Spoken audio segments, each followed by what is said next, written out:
Hello and welcome to the American Pro 2, Day 3 in wraps. We are so excited for today's event. We are going to be seeing some incredible performances by some of the top athletes in powerlifting. I have Dakota here with me. She's going to be commentating with me on squats for both flight A and B. Dakota, how are you doing today? I'm doing great. I am very excited to see a lot of these lifters come out and show out today. I know a fair bit of them, so I'm super excited. First up, we have Natalie Carr, and she's one of Laura Phelps' athletes out of Queen Bee Beehive out of Ohio. She's opening with 165 kilos, 363 pounds on the bar for her. We can see the ladies are already bringing got a full face of makeup. It is Halloween weekend, guys, so see some festive stuff out here today. We have so many women in prime time today. Yes. Did you see the full roster? I think we have more females than we do males. I believe so, yeah. But we are going to be seeing some incredible squats here today. There's going to be quite a few records that are going to be broken. And if you are excited to see one lifter in particular or maybe a couple, go ahead and throw them up in the chat as well. And that was a good lift for Natalie, 2-1. And yeah, I know we got a lot of questions over the last couple days about who's going when. So you can look at LiftingCast or the American Pro website. LiftingCast is going to give you the real-time information as far as if you've missed a lift or, looking for when that person is going. So please use that for reference. But definitely keep this chat going. Shout out all of your friends, family, all of that good stuff. I know a lot of these lifters have big support presences, whether it's here with us, which it's not too late, guys, if you guys want to come out and say hey. We also have quite a few international lifters with us today, too. We do, yeah. Sarah's actually one of them that's squatting right now, 180 kilos for her opener. She hails from, I believe, I know she's done a lot of international meets in Croatia, but I believe she's from Slovenia. She actually came out with Laura Vogelslang from Ireland. And that was all white lights for Sarah. Now bar loaded for Suzanne, 182.5 kilos. This will be a state record attempt for her. 402 pounds. Females opening with 400 pounds, 400 plus pounds. I know, that's incredible. As far as the female lifters in this flight, all of them have posted squats 405 or more at previous meets. So we're going to see some really, really big squats out of these women. Some of them, possibly closing in on 700 pounds, which is incredible.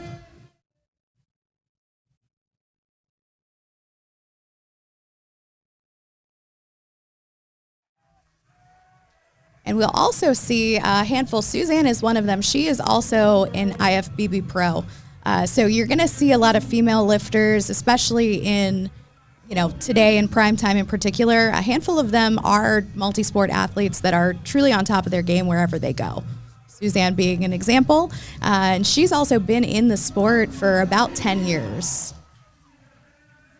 Do you know how long she's been bodybuilding by chance? I do not. But yeah, she is. I see some people in the chat. She is a legend in the sport, and Absolutely. Like I said, to be competing at this level, 10 years in. I mean, we do have some just absolute, legacy both on the platform and off the platform as far as people that are coming and handling like they're the next generation of athletes. Up next, we have Angelina Bennett. She is another friend of mine. She's a local. She's out of Maryland, us fellow Marylanders. And so she's opening with a 424-pound squat, and she weighed in at 55.6 kilos. So she's a little powerhouse for sure.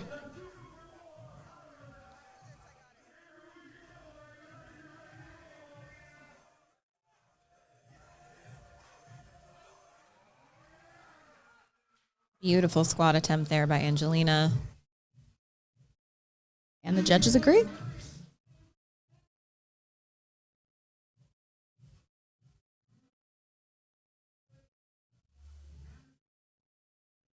We have Hussam down there doing the MC for squats today. Definitely bringing that hype energy with him, as always. Definitely. Catherine Croydon's up next. She is a lifter out of the UK. Again, a awesome meet to see so many people traveling so far to just come onto this platform. And, for those of you who have been to meets like this, or you've been to the Pro last year, take all of that and triple it. And that is the environment, the energy that is the American Pro 2 this year. It's absolutely incredible. Beautiful opening squat from her as well.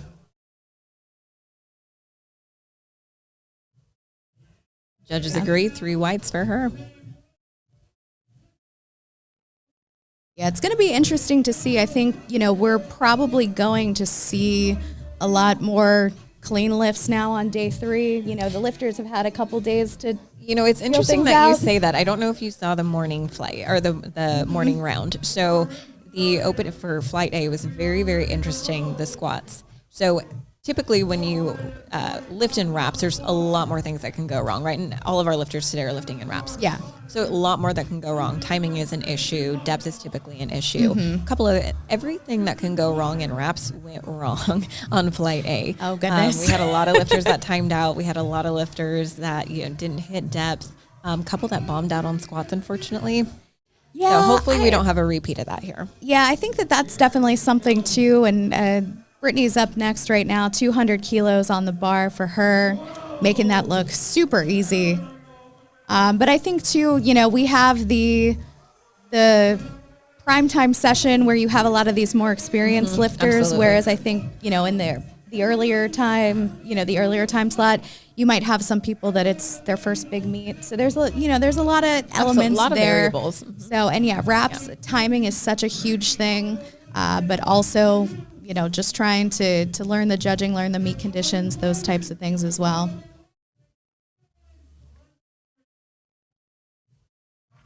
Brittany up, taking 200 for her opener, 440 pounds. Yeah, and this is where you see, too, some of these lifters, and you never know if it's, with how their training's been going and things like that, but you tend to see more of these more experienced seasoned lifters taking some more conservative openers just to get on the board, Absolutely. which with a meet like this, you never want to bomb out. You never want to see anybody do that. And when there's money on the line, sometimes it's just about getting through the day and totaling out versus setting PRs or, anything like that. Absolutely. And 2-1 for Brittany, that was a good lift.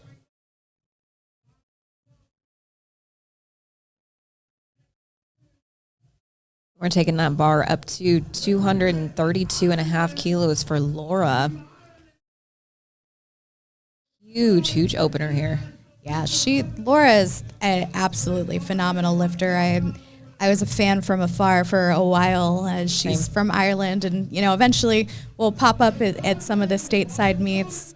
And she actually hasn't been on the platform for almost a year. Her last meet was back in December.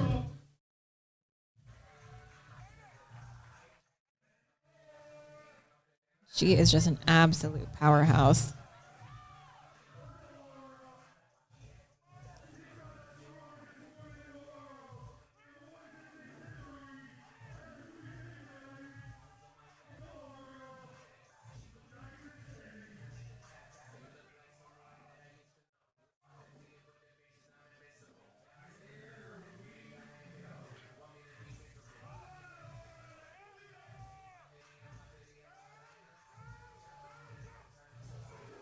Wow. Very, very slow on that descent, and then she got right on top of the hole and then just dropped into it and then brought it back up like it was nothing. Beautiful squat.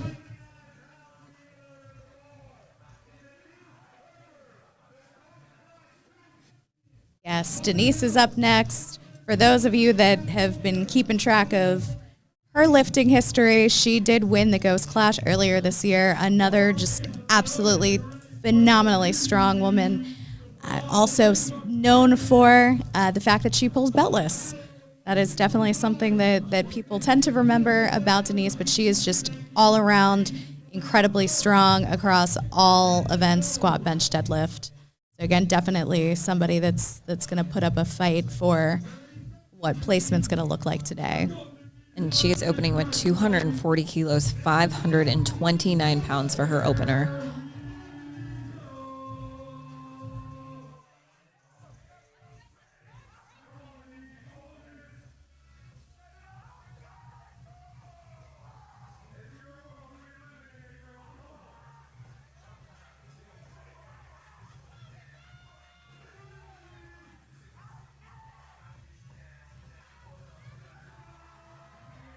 Wow.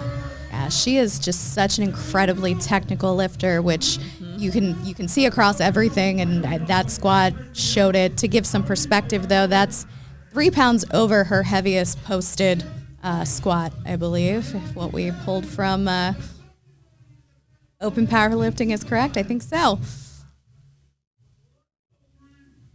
The bar weight's going to stay the same for Brianni, another IFBB pro in the house on this roster. It's always cool to watch these lifters. You know, they go get their pro card, and then you watch their training and their physique shift as they get ready for powerlifting again. We'll see that with Hunter Henderson also in this flight too. Yeah, she did a bodybuilding show earlier this year too. I want to say it was maybe 4 or 5 months ago. It wasn't that long ago. But that's one of the things that you'll see at this level of the sport.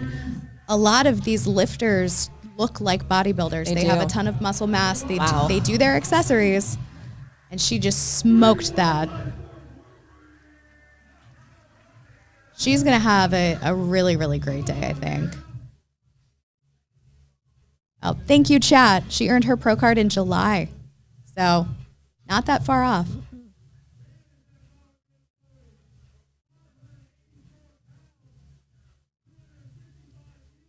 Miss Samantha Rice, opening up at 265 kilos, 584 pounds. This woman is an absolute monster. Yeah, I'm really excited to see her. She has not done a wrapped meet since the last actual Kern, which was in 2021. So it's going to be really interesting to see what her wrapped numbers look like, because I think right now her sleeve total is higher than her wraps because it's just been, you know, about 2 years since she's competed in them. Before you went to equipped lifting, were you lifting in wraps or sleeves? Only in sleeves. I actually didn't even try wraps until I got into equipment. Oh, so funny. Yeah, that was a whole new animal to. Usually there's a slower progression. Nope, it was out of the frying pan into the fire for sure.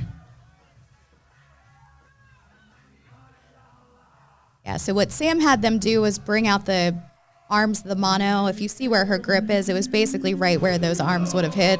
So oh my gosh. Every lifter is a little bit different with that. And again, just another smoked opener. These ladies are absolutely crushing it. One of my favorites, she is Christy my absolute Hawkins. favorite, and she has been for years. You can't, like, she's a great human. An incredible lifter. She's got really cute dogs. She loves pugs. Pugs and powerlifting is one of her hashtags. And she came back from a massive upper body injury. She, at the showdown a couple years ago, tore her bicep on a deadlift and held on to it. There are few lifters that you can see in a sport that can just execute regardless of what the circumstances are, and Christy is one of them. And Christy is just in a class of her own. Yeah, and it's incredible to see her and Hunter share a platform. A couple years back, Christy was actually in the head chair when Hunter took her squat record. So it's awesome to see both of them share a platform, and I think going to be a really cool thing to see at the end of squats how their numbers stack. Absolutely.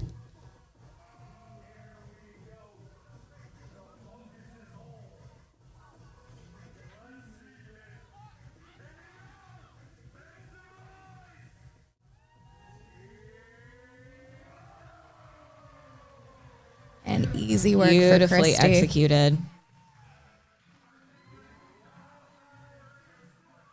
3 whites for her. Incredible. The chat saying, yes, Christy is so jacked. Christy is so jacked. Yes. And to think about, too, after a full tear on a muscle and, coming back and being able to build that up and looking, relatively even is just a testament to the time and effort that she's put in. Get back on the platform. Following her, Hunter Henderson, opening up with a 295 kilo squat that is 650 pounds and some change. You think we're going to see a 700-pound squat today? Absolutely. Okay, good. Yes. That's what I thought too. The crowd is going wild for Hunter, and I love the hair. She always makes a statement. And she's also very well known for those yellow meat nails too. Yes. Yep.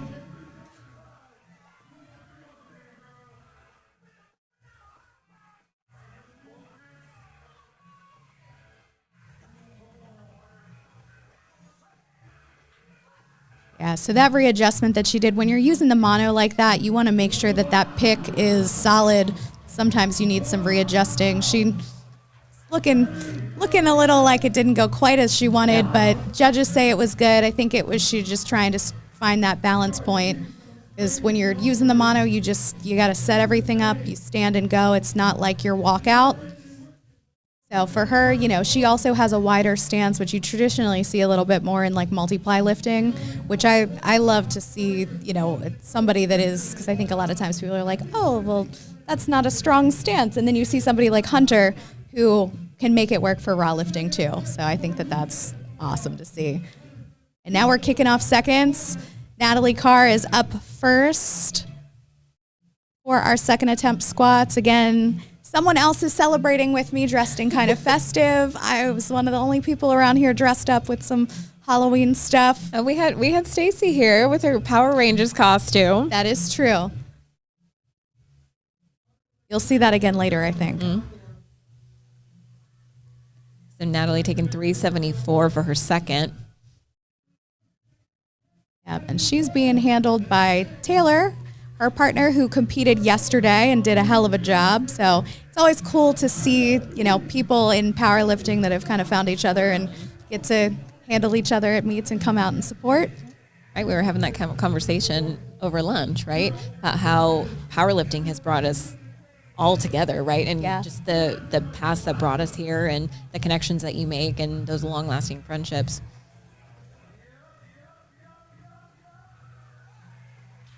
Let's see what the judges say about that second attempt. Yeah, it looked a little short to me, but I didn't want to make that call.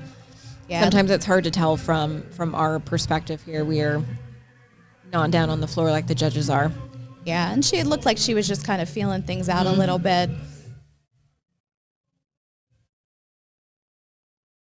And I think she'll come back and retake that for her third and make it happen. I think that would be the smart call. Mm-hmm. We have Sarah jumping up 10 kilos to 418 pounds.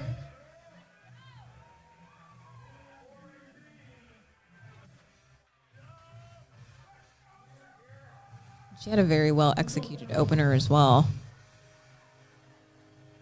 Yeah, I got to talk to her a little bit yesterday after weigh-ins, and this is one of the first big meets that she's done, and she has traveled from Europe to be here. Nice second attempt for her. That was great. Yeah. She's just seemed, and you can kind of see it on the platform, she just seemed really excited and happy to be here. And I love when you see lifters come in with that energy, and it's like, you want to have fun, right? Like, we were talking about, the variables that go into a meet and how the conditions aren't the same as what you train in. And then you add in the travel factor like that. Where did you say that she was from again? So I believe she is from Slovakia.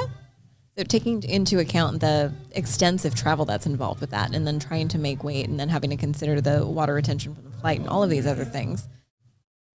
Yeah, it's definitely a whole nother element to competing. And again, like we've talked about this weekend, it's like, nothing gets you better at competing than competing, and that includes traveling to compete, especially if you're doing a weight cut or something like that too. And you learn something new every single meet that you do. For sure. Beautiful second attempt from Suzanne. Yeah, Suzanne is she just has such great composure. Another lifter that brings to mind when I think of her is Susan Salazar as well. Somebody that's been in the sport for a long enough time to really have a legacy there, and she comes out as a consummate professional and is just so cool, calm, collected, and you love to see that. Angelina's up next. She takes that 10-kilo jump. That's going to put her at 446 pounds. This is actually going to match her best squat in a meet so far. And she did the hybrid earlier this year. So we'll see going from here what they decide to do as far as taking a jump for her third.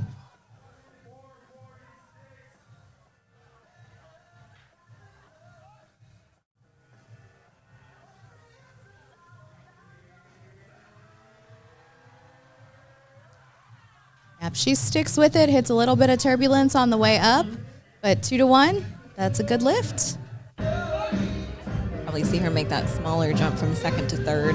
For sure. Yeah, I mean, especially, when you're looking at these lighter weight women, got to take the percentage jump into account. Absolutely. Where, that 10 kilos is big, but I know for her, she's used to taking some of those bigger jumps too. So smaller jump for that third, and I think she should be good to grind it out. And yes, the chat's given a shout out to the back spot. Absolutely phenomenal. He has been doing a great job all weekend. The whole platform crew has been killing it. So, I always say, when you should always run your platform like you have people at this caliber lifting, and that was a great second for Catherine. But yeah, I mean, this is a testament with how this platform is running, how these spotters are spotting. I mean, this is what you guys want to see. And it's been keeping everybody safe. It's been keeping everybody safe. It's been running very efficiently all weekend. Yes. Almost too efficiently at times.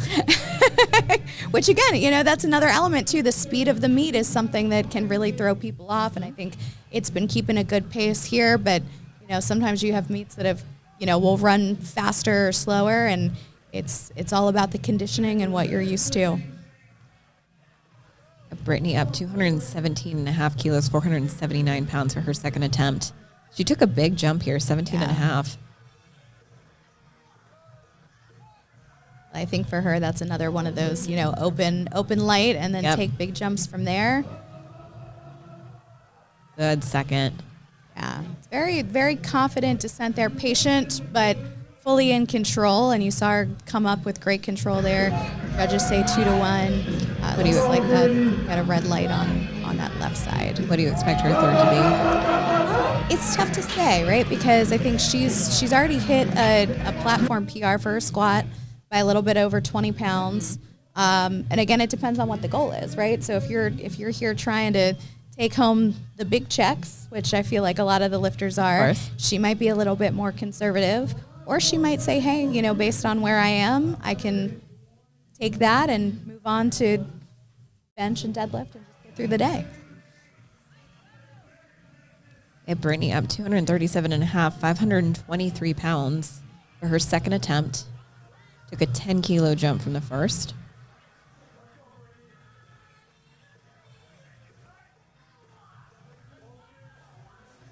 Now, what about you? Have you spent any time in wraps? I trained a little bit in wraps. I never competed in it. Okay. Yeah. How do you like them? I prefer sleeves, to be honest. I really do. Obviously, I like the spring that you get out of the bottom with wraps, but there's so much more to it, like we were talking about earlier. It's just something I didn't want to move forward with from a competitive standpoint. That definitely makes sense. And that was a gorgeous second for Brittany. We got the instant replay there.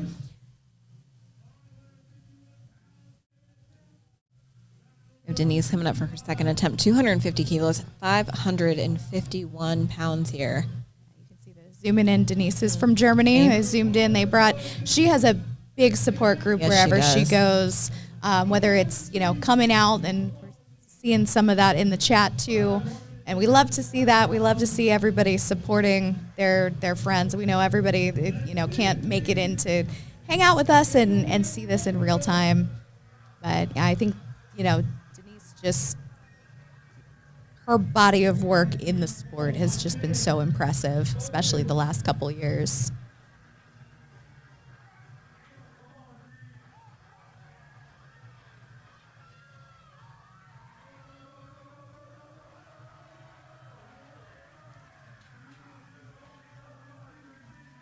That was a gorgeous squat. She buried that, and the judges were very happy with that. All 3 whites for Denise.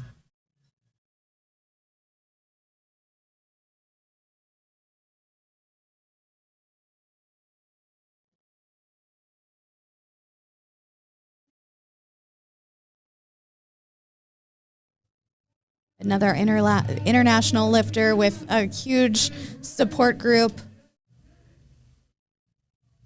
Laura all the way from Ireland coming out and definitely going to show out today. I've always been a big fan of Laura.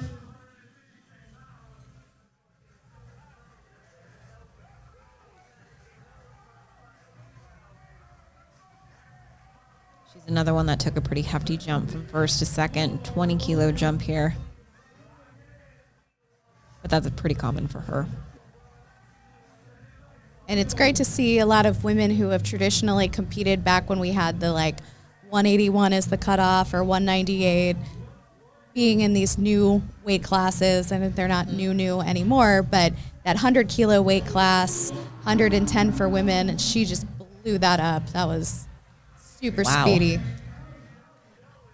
Yeah, 556 pounds for her on that second. Gonna see that on the instant replay. Her style of squatting, man, you don't see that very much.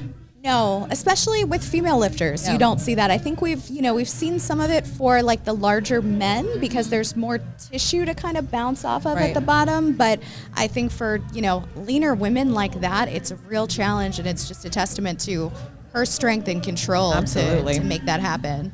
It would be so easy to lose tension and control at the bottom like that. And Brianni, 260 kilos on the bar, 573 pounds here.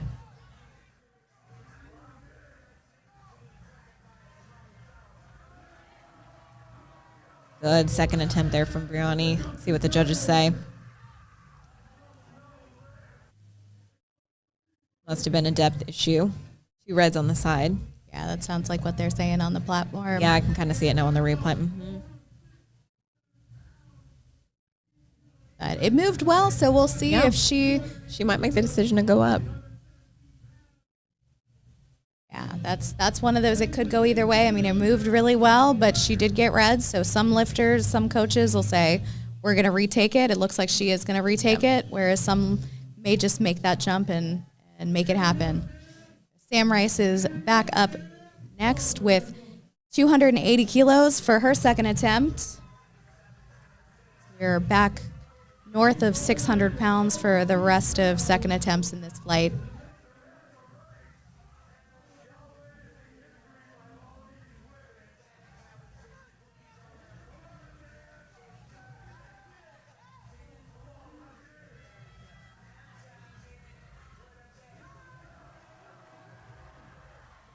Good way to stick with that. Yeah, for sure. And you can kind of see her eyes went up, her chin went up a little bit. That is one of those pro tips. Yes. If you're struggling, especially, if you're starting out as somebody who has a more neutral or looking down head position, a lot of times you will see lifters kind of turn their gaze and their head up a little bit, especially when they get caught on the way up. And that's just to kind of help them get up to the top. Want to look in the direction you're going. Yes.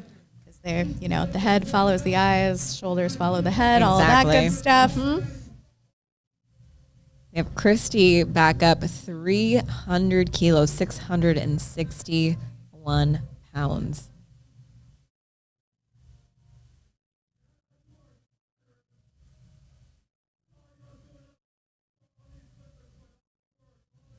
Look at her in the back waiting for that bar loaded call. So incredibly focused. Such an incredible athlete here. Yeah, this is going to be a national record for the 75 kilo weight class for Christy. This is also going to be a little bit over 20-pound PR for her. The crowd is going insane absolutely right now. Downstairs. And so many people know Christy. They've either been judged by Christy or competed with her or, have just been a fan of hers. She's an absolute legend in the sport. She really is, and could not be a more wonderful human. She's really great.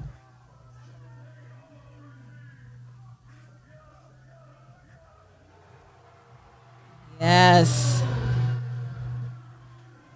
Wow. So smooth. 2-1. The judges love it as much as we do. New national record for Christy.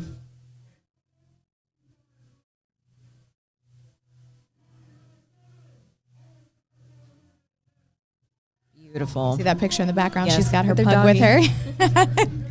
Love it. Good. Hunter rounding out second attempts here, 677 pounds on that bar, 307.5 kilos.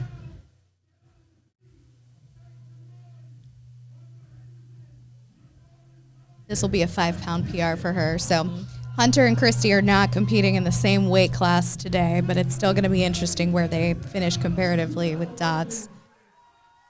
Those two are always oscillating back and forth. Mm-hmm.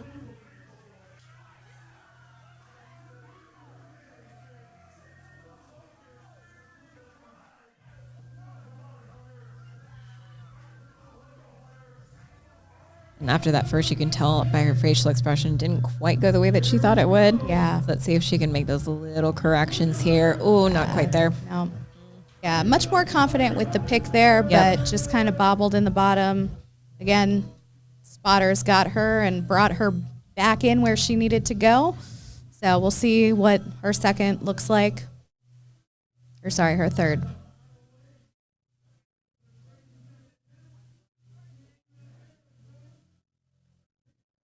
And yes, to answer some of the stuff in the chat, open is a division, and that means anybody can compete in it.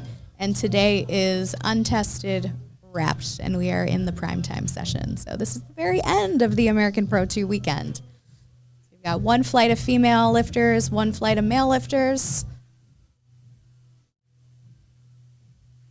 And I think it's coming out to about 40 total lifters this session or close to it. Mm-hmm. Okay, Natalie opted to take a 5-kilo jump between her second and her third. So like we were talking about before, you know, just because you don't make a lift doesn't mean that you can't go up in weight. You cannot go down in weight if you miss an attempt, but you do have the option to go up regardless of if you make the lift or not.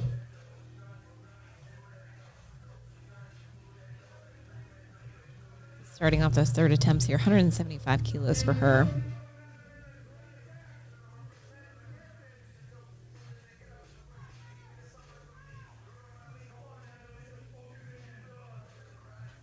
Really taking her time with that pick there. Slow and controlled down into the hole. Nope, not quite there. Those hips started coming up before anything else did. Solid effort, though. Yep. Well, and she's still in the meet. She posted up one squat, so we'll see how the rest of the day looks for her. And we've talked about this several times over the weekend, but this is why your opening selection is so important. Because sometimes it just does not go how you planned. And, you know, if she were to miss all three of those lifts, she unfortunately would bomb out and not get a total. And we hate to see that. Yeah. And I mean, this is a marathon, not a sprint, meets like this. So staying in it and totaling out can get you to the podium. It may not be, you know, my meet didn't go as planned. That's great. However, sometimes your it goes competitors' well meets may enough. not go how they plan either, which then could lead you to the podium.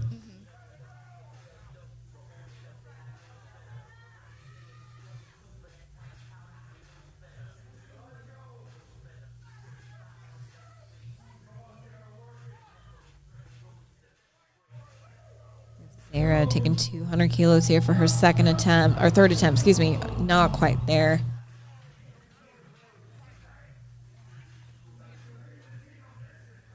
Huge lift though, 440. Yeah, definitely. So I think good call there though, just to, you know, feel that one out. It's under her best, but again, international travel. Exactly. So that could be playing a pretty significant component. We have Suzanne, her third attempt, 205.5 kilos, 453 pounds.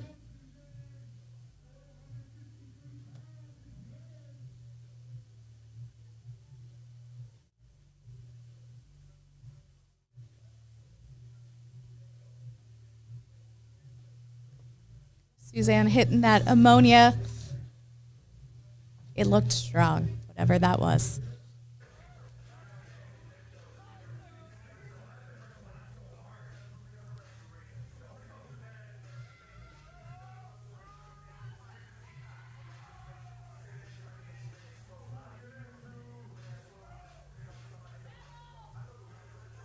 One of the few lifters that are opting to walk out here.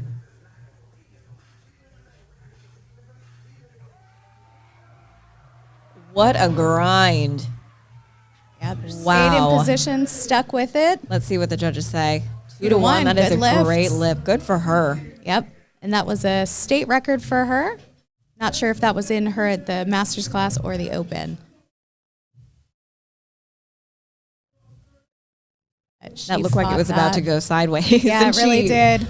And some questions in the chat. Suzanne gets dots. We're doing the whole meet on dots, not McCullough. That is another formula for another time. And yes, walking out in wraps is scary, but hey, practice how you play if that's what you want to do. Clearly, she's practiced it a lot. Angelina's taking, as we thought, small jump 5 kilos to her third, 207.5 kilos, 457 pounds. And she, yep, Do you want to see what the judges say? Was a little short there, yep. Yeah. Yep. Yeah. No, she's not happy with that, but she was happy that she stood up with it. Yep.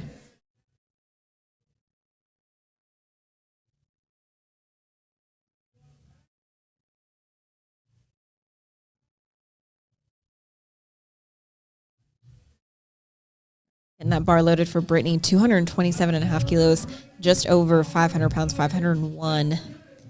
Yep. That'll be national record and also about 50 pounds over her best squat in a meet to date. So that's going to be a huge PR here.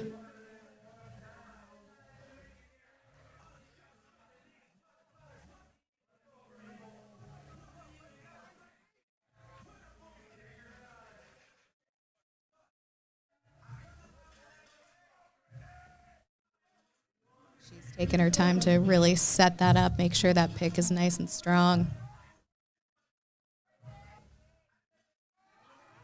Wow. She's got more in her than that. Yeah, for sure. That was a beautiful third attempt there. Yep. And just the composure there, just being able to stand up with that nice and smooth. I mean, that is... She looks so calm. Like very focused but calm. You know, and I know the clout lifters get a lot of love, or the hype lifters that are, you know, they get a lot for that. I think it's so cool, though, to also see people that just come in and are cool, calm, collected. Very composed. Just, yeah. This is the task at hand, and we're going to hit it. Especially with a meet like this where there's just so much going on. Mm-hmm. And I think, you know, you want to have fun, but at the same time, you got a job to do. So you see a lot of these women coming out, and Catherine's another example of that, just the way that she approaches the bar. There's that intensity there, but still, you know, pretty calm and just very focused. So 230 kilos for Catherine. That's going to be 507 pounds.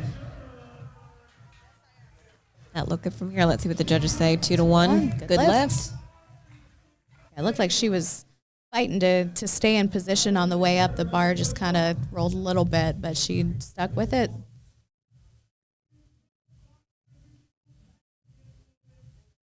Getting that bar loaded for Brittany, who took a pretty decent jump here, 237.5 to 250. 551 pounds here for her third attempt.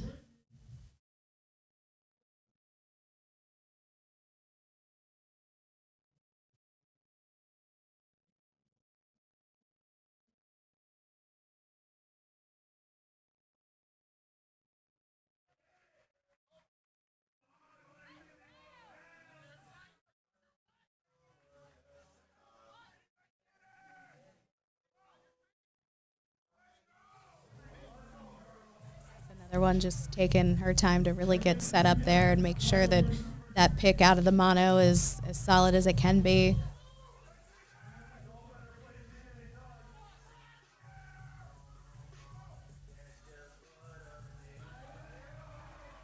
Very nice. Let's see what the judges say. Ooh. Oh.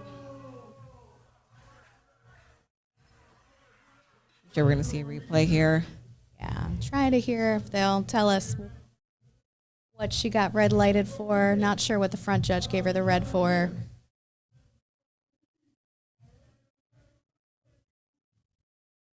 All right, Denise taking that 10-kilo jump up to 573 pounds on the bar.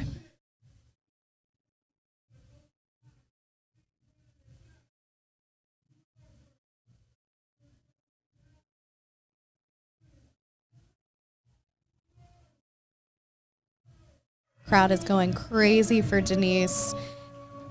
She gets this squat. This will be almost a 50-pound PR for her, which, knowing that she's known as being such a big deadlifter, it's going to be interesting to see what the rest of the meet's going to look like with, covering so much ground on squat.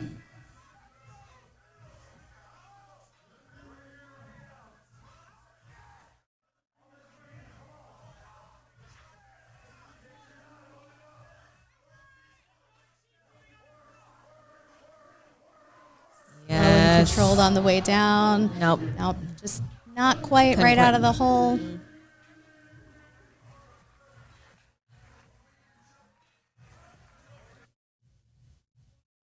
All right, Brianni Terry taking that 260 second attempt on that 260 here. 573 pounds for her.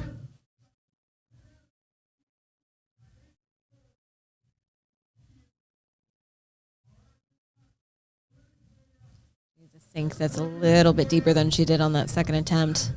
Got those 2 red lights on each side.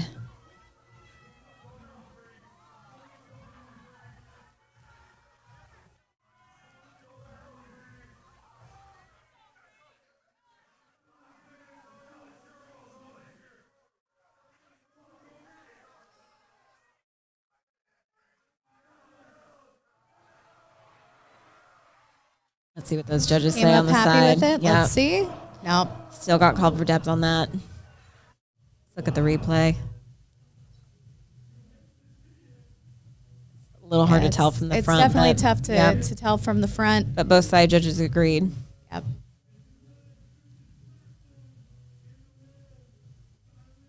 Getting that bar loaded for Laura. 267.5 kilos. 589. One of my personal favorite lifters to watch. Big toss up between her and Christy. Yeah, and she does strongman too. She does. Yeah, it's interesting to see. I think that the squat technique that she uses, it is definitely something that you would see probably more so in strongman, and she makes it work for her. I think that's another aspect of a lot of these multidiscipline athletes where they kind of pick and choose what techniques work for them across the sport and just kind of use that to their advantage. Like, she's coming in with some experience that a lot of lifters don't have just for being a single sport athlete.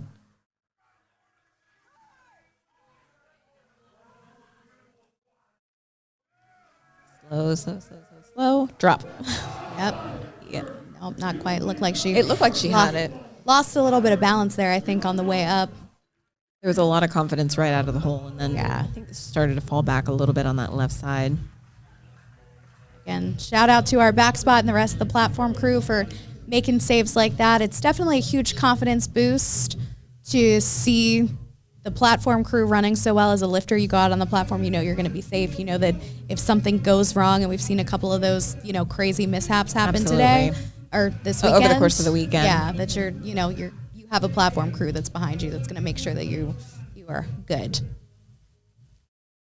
So Samantha Rice taking that smaller jump for her third, 287.5 kilos, 633 pounds.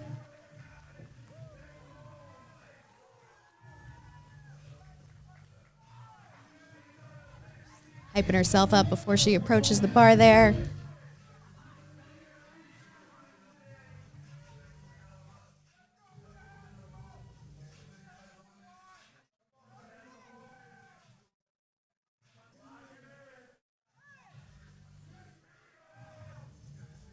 Very controlled on the descent. As soon as she got to the bottom, she knew she didn't have it. Yeah. And again, another testament to the experience of these lifters. Yep. They're not fighting to stand up with something if they are coming out of the hole and they know that it's off. They're shaking their head and they're letting it go. It's a lot of wasted energy if you attempt that, knowing that you're not going to be successful. Yeah, and that's the maturity to know that, there's still bench and deadlift. You don't have to leave it all on the platform for the sake of just getting that one lift. Okay, Hunter retaking that 307.5 kilo, almost 678 pound squat. She missed it on her second. Crowd is going wild to see her take it for her third.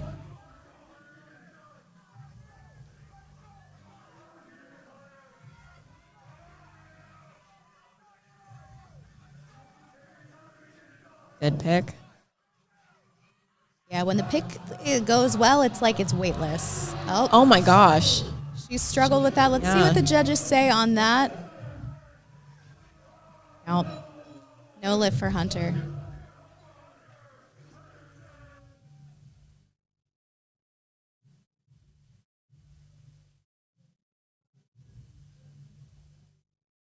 The fact that she was even able to get that up is impressive.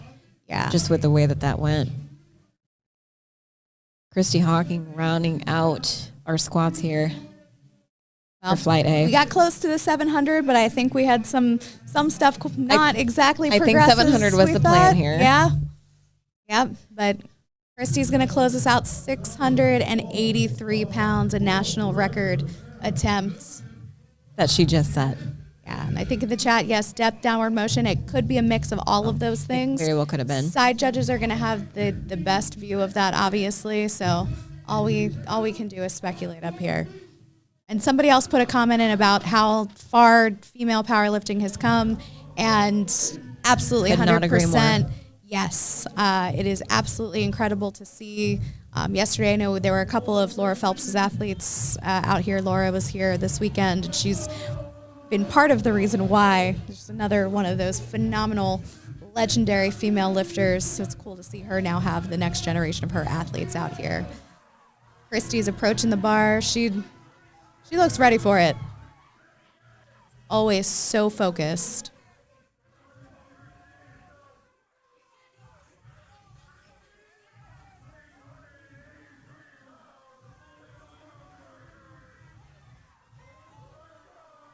A little bit of bobble. Looks like she's trying to get her balance there under the bar before she goes. Yes. Incredible. That looked better than the second. Wow. What did the judges say to that? And that's a good lift, 2-1. That's a new national record for Christy. 683 pounds. Wow. Absolutely incredible performance for her on squats. And again, such control, just riding that out all the way to the top. They're going to give us the instant replay. Who wouldn't want to see this again? Look at how much she waited till that bar settled and let everything get there and balance before she went. Like, that is patience and composure, just a true professional there.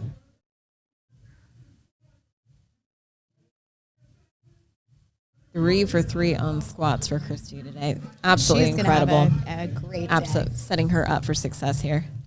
Okay, well, we're going to make a switch over for Flight B for the men's lifters, so we will catch y'all later.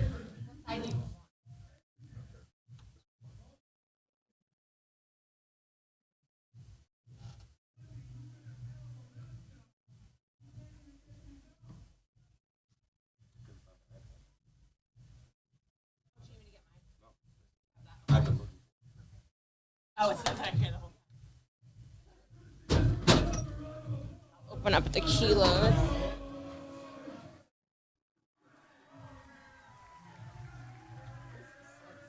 I know, this is insane.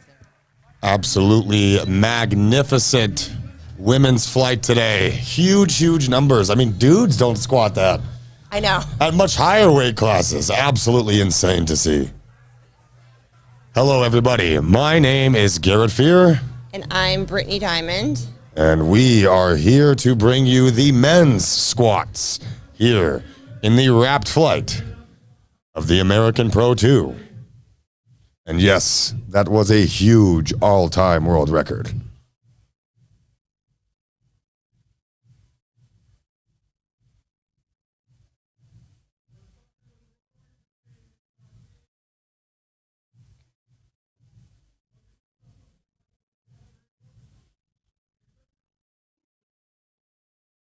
All right, we're going to see some huge squats from our men today.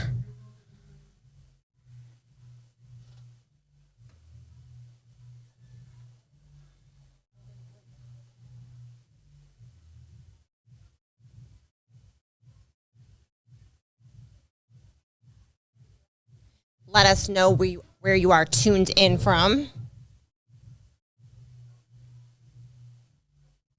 I was here last year at the American Pro, and it is insane how much different it is compared to last year. Just the WRPF, they did it right. For those of you at home just watching, feel free to log into the WPRF.com. We are running 30% off all apparel right now. You can use code PRO at checkout.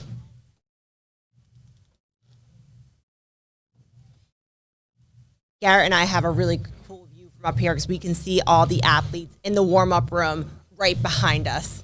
So we get to catch all the action. It's pretty cool. Yeah, and I was actually doing some of the tech work in the back, watching the camera angles, helping the team here, and it is just absolutely amazing to do. I'm such a huge fan of being a part of.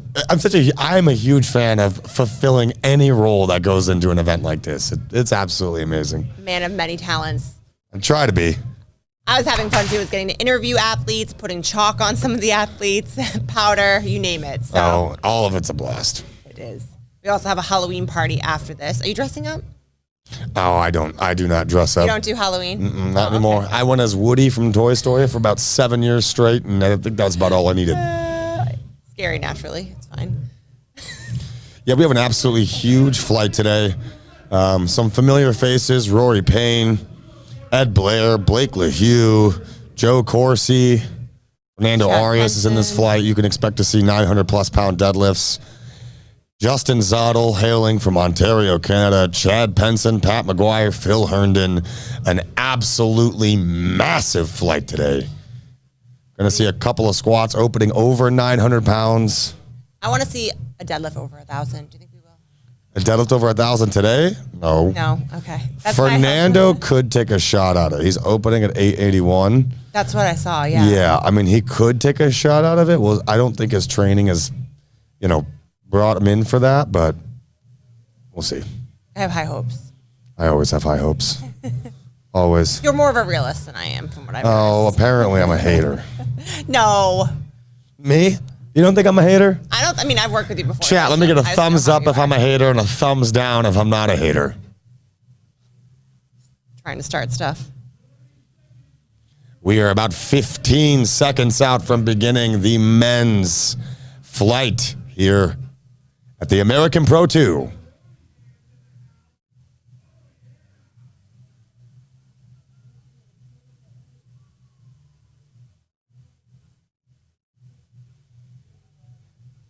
Couple thumbs up and thumbs down. I'm a hater, apparently.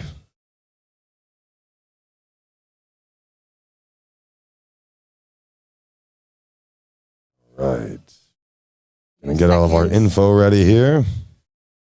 Even though we're upstairs, it's like I can feel the heartbeats of the athletes right below us. So they are literally walking to the platform directly below Garrett and I. Here we go. Rory Payne on the platform now. 705-pound, 320-kilo squat.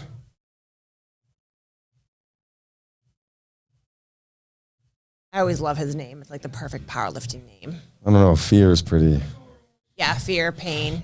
Good adjectives to describe the sport. Oh, that was easy. Beautiful squat. 3 whites as expected from Mr. Payne.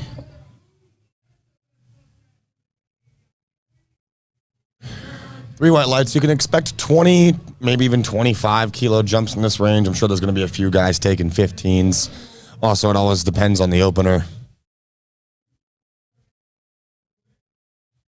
Oh, you guys miss big deadlifts from me? I don't, dude. I do not miss it at all. I like being a part of this. Like being able to walk? I do like being able to walk. Yes, absolutely. Tie your shoes.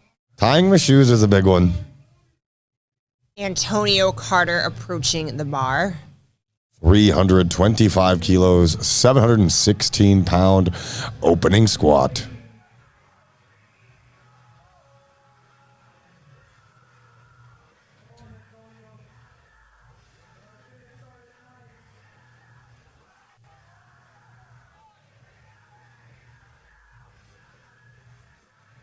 Solid opener. Had a little bit of trouble at about 2/3 of the way down, but he continued to push just fine.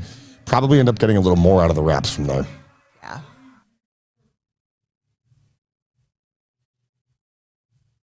It's always the first squat that's the toughest. Just those nerves are high. These athletes have been waiting all year.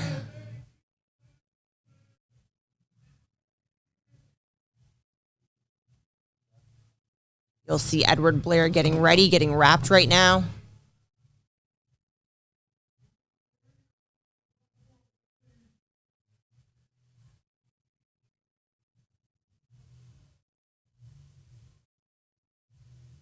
Brittany, bitch. He's been wanting to do that all day. Ed Blair coming to the platform, 330 kilos.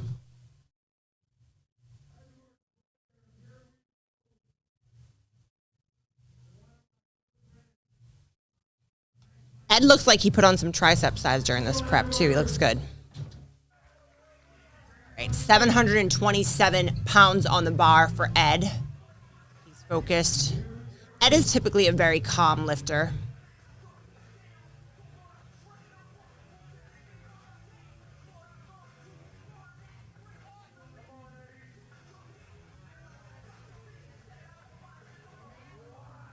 And that was no problem whatsoever. Watching Ed squat is always a treat.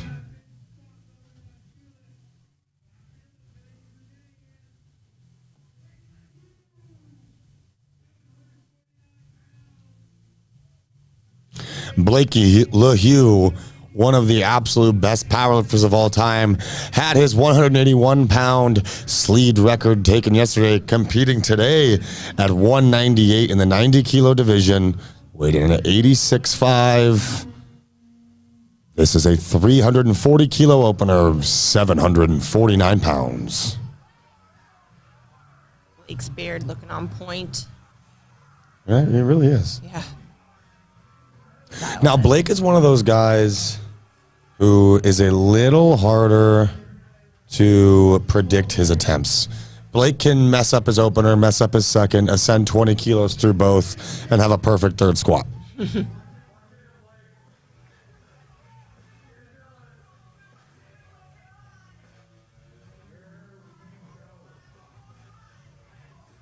This is looking good.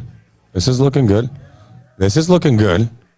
I think that's solid depth, at least a 2-to-1. 3. 3. Yes, we like that. Nice, Blake. Blake sits with it for a while at the top, too. You know, Blake, I'm doing some data, so far has competed in more powerlifting meets than just about anybody ever. Really? Mm-hmm. How many? Full power. He's at, this is 61. This is his 61st powerlifting meet. Good for Blake for being able to get out of bed. Hats off, Blake. He's been, I think his first meet, he was 14 or 12.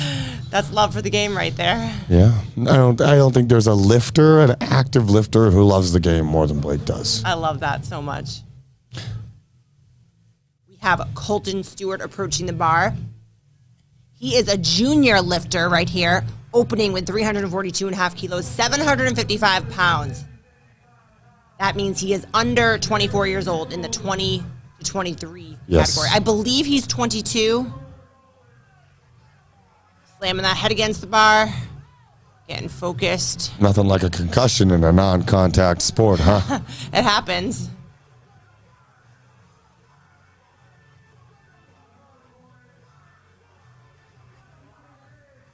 On rack.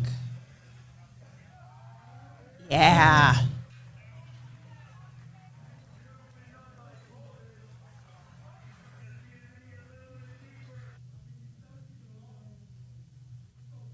I heard the MC say a little bit deeper, but we'll see. Yeah, he missed it. It's no lift for Colton Stewart at 342.5. So far as our flight goes, having some pretty solid jumps to some second attempts. Joe Kersey, opening with 375 kilos, 826 pounds. All right, Joe, let's go.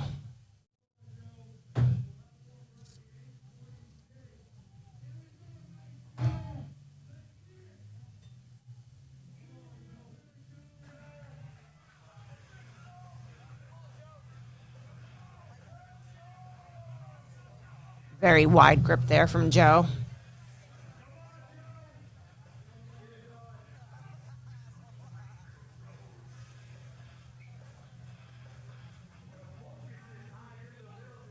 A lot of chest extension already. Handles it well. Some of these wrap guys, you'll see a little bit of a different squat technique coming into wraps. Pinched his fingers on the rack. Ooh. Looks like he may need an adjustment at the mono arms, maybe. Maybe need to bring him in. Now getting ready for some of our big boys.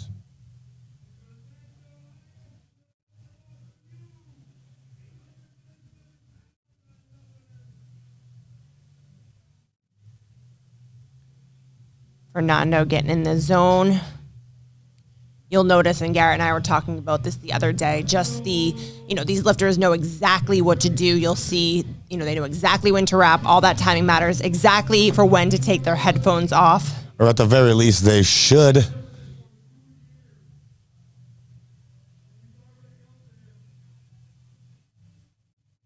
Final step is usually chalk, then ammonia. Whip the headphones off.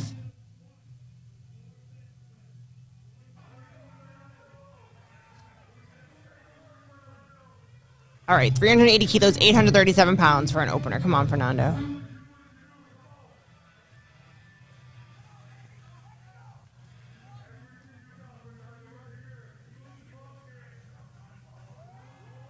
That's what I call a good opener. Make it 837 pounds look light. Only at the American Pro. And look at the spotters and loaders just laughing. Destroyed that. Let us know who you guys are here to watch, where you're tuning in from. We had a lot of people. I saw Poland, Russia. So exciting to see how powerlifting is growing. We thank you guys for all your support. Disrespecting. That's right. I would expect that from Fernando in his opener. And you know what's amazing is as he goes, he gets more and more and more amped.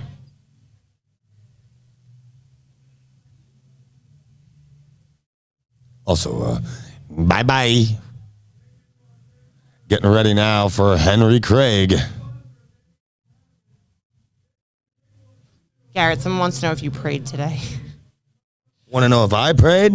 Yeah, you prayed for... I pray every day. Yeah. Lifting gods. All right, Henry Craig up. 380 kilos, 837 pounds. I know he's going to make this look good. Dialed in.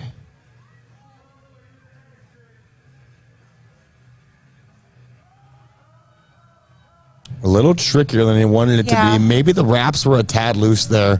Maybe he was thinking he'd get a little bit more out of those Andersons. Probably just needs a tighter wrap from his handler. Because I know those Anderson wraps he's wearing are no joke. He has obviously notoriously been a non-belted lifter for squat. Someone picked up on that. Justin Zottel getting ready for 395 kilos by way He has those crazy eyes right now. He always has crazy eyes. He's probably the craziest looking Canadian you'll ever see. But he's a sweetheart, man. He is a sweetheart. Like most Canadians. Ellen Tremblay with him, putting chalk on his back. Also a very high-level lifter. Competed in WRPF National Championship this year.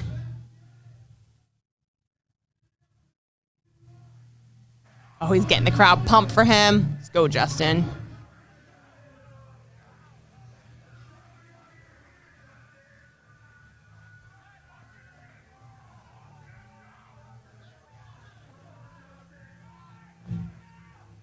My heart's pounding. Jesus. Oh my, that was so fast. Dude. Yeah, Justin.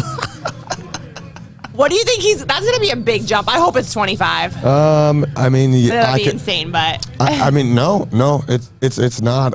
Here's the thing.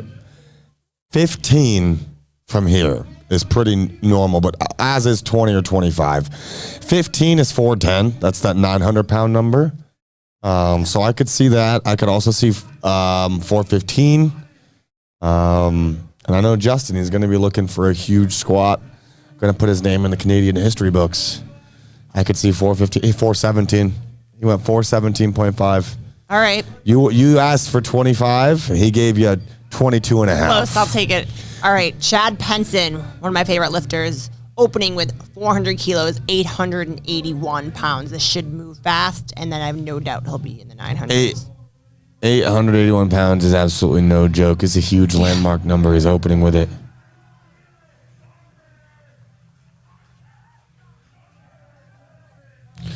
You can usually tell from Chad's descent how his squats are going to look for the day. Depends on his weight cut, depends on those things. But he didn't cut this meet, I don't think, or at least he didn't much. He's 220 here. Yeah, I talked to him the other day. He said it wasn't bad whatsoever. I don't know the exact pounds, but that's good. Obviously an advantage. Solid depth, I think. At least 2 to 1. Yeah, 2 to 1. See, Chad's one of those guys. He's got such big quads. It actually makes him look like he's squatting deeper than he is because of how wide his stance is. So he's got to really push it.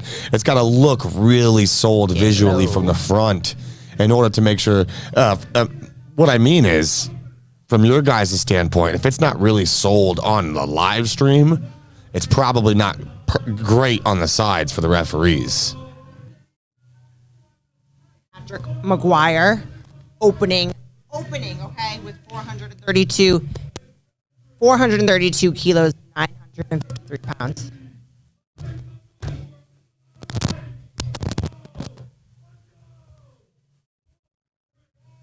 Imagine opening with a 953-pound squat. Big boy right here.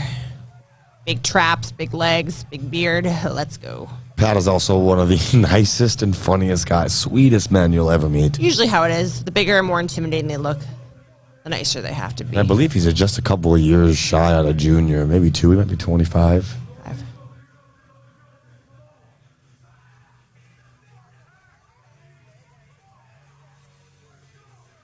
That bar's not sitting good on his back. That's not sitting good on his back. I hope he can come out of the hole well with it. Good job, Pat. I think he got 3 there. Yeah. Awesome. 3 for 3. He'll adjust that. He knows. Yeah, you could see something was tricky on his left shoulder. It's like the bar wasn't sitting good. I feel like you could see his face too, contemplate it, but absolutely wonderful job. We are flying through this. Your commentators today are Garrett Fear, that is myself. And I'm Brittany Diamond. Pro strong woman, correct? Correct. Yeah. Now we're getting ready for the biggest squat opener of the flight. The same opening attempt as Pat McGuire. Phil Herndon, 432.5 kilos, 953 pounds. Phil tends to have some troubles in wraps getting to depth. There are plenty of times he gets down there and other times where he tends to cut it a bit. One thing I do love about Phil right now for this contest is he didn't cut to 110. He's floating around 120, hanging out the 275-pound weight class. Which is obviously an advantage. Put on some size for this. Or at the very least, isn't cutting weight. And Phil being the squatter he is, it can be really tough cutting weight.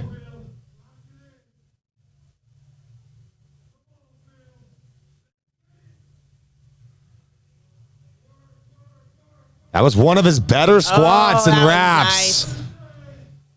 I think we're going to see 3 whites there. Oh, we have a deep front view and it's dark. It looks like our main video camera went out.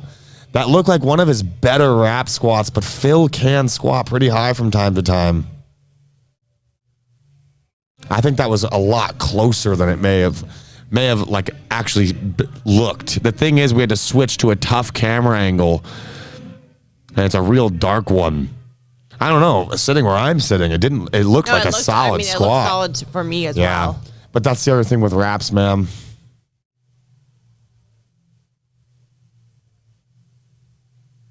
And we're back to the top of the order. Rory Payne, who did take that jump I wanted to, 337.5 kilos, 744 pounds. I would expect a big jump. That was 17.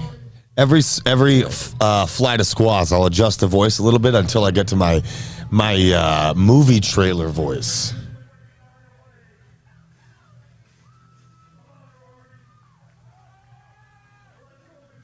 In a world. Someone said Rory is still active duty. Obviously, the strongest active duty there is. Thank you to anyone listening for your service. We appreciate it, as well as we have several lifters. One man. All right, Rory, let's go. One squat. All the pain.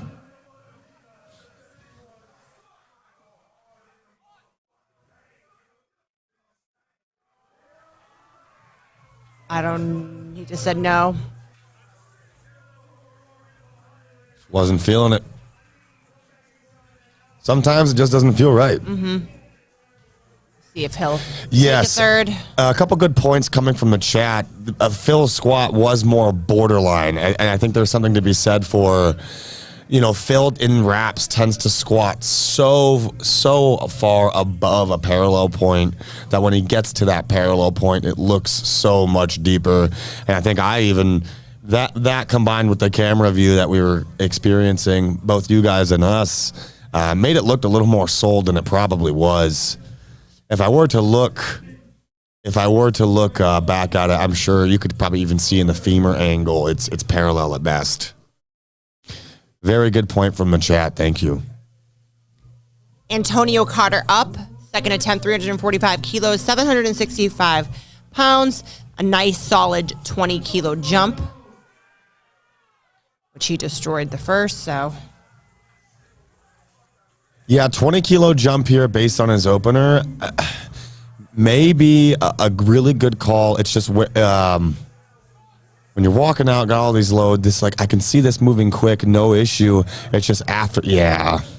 That was a tough call, in my opinion. His opener was already tough, but this is the thing with wraps is more nerves always going into that first squat. With wraps, there are so many more factors that go into play.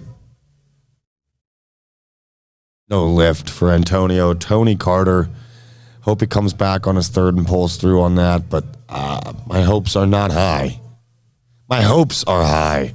I just have a hard time thinking that squat's going to go. With that weight. Yeah.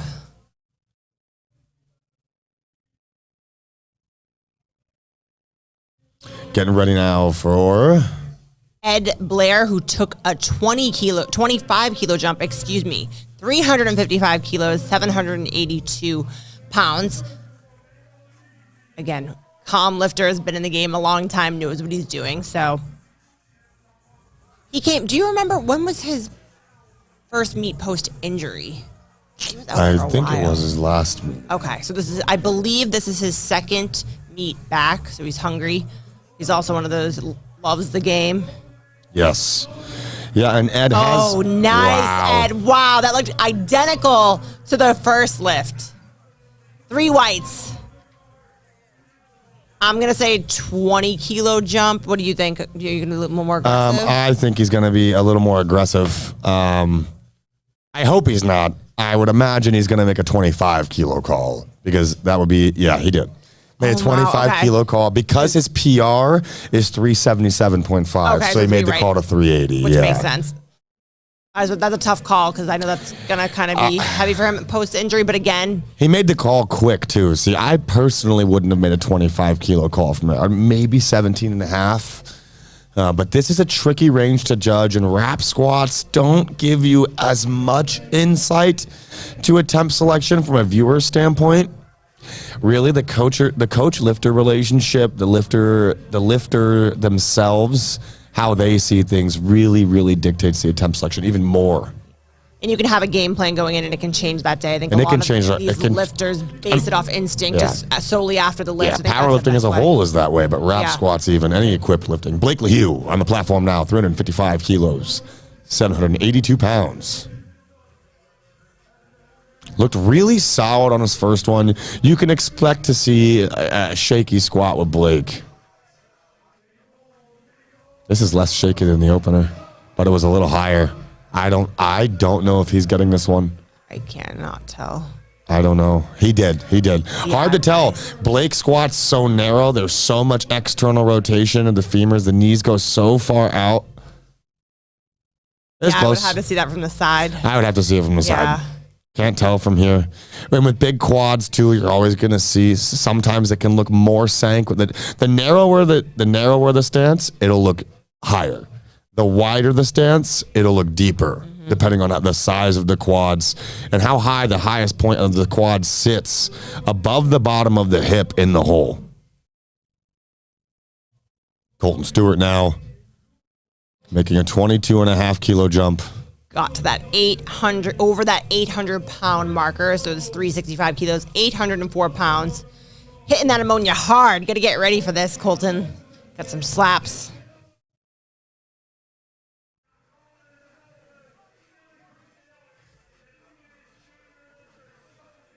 Again, don't forget, I believe he's 22 years old and he's a junior, so he's young squatting this weight.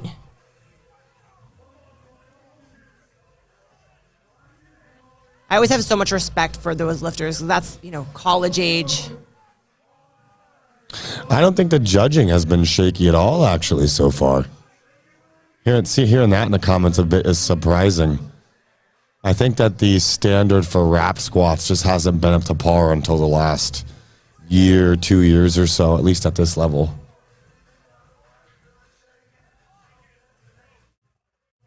Good on rack. That's high, even if he gets it. And he has downward motion. I mean, this isn't going no matter how you spin it. He knew it. He knows. He felt that.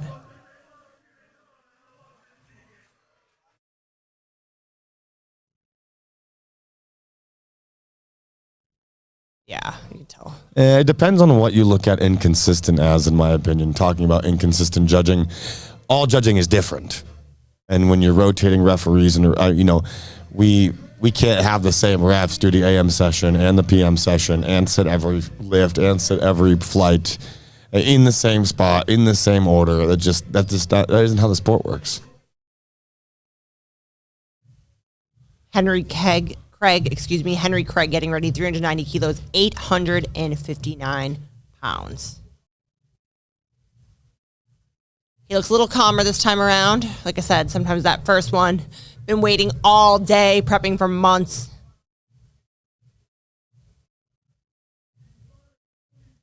The 10 kilo jump for him in the first one looked great, so I'm expecting this one to look the same with a more conservative approach from Henry.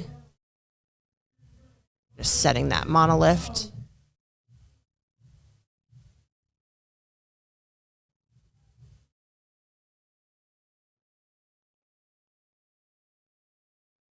Yeah, like I said, one, you're not going to be able to say a squat looks deeper or whatever. That'll happen all the time. Different leverages,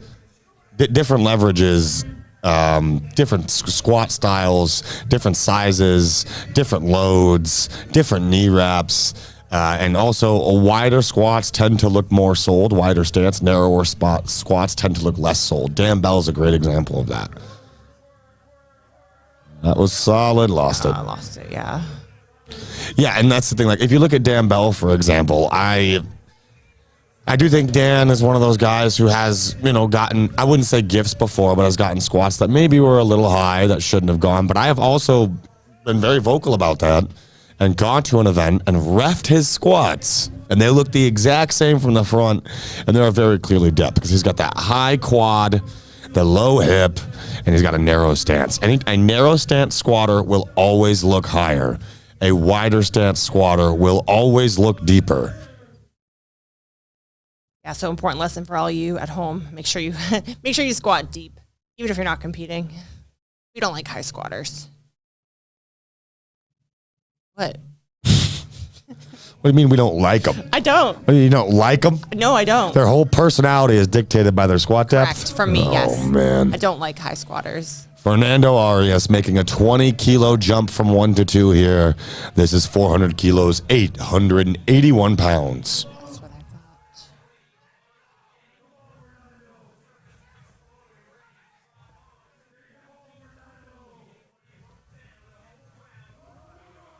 That looked beautiful to me. What do you think? It's a close one.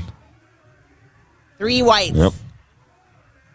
Good squat. Sorry, speedy squat. The depth is just so hard to see in wraps.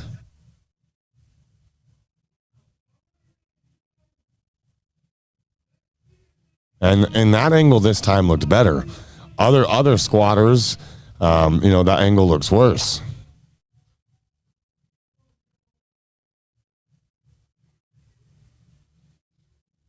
I was excited for this jump from Joe. The 25 kilo jump from 375 to 400, 881 pounds. As we know, that's a monstrous number.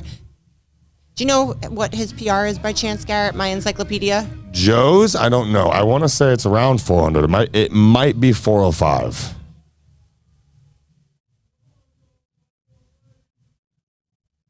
Small little waft of that ammonia. Which shout out to Zone Smell. 410. Sorry. 410. Okay. So this is not a PR for him. So. Yeah, but he's on track for it. I would venture to say he's looking for 415 to 420 on 3, depending on how this goes. Yes, looking for smooth, comfortable second attempt here so we can get that PR in the third. Let's go, Joe.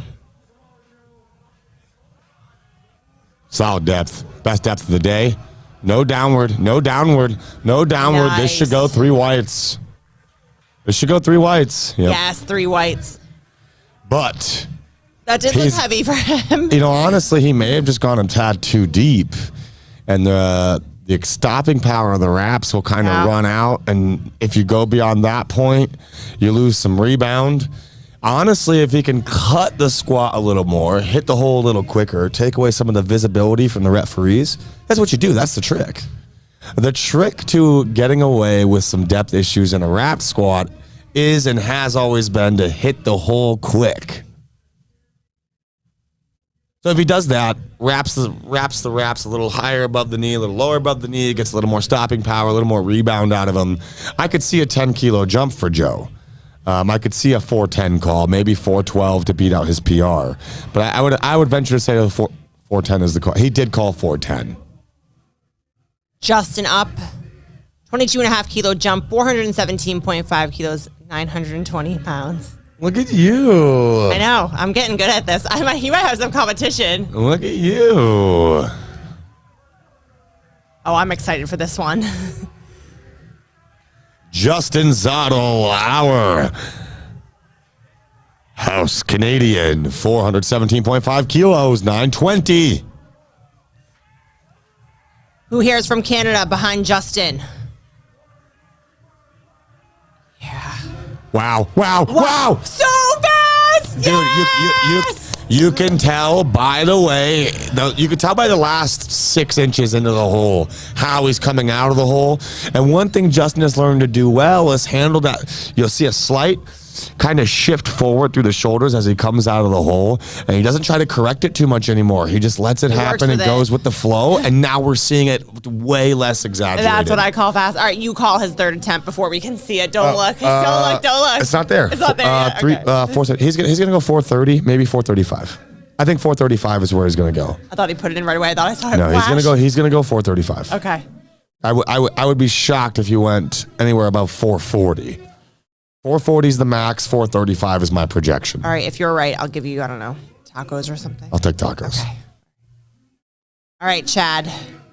422 kilos, 931 pounds. Getting the crowd pumped. Got Andy right behind him. That huge Asian guy. Justin called 432.5. I was off by 2.5 kilos. Do I get half of a taco? No. All right, let's go, Chad. 931. That was high. a grinder, too. I don't think there's a world that passes. Yeah, no lift.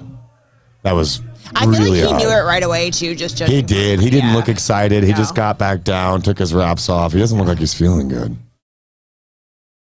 Yeah, that wasn't even Yeah. close. That was a little shift there, too.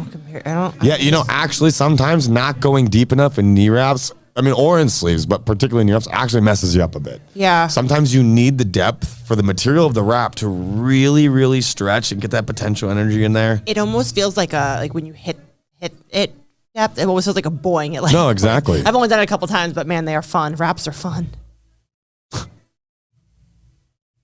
Give Garrett the taco. Okay, fine, I will. Oh, Shane. Gosh. All right, Phil Herndon. Phil's actually squatting really, really good today. I was surprised to see a miss there. Again, I do think there is some validity to some of what the chat is saying about a lot of his training work is so much higher that it looks a little deeper here. Hopefully our main camera stays in this time. I'm a little nervous for this one. Come on, he needs this.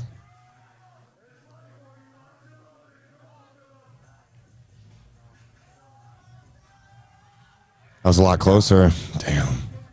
Come on, Phil. Pull it together. Let's go. Good save from the spotters and loaders. The adjustment he made there was smart, though. Just not one he was prepared for. If you noticed, he went a little faster into the hole. Mm-hmm. The problem with doing that when you're used to a slower squat, a squat rooted more in quote unquote stopping power, it's gonna tip you. It's gonna tip you forward pretty hard, and that's what happened there. So Phil's got to find that balance. A good chunk of speed. I think the speed needs to be at the bottom end of the squat. He's got to get about 3-4 inches, maybe 6 inches above the depth point. Give it a quick drop. Don't give the referees a second chance to look. Someone mentioned that Chad Penson is coming off of the quad injury. I forgot about that too. You know, injuries are part of the game in a sport like this.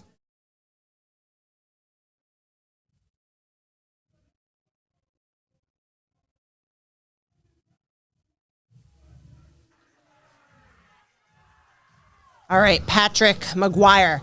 The last of the second attempts. He is going for 455 kilos, 1,003 pounds. This is what I wanted to see. So everyone, the first 1,000-pound squat today. Don't close your eyes. Well, and here's the thing with Pat. Pat's a guy who gets better as he goes. I think he's only 25. Don't quote me exactly, but I know he wasn't a junior too long ago. So, all right, Pat, come on. Over 1,000 pounds on this bar right now. Okay, he's going to finish. I think he took a step. Did he take a step? Oh, I hope not. Did he take a step? He didn't. Okay. I couldn't tell. His feet were cut off. Yes, 3 white lights for Patrick McGuire, 1,003 pounds. See, and that's another one. You're going to look at that and you're going to go, that looked high. That was not high. He has a narrower stance squat and he's got big quads. As I explained to you guys, the narrower the stance, the higher it's going to look. The wider the stance, the deeper it's going to look. And we are on to our final attempts here. So this is moving. Guys, I'm the first person to call out a high squat. I'm the first person to call it out. Don't forget, these are powerlifters too, so I bet in training they take longer in between attempts and they have to actually go today. All right, so he's taking that 337.5 kilos again, 744 pounds. Garrett, what do you think is going to happen? It just depends on what happened to him on the last attempt. Yeah, it depends on if it was just... It just depends on if it was one of those things where he just wasn't comfortable and he knew he needed to collect himself. Maybe it's a little faster than what he's used to. I've seen him come back from really bad Rory's fails, done some crazy shit. I have high hopes for it. Crazy stuff. Sorry. Don't yell at me, Mom. Here we go. Rory Payne, 337.5 kilos, 744 pounds.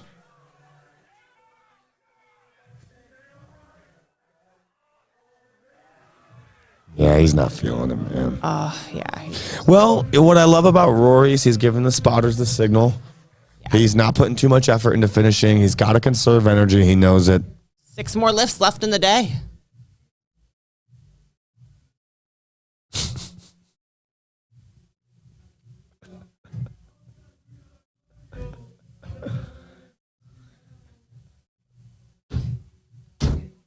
I'm glad you're getting all the hate. I always get. No, that's not what you're missing it. It's going over your head. I can't really see. Can you make it bigger? I can try.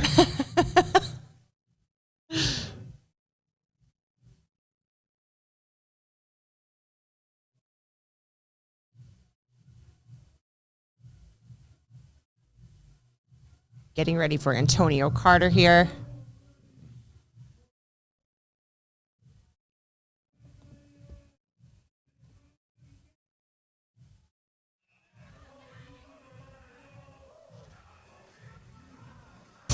Thank you for appeasing my blindness. All right, we had 345 kilos, 760 pounds.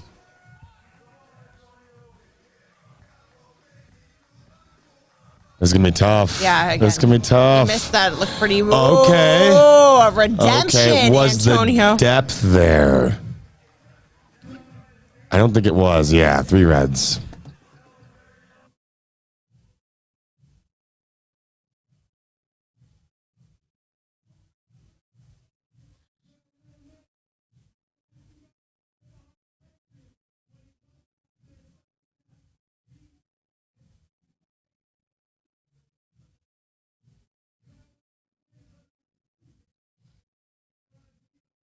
Colton getting ready. Again, our only junior in this flight. Big boy squatting, big weight.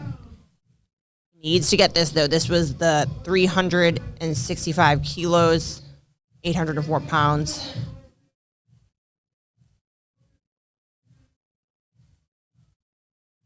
He needs this to stay in the meet, so this is extremely important. Whoever is going on with this Derek Thistleway Garrett Fear conspiracy theory, keep it going. I like it. Here comes Colton. Needs this lift to stay in the game.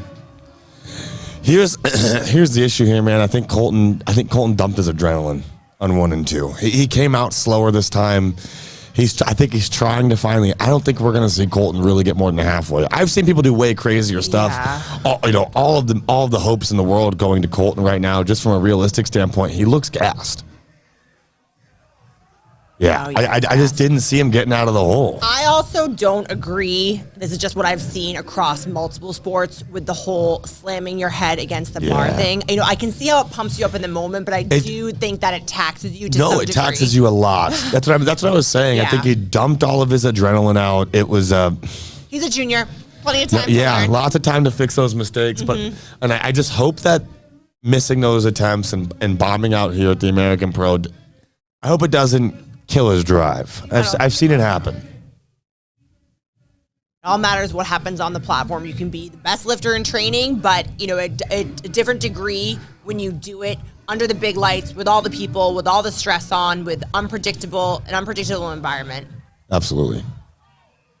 But Blake is dialed in here. He took a 10-kilo jump, so staying more on the moderate side. 365 kilos, 804 pounds. So I'm guessing, he just wanted to get over 8 today. Yeah, I don't know if that's all he's looking to do. I think he's looking for number 2, 198. All right, yeah, that's what I think he's doing. And he's also opening 375 on deadlift. He could be. Okay. You like that?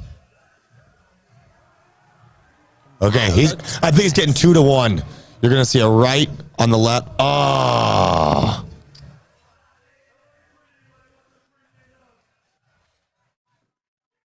Let's see it again.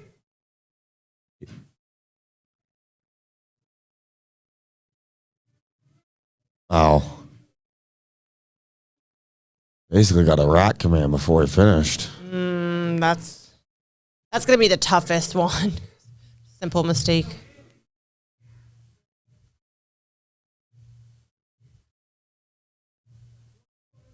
Ed Blair getting ready. Nice 25-kilo jump for him. 380 kilos, 837 pounds. Again, second meet after his severe injury. He's had a great 2 squats so far, so I'm excited for this jump. He jumped 25 between first and the second attempt, and it looked identical. So I'm thinking that it's possible Blake looks to It's possible. I think Blake may be looking to break the deadlift world record today. Okay.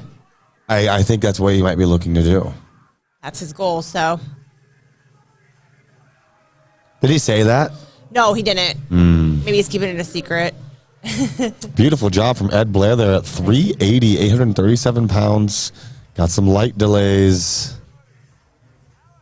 Got some delays on the lights. Lifting casts getting jammed up out there.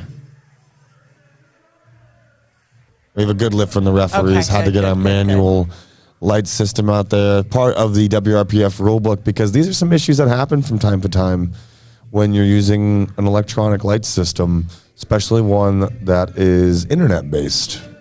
I think Blake had more in him, but again, if you think he's going for the deadlift record, that would make sense. Yeah, I mean, he's opening up the deadlift at, I want to say 375.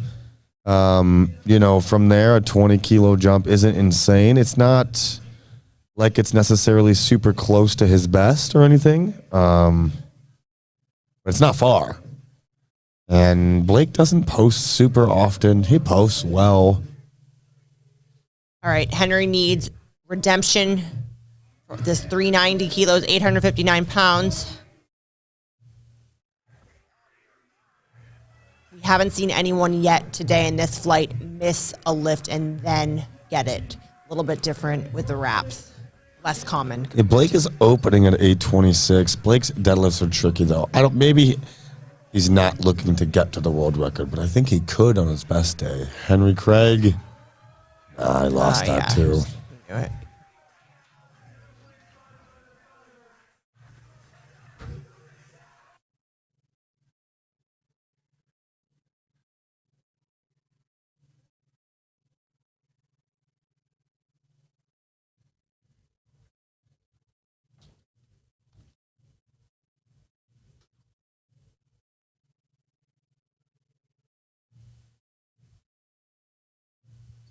Nick, thank you for checking that. So Blake would have to pull. These get sweaty.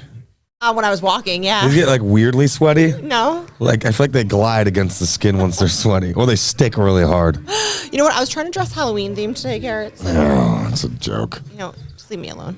All right, Joe Corsi, 410, tying his meet PR, 903 pounds. 10 kilo jump. His second attempt looked good. So he looks so happy right now. Look at that.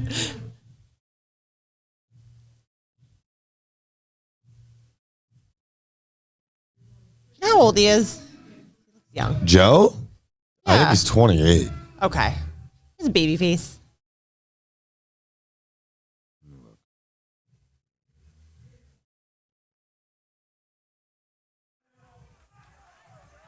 He's 31. Okay. He looks really young. Could be 32 now. 31, 32. All right, Joe. 410 kilos, 903 pounds. Last squat looked pretty tough. The extension's gotten a little more exaggerated attempt to attempt, which means we may see some balance as he gets to the hole. Yeah, see? Yeah. There it is, yep. As the extension call. through the rib cage increases, it's harder to maintain balance through the descent. By the time you hit the hole, it gets tough.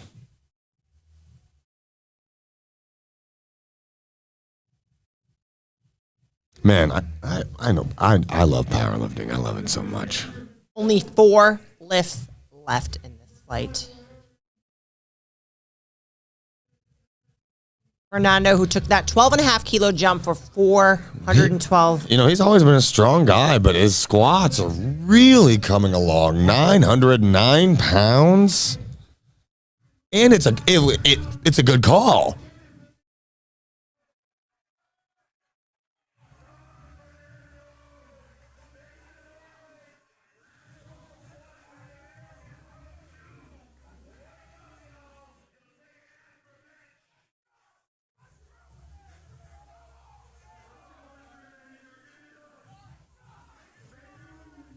Good on rack, good brace, good speed. Oh, a little dip at the end there. Oh, yeah. I think he's getting at least 2-1 here. Oh. Whoa. wides, Okay, good. No, by dip, I meant it looked like he was going to be high. Yeah. And then last second, he gave it one more little drop down. So you'll see the hips go real far back, Right and then there. a quick drop. Yeah. The other thing that drop did for him in that case is he was really, really leaning into the left leg, and he evened out after the drop into depth.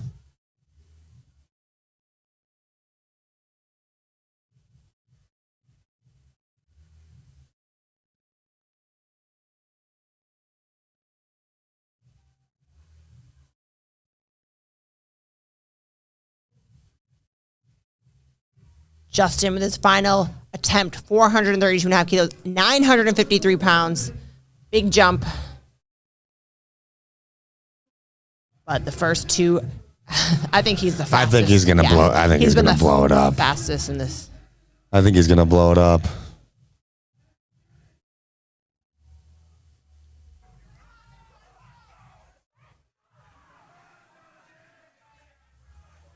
He's got to stay composed though. The thing with Justin is he gets real amped up, and it usually does work in his favor, but eventually that runs out somewhere. So as long as he doesn't pick too hard, good pick. Actually, a good amount of rigidity here. He's gonna need a quick drop to really pull through with this. Come on. Let's go. Let's go. Let's go. Let's go. Wow. Justin. Oh, he's excited for Saddle. that. He knew. Three Three lights wi- for Justin. Yes. Good God.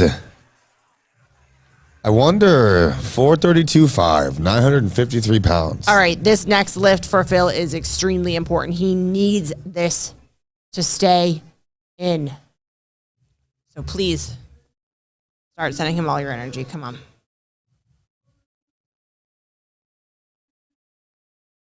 I can't imagine what type of pressure he's feeling from himself right now, the nerves, because it's very emotional. Look at him meditating right there. Yeah, He needs I can it. visualize this. I'm rooting for you, Phil. I know you think I don't like you, but all I've wanted for you to do is really show people how strong you really are, because you know what you're capable of. Let's go, Phil.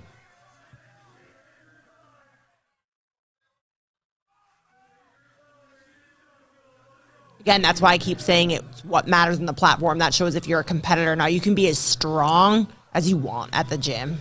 Under pressure, it's a bit different. Good descent. Okay. Let's see what the referees say. Come on, Phil. Let's go. Come on. Please. Yes! Let's go! Phil Herndon. That's my favorite redemption story of the 953 weekend so pounds. far. Absolutely amazing job from Phil Herndon. After two What fails. a situation to be in. Definitely one of my favorite moments of this weekend so far. Because his first two are not. Yeah, and that is it. clearly deeper than the opener, too, man.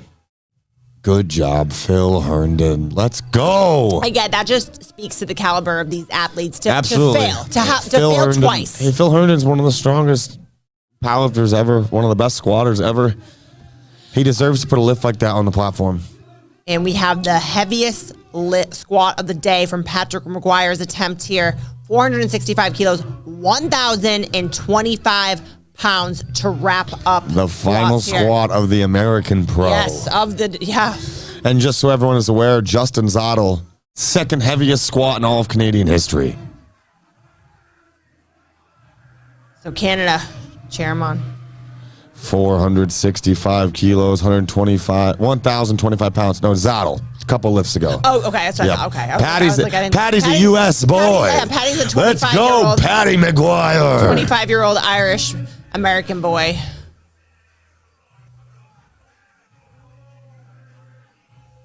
I want to speak right now, but man, I already squatted. He already squatted a G, bro. And now he's doing it again.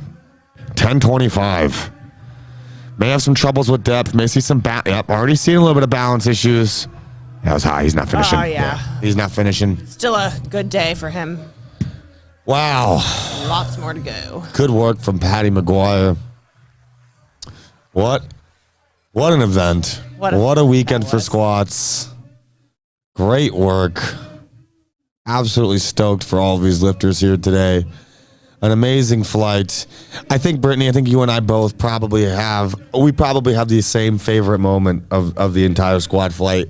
Phil Herndon. Yeah, just to come back from that. I mean, absolutely wonderful squad. Phil has always performed well in the gym. Has always had a tough time with standard. All I've ever wanted to see Phil do is show people how strong he is. And he keeps getting put in situations where he's got to pull it out on a third. And he did. He did it again. And like I said, that just speaks to the type of athlete. Like, to be in front of this crowd, fail 2 lifts, and then come back and get it because all the pressure's on. You know, you came here for nothing, in my opinion, if you can't. Yeah. You could be. And he absolutely, Phil earned that squat. Great job to Phil Herndon. Patty McGuire squatting a G. Absolutely love seeing that. I think people are going to be surprised with Fernando Arias at the end of the meet. I think Fernando Arias, I think he hasn't gotten the attention that he deserves. I think at the end of this meet, Fernando Arias is going to be talked about in a way that he hasn't been talked about yet. And I think things are going to change for him. Guys, stay tuned. We're going to take a break. I'm Garrett Fear. And I'm Brittany Diamond. See you for bench shortly. See you guys.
Hey guys, welcome back to day 3 of the American Pro 2. I am Dakota Duffy, and with me I have Shane from Bells of Steel. Shane is one of our sponsors today. Shane, you want to talk a little bit about Bells of Steel and how awesome they are?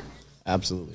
So Bells of Steel is a Canadian-based company. We have one showroom in Indiana, and we make gym equipment affordable for anyone. So home gym owners, commercial gym, we sell power racks, customizable, so you can make them however you want to build them, 108 inches tall or 72 inches short. We also have blitz bikes, which is assault bikes, rowers, skiers, dumbbells, pretty much anything you need. And you talked about the belt squat. Yeah, I love their belt squat.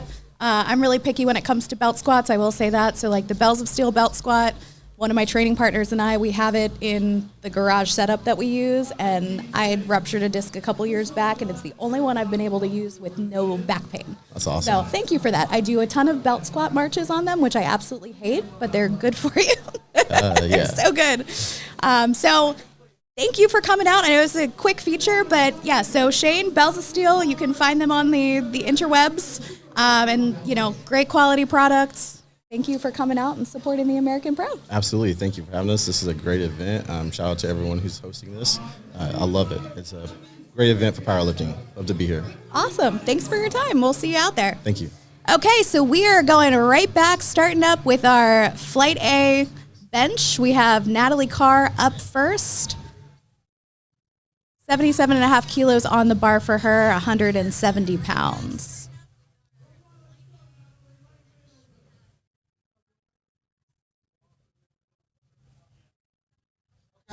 Thanks.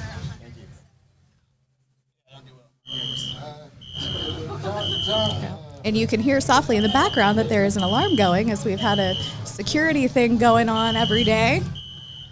And look who it is. Oh, wait, hold on. There she is. Oh my goodness. That was a really smooth opener for Natalie. What wasn't smooth was Stacy's entrance. I go by the Blue Power Ranger. Thank you very much. Oh, sorry. The Blue Power Ranger is here for us to do some commentary with me.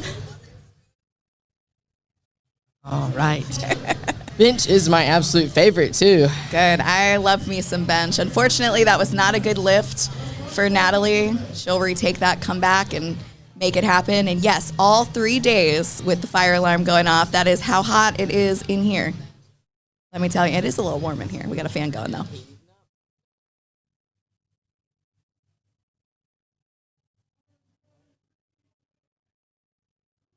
Okay, Brittany is up next. Is your mic not working? No, don't think so.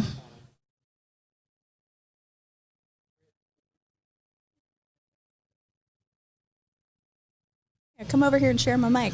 I like to cuddle. All right, and Britt actually trains out of Factory Gym with me sometimes, so she's opening up 214. Super strong bencher. I love Britt.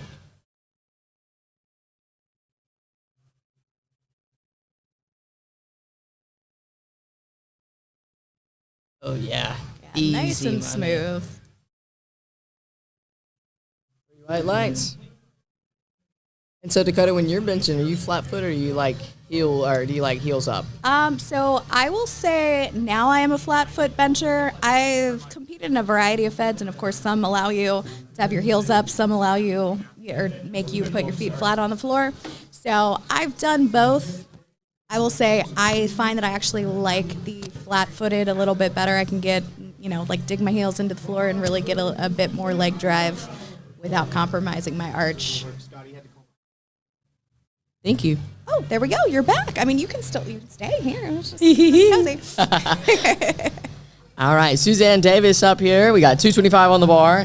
And you guys were talking earlier about Suzanne. I have nothing but such high words to speak of her. She's been a competitor since I was competing. I've competed alongside her. An absolute outstanding competitor.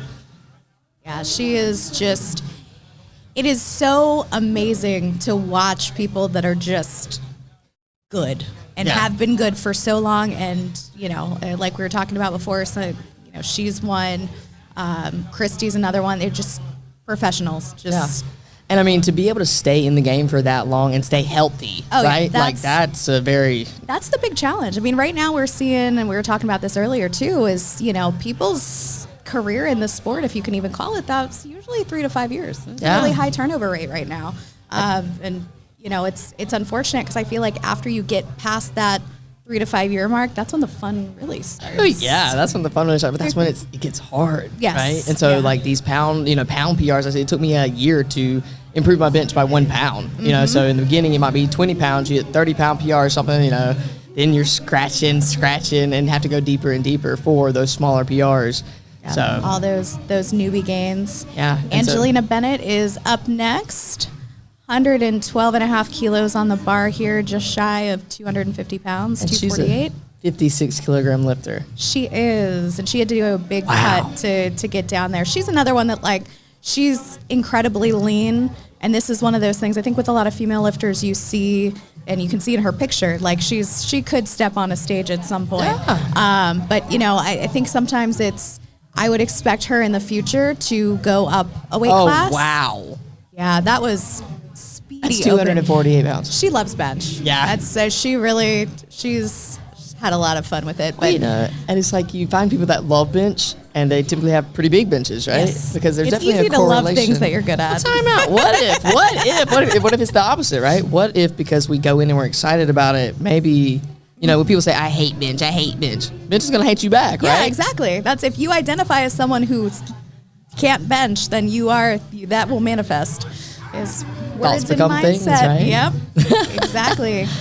Brittany Bowles up with 270 pounds on the bar for her opener. And again, I mean, these openers that we've had here today, just right out of the gate, the first couple lifters in. We're already, I mean, this is absolutely crazy. This is, we're just almost at 300 pounds, and it's on openers, midway through the flight. Yeah. And that looks like it's going to be 3 white lights for her. I love strong women. Same. I love strong people in general, but man, strong women make me feel a certain type of way.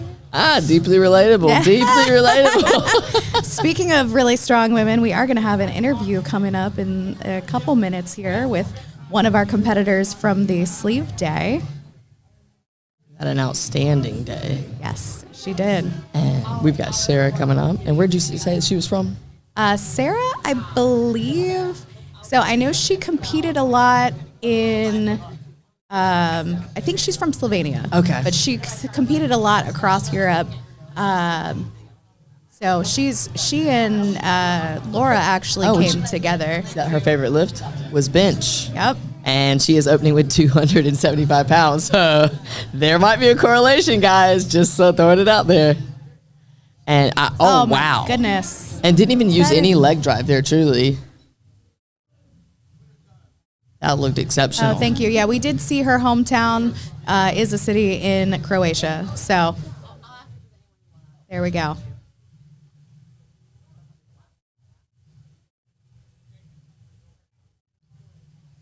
That's where you can. I was looking at the where people are competing when I look up people on open powerlifting, and it's like, okay, well, so you have people that have competed all across Europe, our European lifters that are coming over here. So it's like, let's figure out where they are from.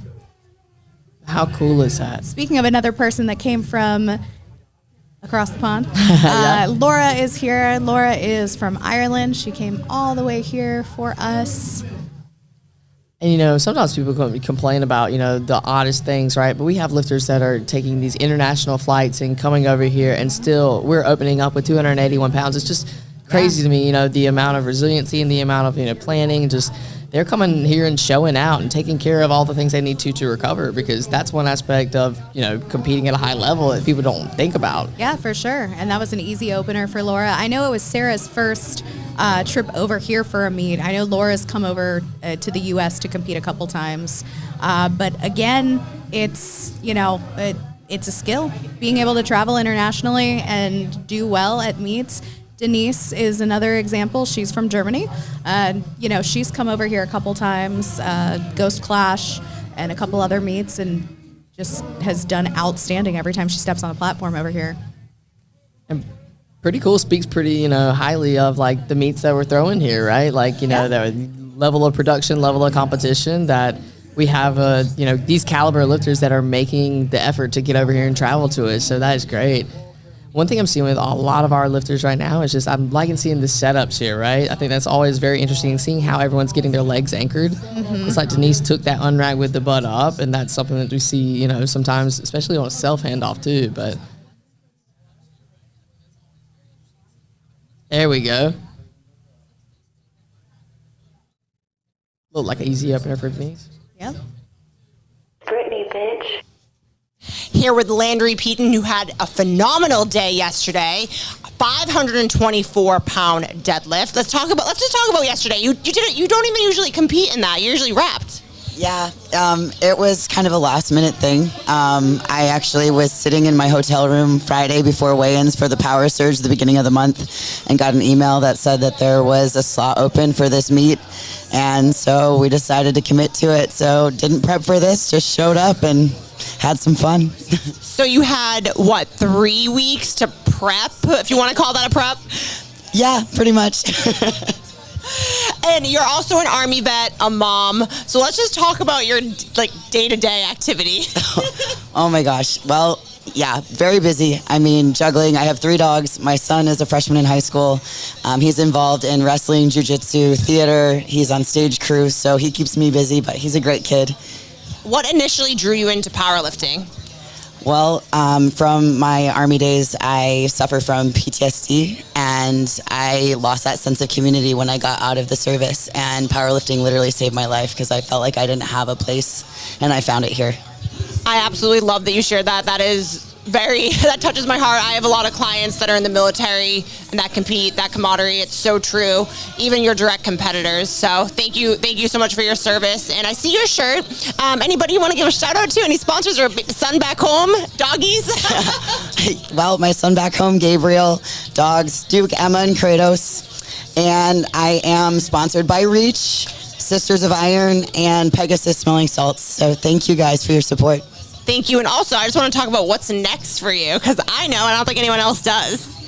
I'll be heading to Miami in April for the Ghost Clash, and I'll be in wraps for that one. Which I know you're excited for. So I'll see you in April. Good luck with training since you actually have time to train. And anything last minute, what are you looking forward to now? We have the Halloween party tonight. Yeah, absolutely. Looking forward to the party, meeting everybody. It's just amazing being here. Thank you again, and shout out to Columbus. Yeah, Ohio. Thank you.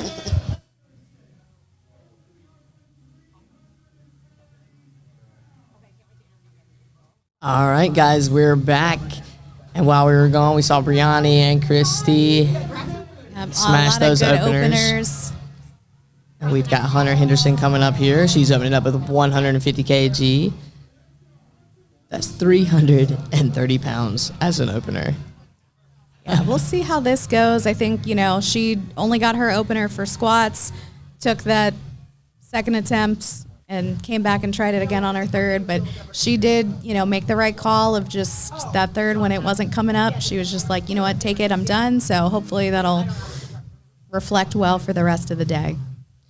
And you see a lot of that with, season. That was an easy opener. Wow. That was 330 pounds. Wow. But, with season lifters that, know when to stop and when to go. Yep. I struggle a little bit with that, you know what I'm saying? But I think that's, great call, because try to grind out a squat maybe if you know it's not quite there and just straighten that back. She's got a huge pool, so we got to make sure that, save for that pool too. So we've got Samantha Rice coming up, opening up with 152.5 kg. She's opening up with 336. And I know we're about to pop over for another interview in a couple minutes. Trying to get some of our lifters from previous days stopping by and talking with us, talking with Brittany. It looks like John Hack is coming into the booth. He might be too big to even fit on the screen. That's why they use that 0.5. Gun show, baby. Sam Rice. I love watching Sam compete. Such a great lifter. There he goes. Steady, steady. What do our judges say? All 3 whites. white lines. Yep. you never know sometimes when you have that stoppage and continual motion in the press and it gets a little choppy. Sometimes you have a judge that sees movement and then you get like a run, but that was good.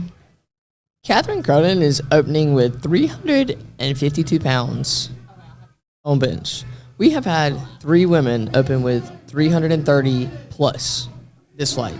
I know. It's absolutely phenomenal. And we were talking about this earlier during the break, is that, you look at female powerlifting in the last couple of years and, this is normal now. Yeah. Like, we get spoiled, but I remember when 300 pounds as a raw female lifter was unheard of. I remember, and now it's like, this is normal. Like, even at a pro level. Yeah, commonplace. I remember my first time when I opened over 300 pounds, I was nervous. I was like, wow, that smurfing me, guys. Oh my God. Yeah. And another person that, she's from the UK. She flew internationally to come here, and she's been having a great day so far. She went 3 for 3 on squats, smoked that opener. Nat's going to come back and retake her opener, that 77.5 kilos. She also with us is in the Halloween spirit with her clown makeup. We say that, and this might just be her on a Sunday. You never know. This is part of my normal costume too. But I believe that. I believe that. Truly. Natalie Carr, she's been fun to watch. Yeah, she always comes and puts on a show. She, her last meet was the Women's Pro-Am out in Ohio earlier this year in April. And she's just a really fun lifter to watch. And she's very positive, has great, fun personality. It looks like she's part of Team Queen Bee Power with Laura, right? Yeah. Yep. That's one thing Laura can produce some lifters. Oh, absolutely. And not just equipped. Like, I think a lot of times people think, like, okay, and we're talking about Laura Phelps Stackhouse. For those of you who do not know who she is, look her up. But she's really, raw lifters, equipped lifters. She's got quite a stable of really strong female power lifters. Beautiful bench. Yeah. I mean, she's one of those. She gets it. She's outstanding. She was one of the ones that I looked up to when I first got into powerlifting, and it still stayed around, right? And it's coaching and just really produces athletes. And I think it's not limited only to gear or anything like that. She's a good coach all around. Yes, absolutely, and just a wonderful human. All right, Big Bad Brit coming up 237 on the bar. That's an interesting one. That's another one of those kilo increments that ends up in a solid rounded pound weight, 237 pounds even. I am here with John Hack, who everyone in powerlifting knows who John Hack is. Had a phenomenal day yesterday. John, how long have you been in the game? So this is my 10th year competing. Did my first meet back in 2013, USAPL, and made the switch over to the untested side, and it's been a fun 10 years. A decade competing. Do you happen to know how many meets you've actually done? Not off the top of my head, no. I'd be curious. I have to go back and count. So what was the highlight of the day yesterday? I was commentating when you were going. I was pumped about your 799-pound squat, which looked amazing. How did it feel? I know it's always a different question. Definitely the squat was the highlight. Bench, deadlift did not go as well. But squat was definitely the one that was going to be the question mark coming in, because I injured my knee and glute about 3 weeks out, and I really haven't been able to squat since then. So I didn't know if the 705 was even going to be there yesterday. When was the knee injury, and what are you doing to rehab that going forward? So the knee injury was actually on the same weight that I hit yesterday, and it was exactly 3 weeks out, and basically it was just doing kind of resting, and it started to tighten up a little bit after the squat. Maybe affected me a little bit on bench deadlift, but I guess now I have a long off season. I can finally take some time to let it heal up completely. So you're tough, and you've been doing this for 10 years. What happens to you mentally? How do you get through that? Like, share with someone who doesn't know how to do that. 3 weeks out, getting injured, and still showing up to the American Pro. Like, how did you work through that? It was tough. There was definitely some moments where it was at the point where in the prep where I just wanted to see, I guess, how it went, and I was like, well, my body will either heal and I'll be able to hit something or not, and it's not really something I can do to change it. So I guess it healed up enough that I was able to put up the performance I wanted to. So You definitely did. And I'm obviously a little biased, but I saw you doing some strongman. What is next for you? So the next competition is going to be the Ghost Clash. I'm going to Germany for a push-pull meet in 6 weeks. But the next full meet is going to be Ghost Clash. I would at some point like to make a push back to strongman, but I want to hit 2,300 first. So 2,300. So we have Germany push-pull, and then we have the Ghost Clash in Miami, April 6th through 7th. So plenty of time to get that knee better. Now you're on the Iron Rebel team. You have a few other sponsors. Anyone else you want to give a shout out to? Yep, so I'm with Transparent Labs, Zone Smelling Salts, and Hanzu Power. Remind us of your Instagram name again so everyone can follow you. You can follow your amazing training. It's Bilbo_Swaggins 181. Awesome. Well, thank you so much. Best of luck on the knee. Safe travels home, and look forward to seeing you at the Ghost Clash. Thank you. Brittany, bitch. Can't beat that transition.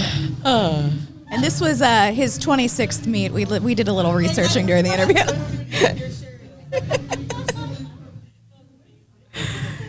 So right back into it, we have Denise Herber up next. That's going to be just shy of 300 pounds, 292. I did see somebody in the chat during the interview that said he could rep John Hack's maxes. I do invite you, if you have a posted total, to come out to the Ghost Clash and compete with him. I'll pay for your flight. I'll pay for your flight. I'll get you out of here, all right? I, too, used to bench 405 in high school. Oh, yeah, me too, you know. Yeah. Silly backs. All right. Like you said, 292 on the bar for Denise. You said 26 meets for John. Yep, this was his 26th. That's incredible. It's unfathomable. Second honestly. for Denise. I know, that's a lot of meets. That's a lot. That's a lot of meets in 10 years. Yeah. And obviously it doesn't really work that way, right? But if you did 10 years, 26 meets, that would average almost like 2.5 plus 2.5. meets, right? Someone asked in the chat earlier how many meets would be, you know, how many times should you compete in a year? What would your answer be? I think it depends on the level. That's what we you know, said, like yeah. I feel like in the beginning, 3 meets maybe a year, even 4. Yeah. Totally realistic. I always say the stronger you get, the less you need to Yep. show it off. Yep. So, you know, it's not uncommon. We have some of these folks here that haven't competed since the last American Pro, or like just haven't competed in, you know, a year or so. So that's totally reasonable at this level. Yeah. And Sarah that's exactly what we is said. back up with 292 as well for her second attempt. Sarah from Croatia, we got that sorted out. And a great lift for her. Love those long ombre braids. It's great.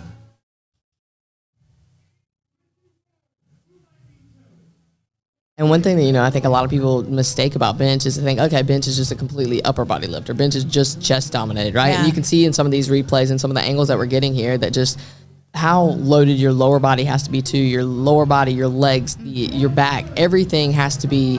I tell people, if you're comfortable on bench press, you're not doing it right, Oh, right? yeah. And like, you know, I always thought about it when I made the transition where I learned how to use leg drive. All of a sudden, my quads were sore after bench, and I was like, I've made it. I have doing unlocked, it. yeah. Yes. The first time that I felt that, you know, I used my legs. I didn't have a coach or anything guiding me. I just figured it out, right? And I was like, why are my legs? And I was like, oh, that's the hack. Yep, Yes. that's it. Not the John hack, but just But the hack. the hack. All right. Britt's coming out 292, or this is 132.5 kg on the bar. Yep, also For 290. Brittany. That was a popular second attempt. We had three lifters taking 292. 3 white That's a lines. good lift for Brittany. I am really just in awe right now of this women's flight, truly, because everybody is knocking on either above or knocking on that 300-pound mark. And these women, I mean, are so very strong, but not incredibly big in stature, right? We've got some smaller weight class lifters in here, and it's just, that is incredible to see. Just absolutely insane. I remember whenever, you know, I love to bench, and I think very highly of my bench, right? That's probably my favorite thing. And it was just mainly me and Jen Thompson. Truly, that, you know, Yep. that 300, 315 pound mark. And it's like, that is well beyond, we are ages over that. It's so exciting to see. I think that might be my next goal is to coach somebody to a 300 bench. Because I've got plenty of 225 girls that used to be my marker. I'd be like, okay, yeah, we're going to bench 2 plates. Now it's bumped up to 3, right? 225 bench is a future 300 that hasn't happened yet. 100%. And looks like Laura is there and has it easy. We're going to see what the judges say. 3 white lights. And I'm loving the fact that, we're seeing a lot of greens here. I love to see greens, green, go. But we want to see these lifters can, succeed. And so far on bench, things are looking pretty smooth. Yeah, definitely. And you can see in that overhead view just how you take and, you use that tension, right? I use the rubber band analogy all the time, but you're thinking about, you're not just dropping that bar to your chest. I tell people, row that bar to your chest or use your back, engage, load. Yeah. Load those lats down and then it just springs up like a rubber band, right? Yep, and that's where, I think you look at like a flat back bench and that's definitely going to be more chest, more pec. Yeah. And then, we talked about this on Friday about arching and stuff like that. And it's like, okay, well, powerlifting, the name of the game is moving as much weight as you can to a technical specification. So with an arch, it's going to allow you to load your lats more versus your chest. And if anybody's looked at Stacy's back or anybody else's back that's, has a big bench, that was a really fast second for Brianna. Looked like an opener, truly. Yeah. And I'm loving just the angle here, too. You can see just how her legs, I've watched Brianna's bench just kind of adapt over time, and that was something we talked about earlier, was just like as your leverages changes, as things change, that hip mobility is crazy because you can see it from that overhead view how she's got her, just think about, I tell people to torque your heels in, right? But you've got the external rotation of the knee and the glutes are firing. That looks really good from Brianna. That's probably the best I've seen her bench ever, truly. And you got to look at, too, with, her path in bodybuilding, the pro card, her back has gotten massive. And what I was saying about, anybody who has a big bench has a big back. And if you look at somebody's lats, that takes up so much. So you want to use that. Like pecs are smaller muscles. They're not really going to help you as much. Speaking of another person with a big back, the and biggest big back in the building truly is right there. That's Christy Hawkins. We actually had to widen the doorways for Christy and her lats. We told you about those renovations we made to the event space. It was for Christy, truly.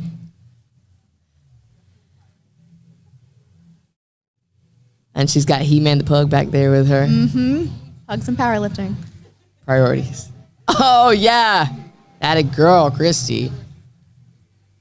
That looks like a strong attempt. And that was 336 pounds from Christy. 3 white lights.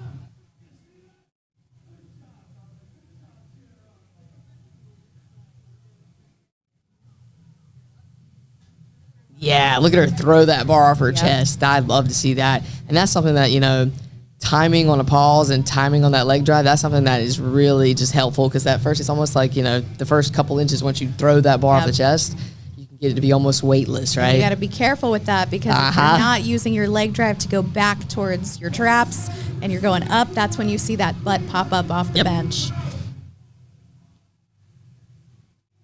Sam Rice is up next. Bar weight goes up to 155 kilos, 341 pounds. And you were talking about earlier about sharing information and knowledge and even in coaching, right? And one thing that I've found for a lot of people that can be helpful is just if you find yourself that you're throwing that bar straight up and your butt is coming up, that external rotation at the knee, right? If you shut off those hip flexors and just turn those knees out super hard, it's almost like it traps your hips, right? Yep. So any of you guys that struggle with, butt popping up or anything, give that a go. Give that a go. All right. Looks like a strong finish there for Sam. Yep. Oh, yeah. Disagree? 3 whites.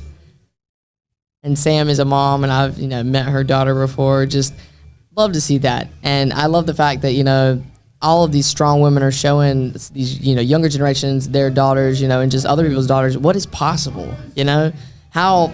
When you were growing up, did you see strong women like this? No. Predominantly strong women? Yeah, like you saw some of like the muscle magazines and stuff. Oh, yeah. Like the, health and fitness and women. And honestly, one of the things that I remember most is American Gladiators. Oh, yes, yes. This kind of gives the whole stadium vibe a little bit reminiscent, so not gonna lie. Like that's what I saw. And Yeah. okay, so there are these women here, but it was a rarity. Yeah. Right? So it's like you think about that and I said, there's a big crossover, I think, or an intersection between like powerlifting and pro wrestling. Yeah. Like in some ways 100%. it's the same sport.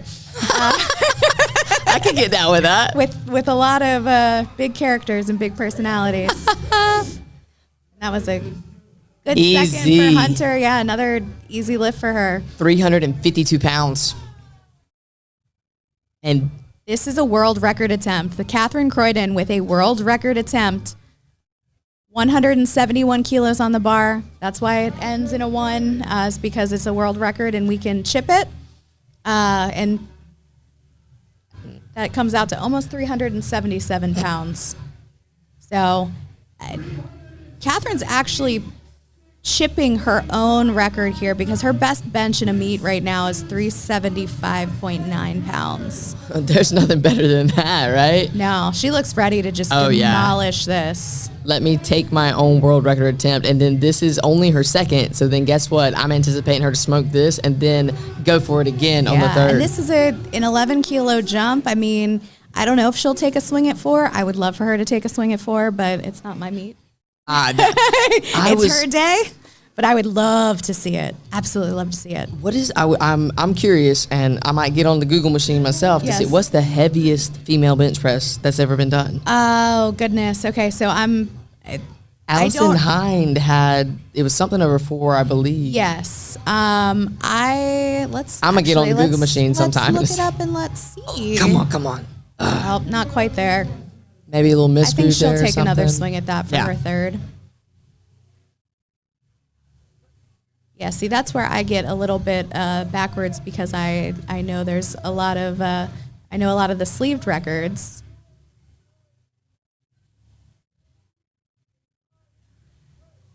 Honestly, with the rate that powerlifting is growing and change, honestly, the records in anything are so subject to change from weekend to weekend. Every time there's a meet, I can't keep up anymore. Yeah. There's Allison Hunt. He's top 148er. I remember that. Yeah, okay. These are in pounds. Oh, So look! we're looking at April Mathis, another name from powerlifting history. Yeah. For those of you that need to do your powerlifting education, April Mathis is another one who had an incredible career in the sport. And just for fun, that is the heaviest one, right? Yep, 440.9 pounds. And that was April Mathis. Yeah. And that was raw. That's insane. And that was in full power. She came back to do a bench only and hit 457.4 in 2016. Wow. Yep. That's incredible. The human body is so cool. So cool. Natalie Carr is coming up here, and we're going on third attempts here. She's from Indiana.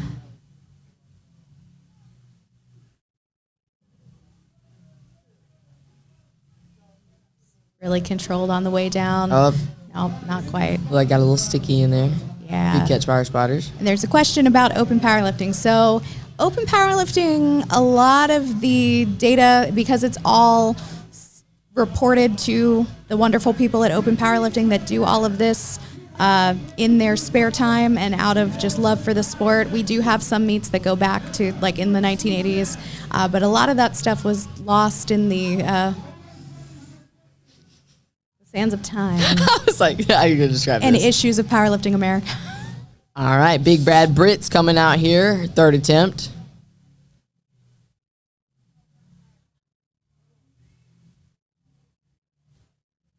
And Brittany, I actually, at the last tribute meet, Brittany was having a little bit of trouble with her butt coming up on bench, and I'm not usually one to interject my opinion or anything at all, but she was frustrated, and I was like, hey, try this. That cueing that I told you about torquing the heels in, and I don't think, knock on wood, don't anything here happen, but it worked. And it's very rare that something, just drop right there is getting helpful in that moment, but she's a great athlete, super, super coachable. She's fighting for it. She finished it. Let's see what the judges say. And there might have been a little downward bar there, but I hope not. Good fight for Britt. Good fight for Britt. Too much of that up and down on the way. It just sometimes it's tough to grind and still maintain that continual motion. But I think a lot of times when you can have a cue applied so quickly, that's a testament to the athlete's just kinesthetic awareness. And if you can like some people, and this is you working with a lot of beginner lifters, you say, okay, like squeeze your glutes, and they're like, well, how do I do that? What's that? What's a glute? I dropped down on the floor. I was like, your feet, do this. And she was like, okay. Like I'm that kind of person. I'm like, show me, touch me, move me. I think that's too why we see a lot of, and again, Suzanne being a great example too, one of our IFBB pros, And you can probably speak to this too, maybe. But I think training in that bodybuilding style, and posing, you learn how to flex your muscles. Yes. You have so much more muscular control that when you get back into powerlifting, you can turn on, turn off, and really use that to your advantage. And that's why you see so many of these women who have their pro cards just, here on this platform killing it. Well, I mean, and then you think about this too, you see a lot, especially of the women like that are at the top level. And I used to use Christy Hawkins as an example all the time, but it's just like, once you build that base, that muscularity and that hypertrophy, you have that base and you have that, motor control and stuff like that. And you can turn on and off like, okay, I know how to activate my quads. I know how to use my glutes. Good fight there by Suzanne, just not quite there on the day. But that's something that I think so many people don't spend the time actually building that base. Yeah. They jump right into, I just want an SBD, but it's And that doesn't get you stronger. No. Well, it Not might. like accessories do. I mean, it might initially, right? But then when we have to stabilize and use those rear delts, and you're like, what is that?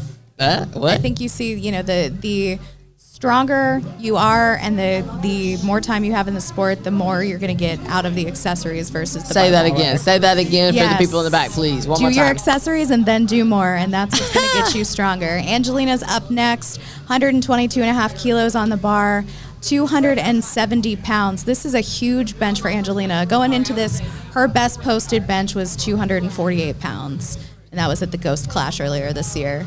And she's in the 123 Correct. weight class. Yes. So based on my Google machine math, Uh-huh. that is over double body weight Yes. bench press. Come on. That Yes. a girl. What do our judges say? That's a third attempt. Come on. Yes. Exactly what you said. That's the third attempt. You want to see some fight for it, but what you don't want to see, is where you have that wobbling or where you lose that stability. And look at this. I really like this top view because you can actually see physically the position of the elbows and everything else. This is not just the flat bodybuilder She's style so bench excited. press, right? She is so excited about Earned that. I it. knew how much she wanted that. And she's got a big deadlift too, so it's going to be really She's cool a to see very her. well-rounded lifter. She is. Yeah. She is. Because she's someone that I've watched for a very long time too, and just seeing her compete multiple times, she's only gotten better and better. Yeah. And I've watched Brittany Bell. I've watched her and her husband, super kind. I love when people are strong and they're kind. Yes. You know what? There's plenty of strong people, but there are not enough nice people. I 100% agree. Drop some W's in the chat for all the kind folk. Drop some W's in the chat. Don't lie about it. We will investigate. No fake nice people.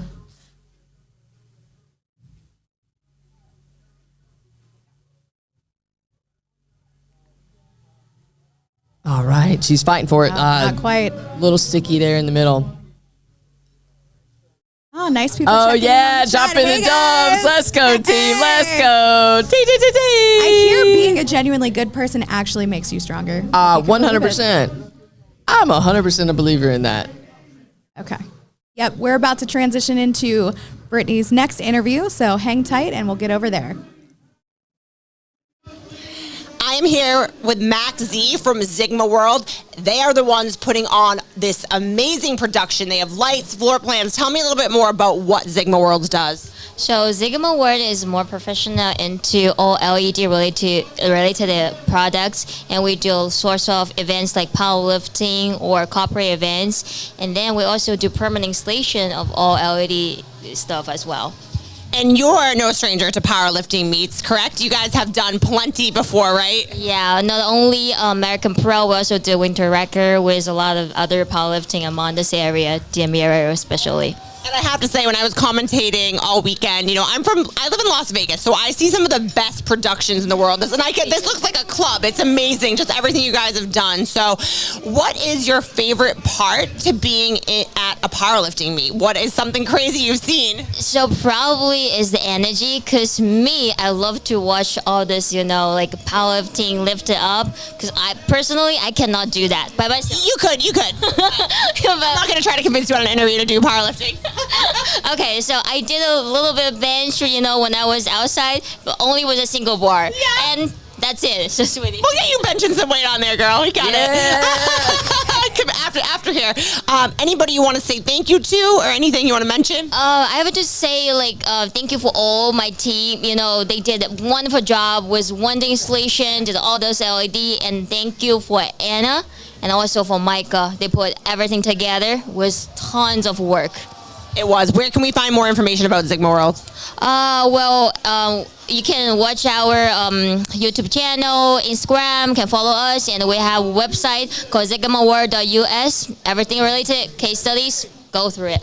sigmaworld.us. Well, thank you, Max. Can't wait to get you benching, and we are going to throw it back to commentating. Brittany, bitch. Yeah, Britt. All right, you let me know. I'll cut you to a 300-pound bench. I got you, girl. We are in thirds. We only got a couple benches left. We're seeing replay of Denise Herber's third.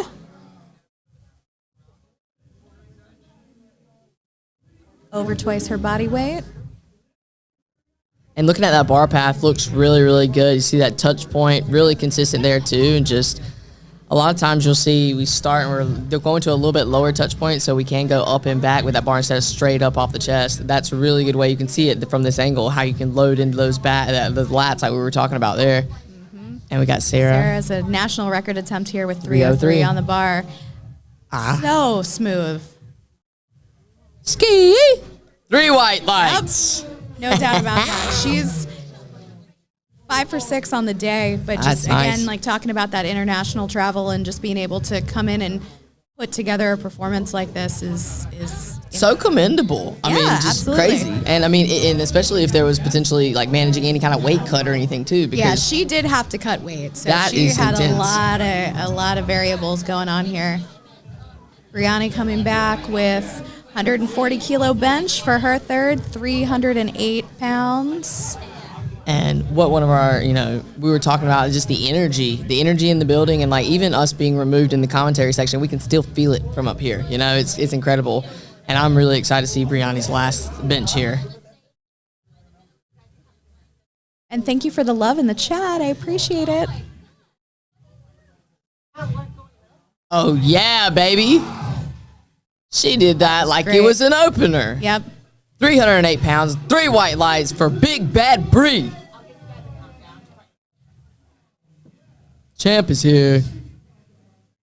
That was incredible. And this is the best I've ever seen her bench. And I mean, truly, smoked that. Smoked it. And love that big smile afterwards, too. Yeah. And that's what you were talking about, our bodybuilding training, potentially that hypertrophy carrying over. I mean, just honestly, like, that motor control and just doing a ton of like dumbbell work, the stabilizers you have to have there. And you can see too, even when her elbows kind of flared out, she was able to still control it and finish the press. All right, one of my favorites here, Christy Hawkins. We love Christy. Christy Hawkins. If you guys love Christy in the chat. Yes, let's hear it. If you love Christy and her pug. Yeah. Rep for Christy He-Man and my boy the Love Bug, giving strong handoffs. That's probably the strongest handoff I've seen all day today. Yes. Chat says the dude in red is massive. And he is. And once again, probably the nicest person you've ever met. Let's go, Christy. Come on, baby. Come on. Almost there. No, not quite. You know what? I think there was one time, I can't remember what year it was or anything, but I know that Christy injured her tricep, but she might have even tore her tricep at one point. And honestly, to be able to sit here at throw up over 300 pounds and try to fight through a grind like that. Oh, yeah. So, I mean, ballsy. Don't even know another word for it. And I feel like her approach thing, we were talking about this too. You know, for those of you who don't know, she is a scientist in real life. She doesn't just do powerlifting. But I think that, we've seen her come back from so many things, and it's just methodical in nature. Yes. And it's a testament to, what she does in her professional life. Fish swim, birds fly. Christy Hawkins, she's going to come get it. Oh, yeah. Speaking of coming and get it, Sam Rice back on the platform, 157.5 kilos on the bar, just shy of 350 pounds for her third. Representing TX, Big Texas in the house. Yep. And Sam Rice, I've loved watching her lift. She's so intense, so intense. And her Instagram handle is Quads Like Mom, and she's got some quads there, but not just used for squatting, used for bench. Watch this leg drive. Bang, bang. And that was nice, Sam. That was nice, baby. 3 white lights for Sam Rice. And you see a couple of our lifters, you see them coming up and they're kind of like moving their legs a little bit or like grabbing their kind of glutes, lower back. Some of that might be some cramping issues, just potentially, because, we're getting in these strong bench arches. We're pulling those legs back, stretching out those hip flexors. It's harder than it looks, guys. It's harder than it looks. I know these women are making it look like it's just a cakewalk, but it's still 300 plus pounds. And we've got Hunter Henderson coming here with 369 pounds on the bar for her third attempt. And this is a 7.5 key jump from her last one. And she's been smoking bench today. And we're about to go over to another interview. Ladies and gentlemen, Micah Marino and Anna Perez are going to be joining us with for Brittany. An exclusive interview with Brittany. Coming right up. So you guys sit tight. We've got a couple thirds left, and then we're going to go to them. All right. Hunter blows it up. Pressing it out. And what do our judges say? Bang, bang. And the crowd Oh, goes my. wild. Love that. That was Love a solid that. third. My name is Garrett Fear. I'm being joined by Johnny Kaufman. the one and the only Johnny Kaufman. Johnny competed yesterday. Yes, we did. And how'd you feel about it? I'm feeling pretty solid. Under the circumstances, we had some injuries coming in and things like that. But we had a great day, PR'd the total, and had fun. I'm happy to hear it. Guys, Johnny's a great up-and-comer. He's going to do a lot over the years. And I figured, let's see how Johnny does doing commentary. You guys, and chat, don't go easy on him. We're going to kick off our Flight B bench press here in prime time. The men, Henry Craig, 190 kilos, 418 pounds, competing in the 125 kilo division as a 275-pound competitor. Didn't have the best squat day. Still squatted a monstrous amount of weight. Yeah, I was going to say that still's ridiculous.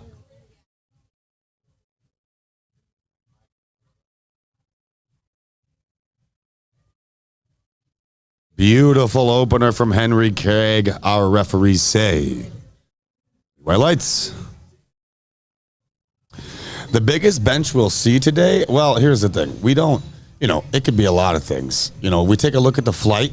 I do know that Pat McGuire isn't feeling particularly well right now. He had a pretty rough week coming into training. He didn't weight cut or anything like that, but sometimes just in powerlifting, coming into the meet, you never really know what circumstances you're going to run into. And I know Patrick was one of those guys who had some circumstances that he wasn't prepared for. Now we have Rory Payne opening up with 202.5 here. 446 pounds.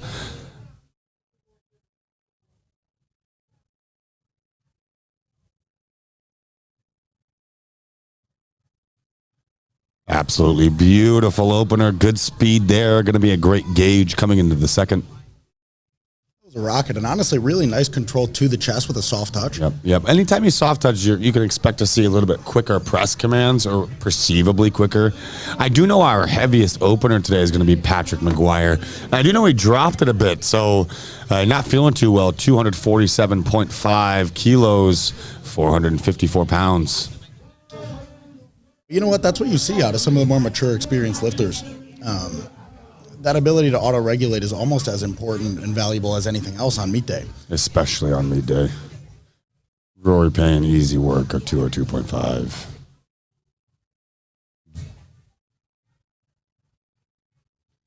And now we have Joe Corsi opening up at 215.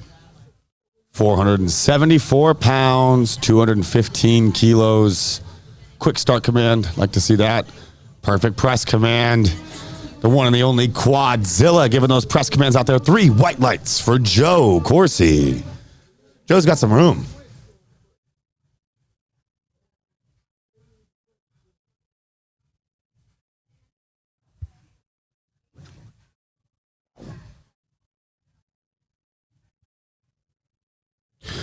Now we have one of the all-time greats. Oh my God. A man coming here with a plan. He is looking for something humongous here. We have Blake LaHue opening up with 215 after a narrowly missed squat. Yeah, dude, that 365 was right there, just a bit high. Got a bit wonky, but you can always kind of expect that with Blake. He's a groove lifter, especially in wraps.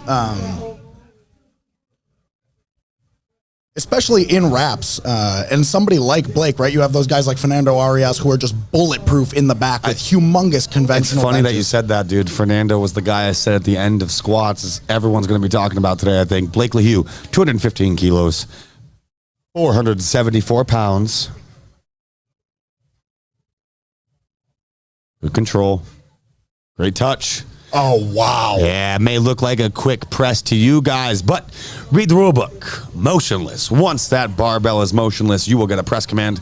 And if you're soft touching, you're way more likely to get that motionless call. Johnny, how do you feel about the soft touch? Is it something that benefits you?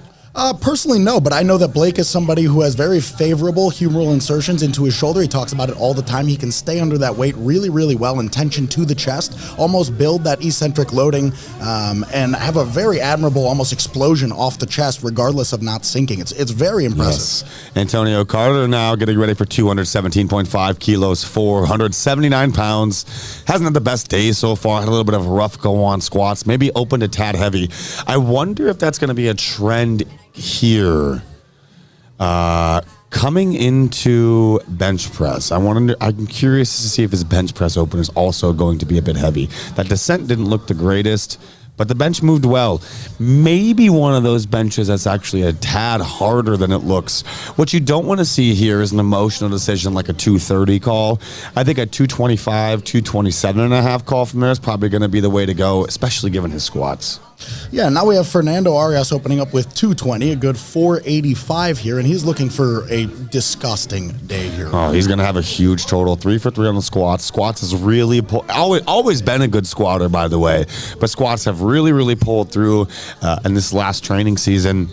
Looking for the opening 220 bench. And where you see a lot of these guys, or at least in wraps, right, where people might be taking super physiological loads and very grooved lifters, he has not a lot of difference between his, and look at that. Okay, maybe a little solid opener, yeah, tad tricky. Probably be conservative with the second. Could be one of those nuanced things, you know, where maybe he has to adjust coming into it. Could have some back cramping. He is kind of holding the shoulder high, reaching towards the hip.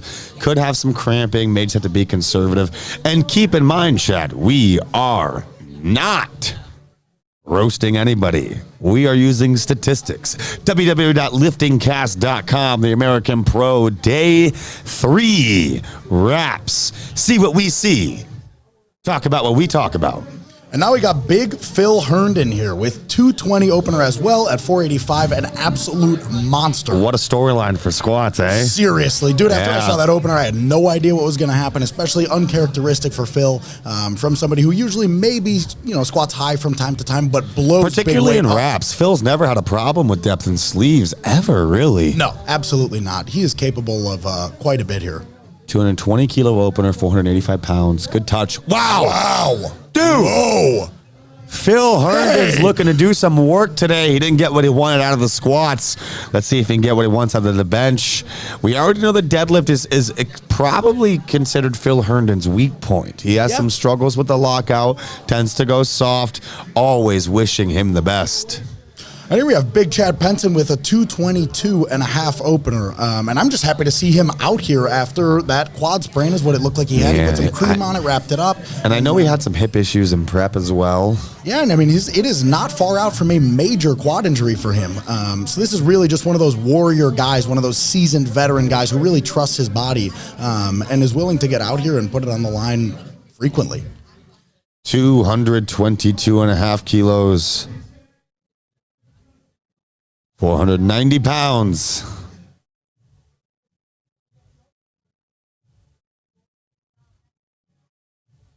I mean, come on. Yeah.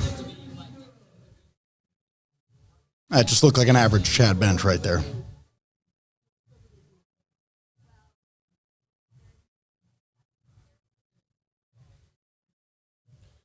Justin Zotto already put up the second heaviest total in Canadian history. Oh, sorry, squat. My apologies. And he is looking to try to put up the heaviest total in Canadian history today. I know. I was actually just speaking to him, and I know that he is having a little bit of health complications, and he was having quite a bit of issues on deadlift. coming into this. So things are up in the air, but if there's anybody who's going to be able to pull it off, it's somebody like this. He's a complete Absolutely. animal. Justin Zottel is an absolutely wonderful person. Great to talk to. And by the way, Fred, Kelly, Mr. and Mrs. Zottel, happy 40th wedding anniversary. Here's Justin Zottel's opening bench press. Wow. Absolutely wonderful job from a wonderful man, lifter, and son. Great job, Justin.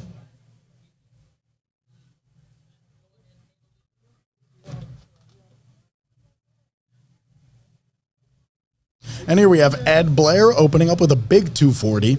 Also another lifter who's coming back from a relatively recent and very serious quad injury at a meet at Surge just like 6 or 7 months ago. Put up an amazing 804, very knee flexion quad dominant squat. And if there's anything that Ed Blair can do, it is bench. So let's see this massive opener from Ed. Yes, the second heaviest squat in Canadian history is what I said. I believe if I didn't, I apologize. It is what I meant. Ed Blair, 240, 529 pounds.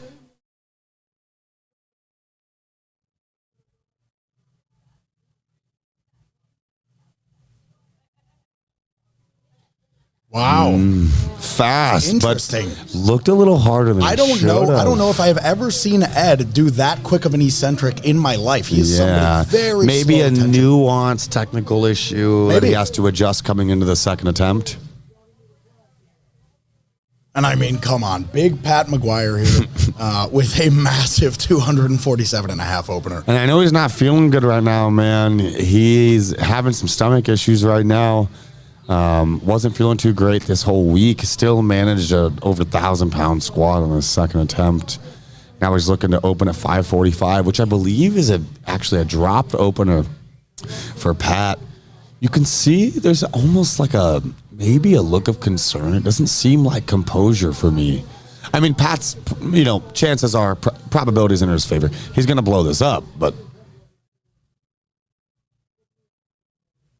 Oh my God. Still going to blow it up. That's just Pat. Pat McGuire. That's just Pat, dude. I don't know anybody who doesn't love Pat McGuire. Yeah, that's just Pat, dude. It's funny because it's a lowered opener, bro. And it's one of those. Smart. He knows. No, he does know, and that's the beauty of sometimes having new coaching more oriented. Yeah, but I think a lot of the time when somebody lowers an opener like that, making a smart, responsible, auto-regulated decision, they're more comfortable being like, okay, maybe if I move this lower opener how it should, I'm more comfortable taking that bigger jump to the planned second and still finishing with that planned third.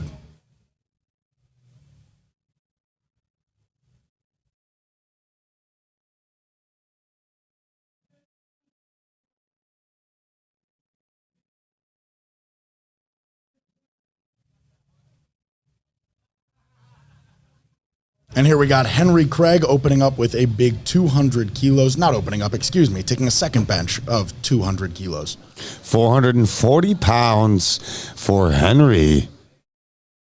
The funny thing with wraps is I feel like a lot of times people expect to put up their best benches, but people don't consider that literally wrap squats are an overloaded movement.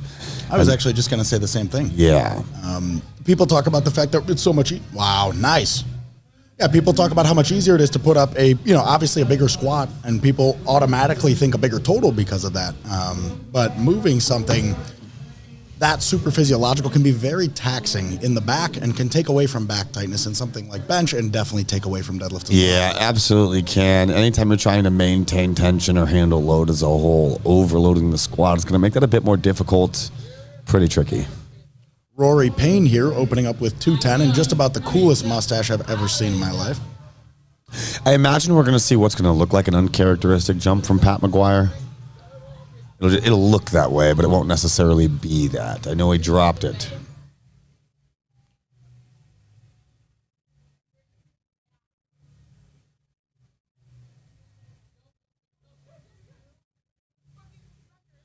Yeah, Pat McGuire took a jump to 270. 22. Did you say 270? 22.5 kilo jump. Rory Payne, solid descent.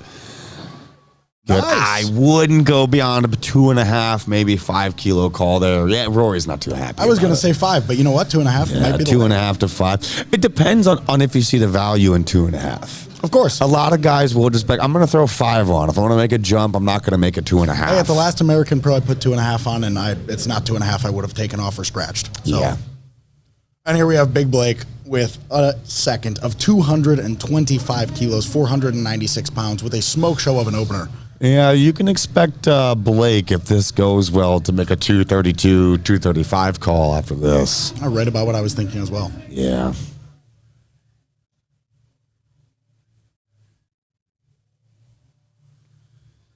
Blake is he's a very meticulous lifter. It doesn't seem like it looking at his squats, but his bench and his deadlift in particular, it really comes out how meticulous he is. Yeah, but even his squat, most of that not meticulous look comes around him really trying to find a groove and moving around the package. No, yeah, he's a very groove or flow oriented lifter. I like to call it. On all fronts, actually. All right, let's see this here. Okay. Yeah, we'll see a 230 call. We'll see 230. He's not happy with it. 2-1. Yeah. Little defeated look there. He knew too. He shook his head right at Trevor Jaffe for the red light call. Yeah, and you know what? With that soft touch. Sorry, nodded his head. That's the stuff with soft touch. You know, that's the risk you run hovering like that. Is it being slightly not motionless when you have to keep, that much tension on the bar like that? I imagine we're going to see a 230 call from Blake LaHue. And here we got Fernando with 227.5. Absolute monster, crossing that 500-pound barrier with 501.5 pounds.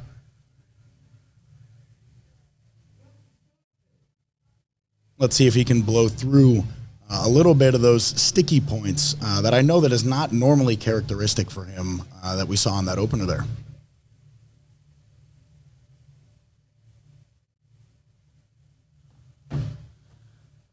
Let's see it, Fernando. Still a good call with a 7.5 kilo jump, especially if it was some weird technical issue. Oh, it was better than his opener. Yeah, it was a weird technical issue. Now, here's the problem: is he's really only going to be able to go 7.5 from there as well, which is not a problem at all when it's 235 kilos. I was going to say, especially with his training, I know that the bench is the one lift out of the 3. He's obviously a monster across the board, but it's the one thing that he tends to have, at least pretty consistently in the bag. There's less variables for him. Absolutely. Yeah. Joe Corsi also making a second attempt at 501 pounds. Going to see a lot of that today. 227.5 kilos. A lot of 500 benches. I mean, of course, this is day 3 of the American Pro, brother. It should Prime time flight. It should be. You're seeing 500-pound benches for 198-pound lifters. Of course. Something to consider. Which I hope all the viewers at home realize, no matter how many times you see it in this room right now, you should not be jaded by the fact that is ridiculously impressive. That is Joe gave a really solid crack at 903 today to tie his best. Was clearly dealing with some balance issues, maybe a little bit too much extension through the rib cage coming out of the squat. Solid descent. Long, yep. There was a bounce there. He's going to get a long press. Downward motion there. I don't think this will go. I think this is a 2-1. No lift. Oh, 2-1 good lift. The center judge, if he's really solely watching the center of that bar, there was 0 downward motion. But so here's the thing, though. Sometimes it can look like downward motion, but what may actually be happening is the bar is moving backwards. That's exactly what happened. Great job. Yeah. So sometimes on a front angle, it can look like downward motion, but in actuality, it's shifting backwards, which from a perspective standpoint can look downward. A little bit circular reasoning there, but it makes sense. And here we have Antonio Carter opening up with 230 here, 507 pounds.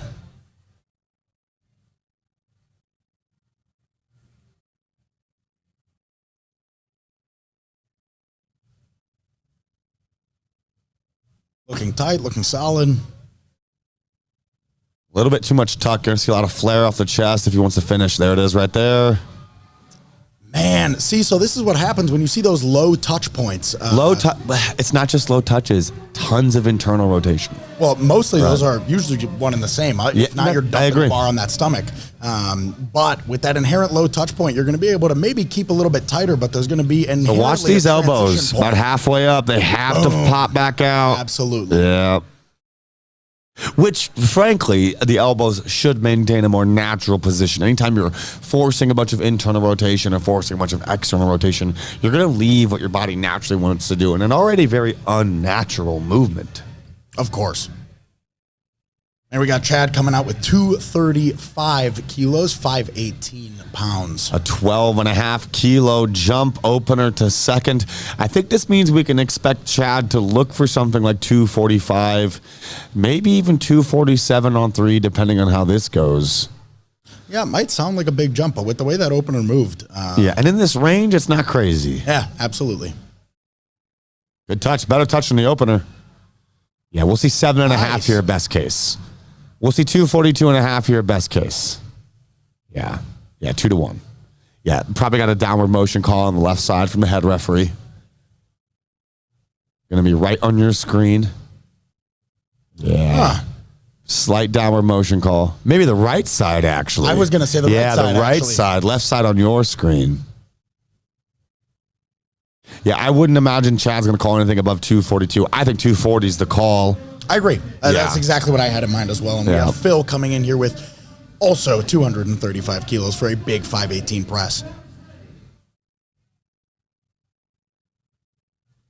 Phil's bench is looking really good today, but Phil does have he has a ceiling that gets approached very quickly. His cutoff comes fast. Absolutely. So with one of those explosive lifters, he'll hit a wall. Yes. So with a not here. Yeah, with a 15 kilo jump 1 to 2, if this goes above a 9.5, 9, anywhere in there, we're not going to see a great gauge for 3. Yeah, see that right side drop. Man. I didn't like that 15 kilo jump for Phil. This might be a 2-1 no lift. 3. Man. Yeah, I mean, you got downward motion on the right side. All the referees caught it. You know, that's part of the sport. You try to get away with what you can get away with. I couldn't tell if it was an uneven setup. It almost looked a little bit nervy. Like I said, that bench ceiling for Phil becomes approachable very, very, very quickly. And you know, I think if he retakes, if he adjusts, if he gets back on the weight a little bit earlier, he'll be totally fine. But we'll see. Justin Zottel, 20 kilo jump, justified jump. Not a jump I like in this range for bench press typically, but he very clearly opened, probably sub 90%. This is going to put him on the track for the heaviest total of all time from Canada. He needs this in a solid transition to his third. And I want to say the projected third for him was 250 in order to get that total, 252 maybe. Yeah, and his prep is looking very indicative of it. He is coming in here primed. Yeah, Justin Zottel put up a great kind of breakout performance at Ghost, but this here may even be more so considered a breakout performance, especially having gone 3 for 3 on squats. All right, let's see this here. Little roll there. Might see a pop back. Nice. Jeez, Justin. You can see Joe Sullivan. And there's Joe Sullivan.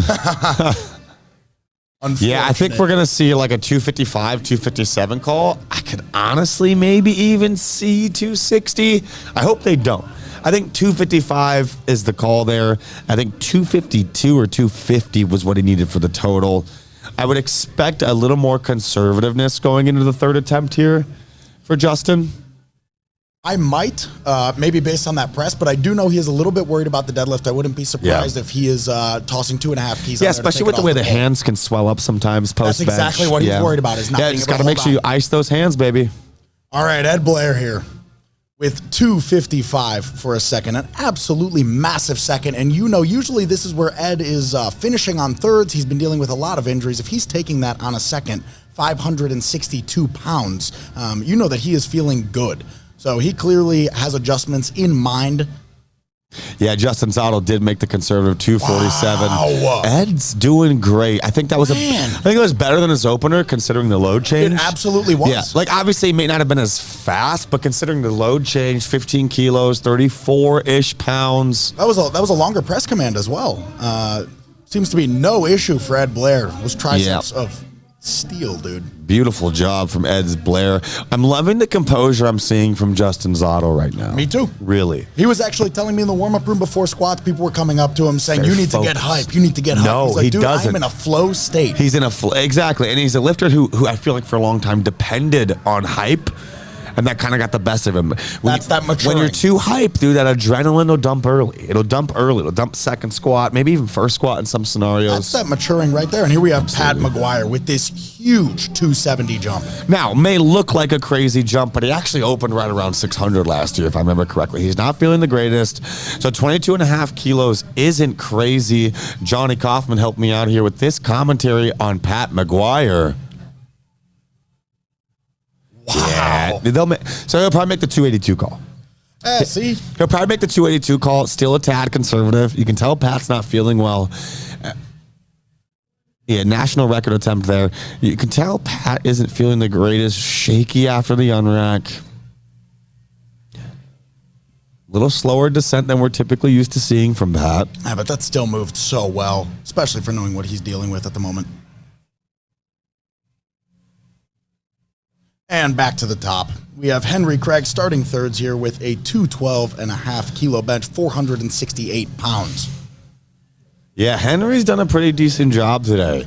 May have overreached on the opener on squat a bit. You know, probably should have had a little bit bigger gapping to 1 to 2 to have a better gauge for attempt 3. See, sometimes that happens at these big meets like this. Dude, you want to go in.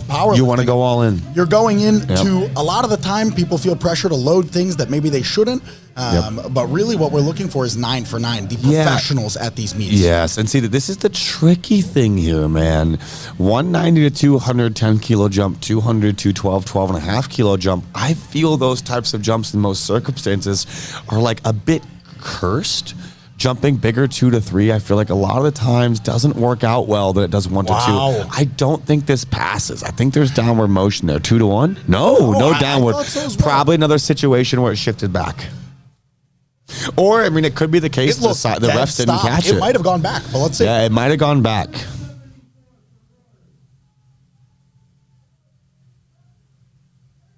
Love the instant replay. Wow. Yeah, it is a shift back. It is a shift back. Only on the left side, too, which sometimes when only one side is shifting, it can make, again, perspective standpoint, can make it look a little harder. Great job, Henry Craig. And Rory Payne here with a third of 215 kilos, 473 pounds. 5 kilo jump 2 to 3, 7.5 1 to 2, a 12.5 kilo total ascension from the opener to the final bench press attempt here for Rory Payne. Rory clearly not feeling himself today. Still going to do the work that he came to do. 215 kilos. Going to see a slow descent. I think he lost it. Yeah, he lost it.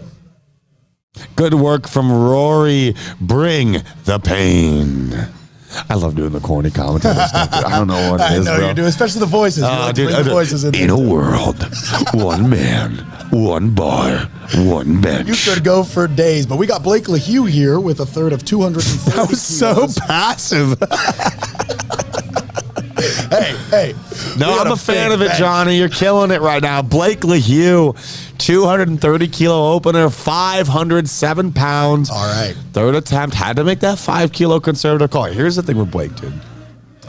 Blake can have an RPE 10 second attempt. Coming into the third, he finds a groove. He finds himself. He like finds we his said, cadence. he's a grooved lifter. Where if you Oh, you know what? I think Blake's timing out. I think Blake is timing out. What a good guy. He's timing out. Oh, what a classic guy. What a stand-up guy. Didn't feel good to take that third attempt bench press. Wants to make sure his competitors get enough time in between attempts. And this is a fast-moving meet. This is a seasoned competitor to make that decision absolutely. instead of just scratching. Very considerate of his Saw that in the morning flight from my athlete, Dakota Lazader. Now we are seeing a nice little timeout here. So far, a really solid flight. Phil Herndon coming in now, having to retake a 235. Chad Penson made a conservative call with 237.5, and we already know that Justin Zottel is making a conservative call, trying to establish the total for the heaviest total in Canadian history. We are now about to prepare for Phil Herndon, 235 kilos, 518 pounds. Johnny, like I was talking about earlier, Phil has a ceiling that is approached very quickly in the bench press. Made a 15 kilo call. Second attempt was one he was able to finish, just not to comp standard. If you had to guess what was going to happen here, what do you think? Where do you think he's going? Do you think he found himself? Do you think he knows what he needs to do? Or do you think the overall strength ceiling was found?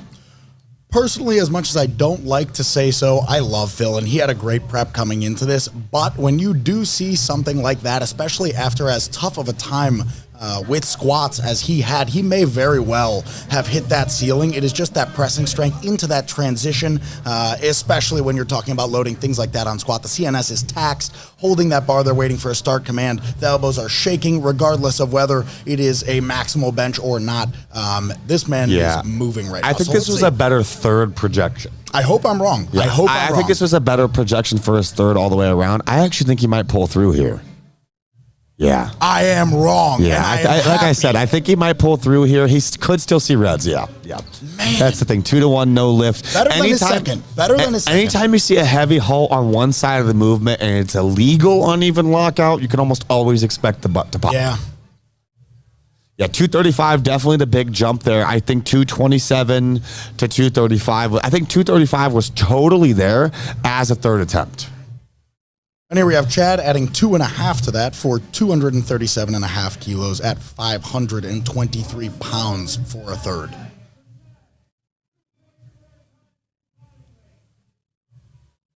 Chad making a conservative 2.5 kilo call, which I like coming from Chad. Seasoned guy, but for a while has tended to lean more towards emotional attempt selection. And I think now what we're seeing here is we're seeing Chad's maturity. And, frankly, it's scary for somebody to find maturity that strong, that late. Absolutely. You know what I'm saying? It's like, I think, Chad obviously, isn't having the day he wanted to. He's had some injuries in prep. Let's see it. I think he lost it. Yeah, he lost it. Good work from Chad Benson. Right call. But I think Chad, here's the thing. I don't think Chad found his stride. I think he's finding it. I agree. I think people have thought Chad has found his stride because he's so strong, because he is so gifted, because he is so present in the scene. Hey, when you have a warrior like that, loading things like that, sometimes it takes big injuries to get them to learn these things and mature. And he's as talented as anybody. I think that maturity, along with finding his stride, is going to be the most beneficial thing over the next season or two for Chad. And Fernando Arias with a big third of also 237.5. I don't like this call. 523. I don't like this call. I feel like with this jump, we're going to see some weird infractionary miss. I hope not. Fernando's who I'm rooting for today. Wow. Oh, no. Wow. Well, God, I love being wrong. That's what we got with I love being wrong. Showing up at the American Pro as they should, blowing through things like that. And you know what? I talked about second to third jump being bigger than 1 to 2, and I said there's only a couple of circumstances that call for it, and I think he had the circumstances that called for it. We talked about the nuance, technical mishap potentially on the opener, making a conservative call from 1 to 2. And it just slipped my mind. See, now these are the things that happen at meets of this level with athletes of this caliber that they can make those adjustments. Yes. Justin Zottel, 247.5 kilos, 545 pounds, a 5 kilo jump, a conservative jump. Look at him locking in. Look at him tuning in. Look at him. I hope he doesn't push the video wall. Don't push the video wall. This is a new Justin Zottel. This is a guy who used to come to the platform and he'd pace the entire time. Now we're just seeing a little rocking. We're starting to see another guy, Justin Zottel, come into his stride. 5 kilo jump, 20 from the opener to 2, 5 from 2 to 3, 25 kilo ascension, conservative 2 to 3 call. You can expect this to move well, permitting his energy is there. Oh, no. Yeah, well, you know what? I think it got into his head. At the very least, I'm glad it happened on strength because I think it got into his head. I think it got into his head. I think if we get an instant replay, he actually jumped the start command. Oh, no. No, I mean, he could just be cramping. Okay. But he actually jumped the start command, trying to move quickly and tried to get it back up real quick. And I think that messed with him. I think it messed with him a bit. Yeah. And you know what? I think that part of the reason he's staying on the bench too is now he knows he's got to utilize the deadlift to make up for things. Absolutely. I was hoping that you would have not that. be the case. Yeah, a lifter like Justin, you're going to have that emotional attachment to that heaviest total in Canadian history. You know what I mean? Absolutely, of course. I will say, regardless, unexpected. Unexpected. I will say. He's having a great meet. I mean, I really thought it like a 250 call, 255 call. I would have also said the same thing. But here we have Ed Blair with a massive 265 kilos, 584 pounds, just shy of that pound plate, 6-plate bench.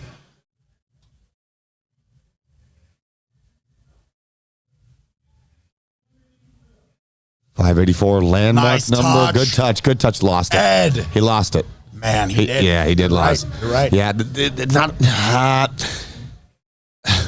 you know, in pool we talk about maintaining velocity through the backswing and the forward swing, and here what happens is he loses that velocity off the chest. It's the same kind of thing. When that happens, you're not really going to get that transition into the lockout as smoothly. And it's and only as somebody cleanly. like Ed that I would think would be able to maybe correct that with just the raw strength and power he has. But if you lose it enough under loads like that, it's yes, not exactly. possible to That regain. correction can definitely be made, but third attempt, top side of the It's the flight. same thing on There's deadlift. only one lifter following it. Absolutely. Top side of the flight, pressure's on.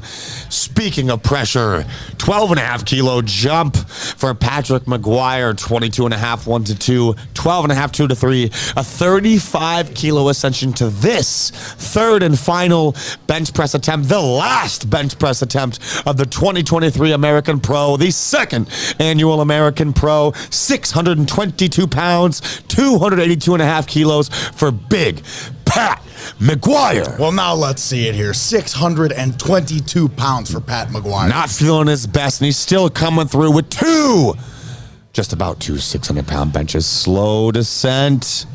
Transition. Wow. What a man. Big Pat And the McGuire. referees say 2 Nice. to 1. There we go. And he's a happy man. Look at that bow.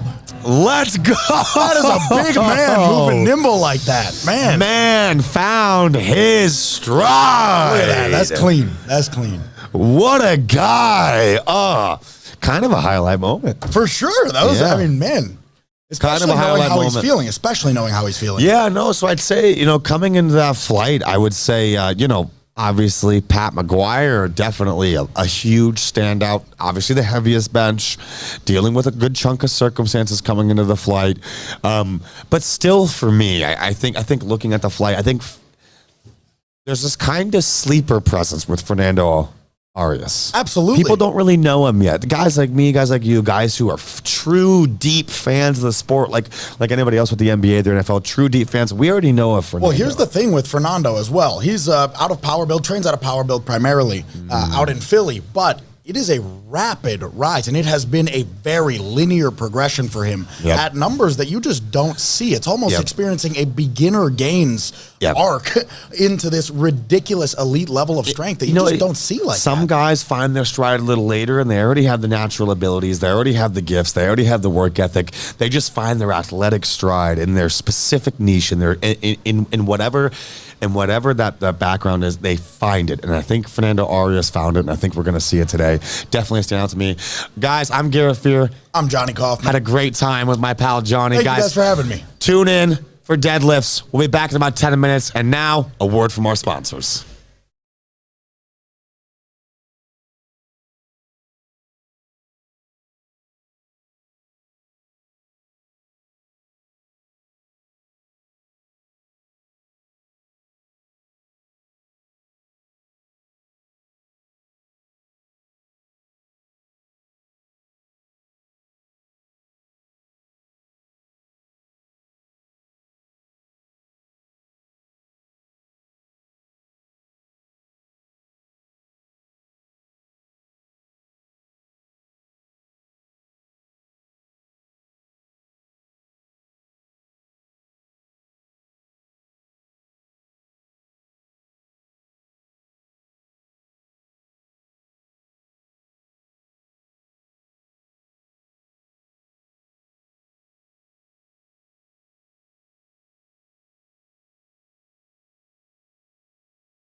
And welcome back. Dakota Duffy here with Emma Breezy. And we are about to kick off the first flight of deadlifts for the third day of the American Pro 2 Electric Boogaloo. And on the third day, I heard there was some big deadlifts about to happen, D. You know, I heard that too. Rumor has it. Rumor has it. All right, Natalie Carr coming in hot. She's leading us off, opening up with... I cannot see that. 369 pounds.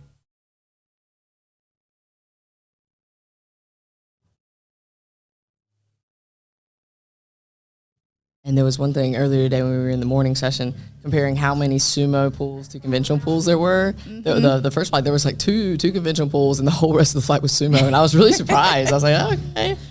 And everybody in the chat was, talking about just, pro sumo. And I was like, okay. Like that move pretty fast. Natalie, not sure. Maybe a command issue there. Yeah, 3 reds, and like we said, usually with 3, something maybe we're not seeing here. So we got Sarah.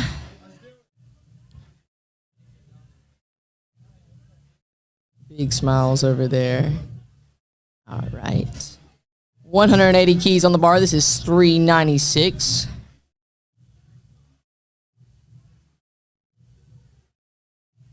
And one thing I love about deadlifts too, with your squats and your bench, you have several different commands, right? The only thing we got to do on deadlifts, we got one thing. Down. It's always funny though. You have those newer lifters and, as a judge, you're sitting in the head chair and somebody comes out and they look at you. They're down at the bar and they're like waiting for you to go up. And it's like, no, just go for it. I remember my first squat, meet, I was waiting for an up command on the squat. Mm-hmm. Oh, that was nasty. Yeah. Again, I don't know for sure. I like the little bow there. Same. Definitely more of a strongman looking type conventional pull there. So interested to see if she's also multi-sport athlete, but still solid opener regardless. You guys are going back and forth in the chat about sumo and conventional. What are your thoughts? Is sumo cheating, Stacy? Absolutely not. I wish I could do it better. That's truly it. It took me years. It wasn't until I got into equipment that I feel like I actually learned how to do it correctly. Yeah. It's a skill. Just Catherine like conventional is a skill. Coming in, 418 is the opener here. For the longest time, I feel like I just pulled a wide stance conventional. Yep. And that was beautiful. Very nice. Yeah, and it's, both of them are a hinge, but, conventional is a hip hinge, sumo is a knee hinge. And, I think that's the deciding factor there on if you're going to pull well or pull a wide stance conventional, is if you're actually hinging in the right place. Angelina's up next. She's going to be opening with 492, almost 493, 195 kilos. And one thing I think that most lifters could benefit from is pulling in both stances. Do you think the same thing? Oh, yeah. I think it's, and we've seen meets like that where people have gotten somebody in there, just do both. Yeah, it's a skill, and you're going to be a better competitor if you can do both. We've seen, things happen where you have something happen on squat, and maybe your hip's feeling a little off, and then can you switch to conventional? And she blew that up. Yeah. All right. She's such a strong puller. But, it's the same thing as, other aspects. It's like high bar, low bar, or like your squat stance. Like the more variability you can train and be able to execute, the more likely you are to actually show up as a competitor and be able to navigate. I think, a lot of people talk about all the trials and tribulations that they go through, like in a prep, but not a lot of people have a good story for being able to overcome adversity during a meet. Oh, absolutely. Actually happening day of. And I think that's, being able to pull both, that's just going to give you more resilience there. Brittany Bowles here with a 197.5 kilo opener, 435 pounds. And again, we just started this flight and we're, almost mid-fours for deadlifts for our women. What do you think the heaviest pull we're going to see today is? I just based on the numbers, I'm expecting Denise to pull over 6. Probably knocking somewhere close to 7. Yeah, and both Christy and Brianni too have pulled over 6. So we have Sam too, Samantha Rice. Yeah. She's a monster deadlifter too.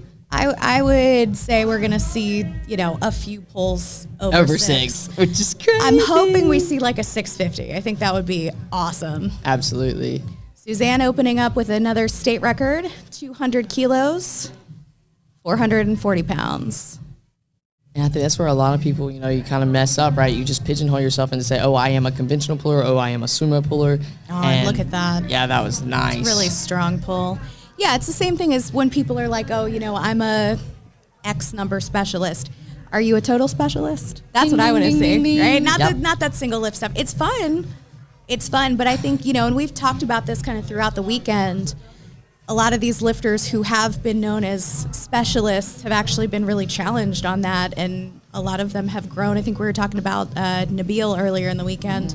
He's known for his deadlift, but at the same time, he's done a lot of work to bring up his other numbers, and it's cool to see a lot of these really well-rounded lifters or people that have grown into that.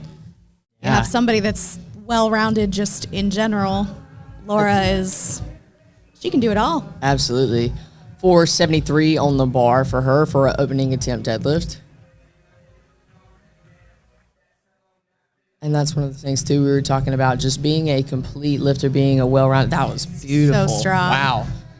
And you're talking about being a well-rounded lifter, and you're training sumo versus conventional, it's going to work different musculature, right? Like maybe, it's a hinge, right? So it's a cool variation, but I'll have the majority of my people pull in the opposite stance because you're going to use different muscles, and there's going to be different activation, different cueing, and just what that's going to do is just you find weak points, just like high bar, low bar, anything, right? So the more you can, train those weaknesses out, the better you're going to show up on meet day and be able to just do whatever the day throws at you and navigate appropriately. I love to say close those gaps. We got Brittany coming in hot. I love watching Brittany deadlift. She's got a great setup here. You can always see somebody's confidence here, and she's got a beautiful sumo right there. I can always tell. Oh, it might have been. Sorry. No, you're good. But that might have been a little up top bar whip maybe, or just not sure if maybe she jumped a down command. Unsure. Yeah, that one. Again, it was 2 reds on the side, so not exactly sure on that. It could have been to just, shoulders or knees. The side judges are going to have a way better view of that than the head judge, and that's why a lot of times you'll see the head judge throw a white and the side judges throw reds. Hunter up next, opening with 240 kilos. I'm not usually one to, really focus a ton on the lifter's appearance or anything like that, but I love the hairstyle she's got going on here. This is kind of big Viking vibes here. Yeah, I think, it's fun, I think, to see people show up, because it's the, when you look good, you feel good kind of thing. Like, we're dressed up for the occasion, too. Yeah. And, I think it's fun to just see people that show up to the platform with their personality. Absolutely. That's awesome. Oh, that was a smash that up. It was 529 for Hunter Henderson, and judges say 3 white lights there. Yep. One of my athletes, Latasha Cleaver, she is deadlift diva on Instagram, and she loves getting on meet day. She does her full face makeup, puts on jewels. Coach, is this too much? I always, that's not enough. No, yeah. Do whatever you want to do. I want you to stand there, and I want you to feel good. You're going to lift better that way. Well, again, it's, like what we were talking about, that intersection between powerlifting and wrestling. Yes. Which I like. Be flamboyant. Like, be the Macho Man Randy Savage, be the Ric Flair that you want to see in the world. Like, have fun with it. I love that. Be the Ric Flair. Yes, so you go out there and you get your woo on. Yeah, woo, big woos. Because this is an expression. Ultimately, expression of strength, I think, is art. And absolutely. I know some people might not see it that way, but it is. And so, express yourself however you want to, need to. But strength is just such a true, raw expression of art in a way to me. I love that. Denise, she is quite the artist, especially on deadlift. I love watching some of her training. 573 is an opener. Very nice. Oh. Little bobble there at the top. We'll see what the judge. Yeah, she knew. Yeah, you could tell she was shaking the head as soon as. Yeah, and that's one of the things that I've told a couple people, especially pulling that kabuki bar. You really gotta make sure you're not don't let that bar whip you back. Yeah, and for those of you that aren't aware of the differences in bars, so we are using a kabuki bar today, which is the thinnest deadlift bar. So it is a couple millimeters narrower than the other deadlift bars that are on the market right now, and you'll see a lot of whip, and sometimes that can just pull lifters out of position, out of lockout, like kind of what you saw with Denise. So it's just really important there to hold on to it. And sometimes even the side judges will see that whip and it will read as up and down motion. Yeah. So it's definitely a bar that you have to train on to really learn. It's tricky to rock around. Let's go, Christy. Christy's up in another 578 here, looking like a forklift. Yep, Oh my so God. strong. And you notice with, she locked out really slow, and we didn't see a lot of that. And somebody called it the noodle bar. Yes, this is the most noodly noodle bar. It's like the angel hair. The noodly, the noodlest. Yes. Yeah, somebody in the chat sent a message saying she didn't get it. Christy got it. That is a record for her. She can add that to her collection. Samantha Rice, 595 opener. Oh, yeah. For an opener, we're opening 5 pounds shy of 600. I love Samantha Rice. I love watching her compete. I've got to handle a couple of warm-up platforms with her. And she's just like, what do you want next? She's like, just casual about it, right? Yeah. So to see all these strong lifters, and it's just like, I don't know, get out there and do it, right? Mm-hmm. Don't overthink it. Get strong, get stronger. Yeah, she's another one. Yeah, great sumo technique there. Just really methodical in it. And I think in all of her lifts, I was going to say earlier, you can always tell when somebody is confident in that sumo when they can set their hands without looking. Yep. And that is a good lift for her. Oh, and all she is juking and jiving coming out. She knows she's got a dog in her today. When you know, you know, right? Yeah. And she's having a great day so far. It's really, really solid. Bar weight stays the same for Brianni, 595. We're definitely going to see some pulls over 6. Yeah. And somebody in the chat, I believe that was a national record for Christy. Not quite a world record just yet. But we'll probably see some of those.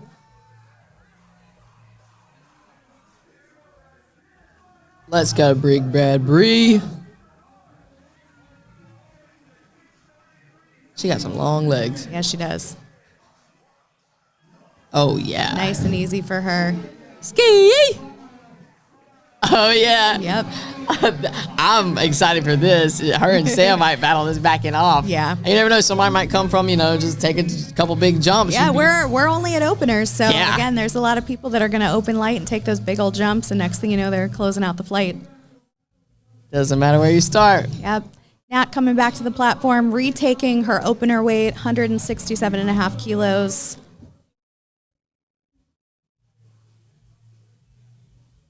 And, if you guys think about this, and I know we're just watching it on a stream, right? But if you think about this, what these lifters have done, and what was our start time? Our start time was 3 o'clock, and it's just after 7 now here on the East Coast. So these lifters are doing these huge lifts in such a short time frame, and just thinking about, they've done so much here, and now it all comes down to the pools, right? So pretty much what you're seeing now is after a max attempt squat, a max attempt bench, and so now we're maxing out on deads, all within such a short time frame. Mm-hmm. And that's impressive in itself, too, just to be able to recover from that so quick. And that's where, meet day strategy goes far for people, is just making sure that they are planning things with how the meet is going. All whites for Nat. She comes back and gets that on her second. Excellent. Great to see that, yeah. And, so I think some people, you see people just being a little bit more conservative because this is a quick-paced meet, and not everybody is going to be able to make it through that because, again, it's, what you're used to training. Yeah. Because you practice how you play, right? So Yep. I was talking about this a little bit earlier, but I like that, Sarah. Throw that wink out there. All right. Yeah, she's fun to watch. She just, I was talking to her yesterday, and she has such a good energy about her. Like, she just is really fun to. I'm glad that she made the trip out here to grace this platform. Yeah, what an absolute gem. Stacy and Dakota. Hey, hi, Morgan. Hey, Morgan. Solid second from Sarah. And I love just, the bow at the end, too, right? Love that. Angelina Bennett. 205 on the bar for her, 451, almost 452 pounds. This is going to be about 10 pounds under her best. Oh, that's awesome. That's definitely setting her up for a fat PR on the day then, yeah? Mm-hmm. When you're talking about attempt selection, you know, I heard somebody talking earlier about like, oh, well, I want to open with like, you know, my best I've ever done. Bad idea, right? Why? Bad idea. Yeah. And she has been competing for such a long time, you know, and just like has such experience in her belt. If she's opening 10 pounds under her best, that means we're on trend for a big PR there because she knows what she's doing. Beautiful. Easy. Yep, all whites. Solid pull for her. Definitely, I think one more pull in her for the day, close out with a nice little PR, and definitely going to be a total PR for her too. Yeah. All right. Suzanne Davis. And Suzanne, I don't know if we've even mentioned this. I know we've talked about how experienced she is, but she is in the Raw Masterclass from the 50 to 54 age group. Mad respect. I hope I'm still alive at that time, you know? Yeah, And you never know. To be able to actively pull 460 plus pounds when I'm 50 or older, that's incredible to think. You know, some doctors say, oh, don't lift heavy, right? It's bad for your back. Yeah. The lie detector determined that was a lie. Being weak is the most unhealthy thing. That's the threat there. That's a prescription. Well, she sticks with it. Yes, Strong ma'am. lock out there. Nice work. 3 white lights for Suzanne. Very good. And get a little bit of hype up from the platform crew too after that pull. And yeah, some of the folks in the chat I think are doing a little bit of research for us here. So it looks like, and I believe that this is accurate, that Christy did beat the all-time dot. So Mariana Gasparian, who was holding it, and Christy has overtaken that. So we'll see what the highest dots is at the end of the day after she finishes her meet day. Catherine Croydon back on the platform, 210 kilos on the bar. I mentioned Christy out the window. I was like, you're the best. And she said, I will be. And I said, I already know. So, yeah, I feel sure she probably secured it on that one. And then she's just going to up it on the third, too. Solid pull by Catherine. Judges like it. 3 white lights.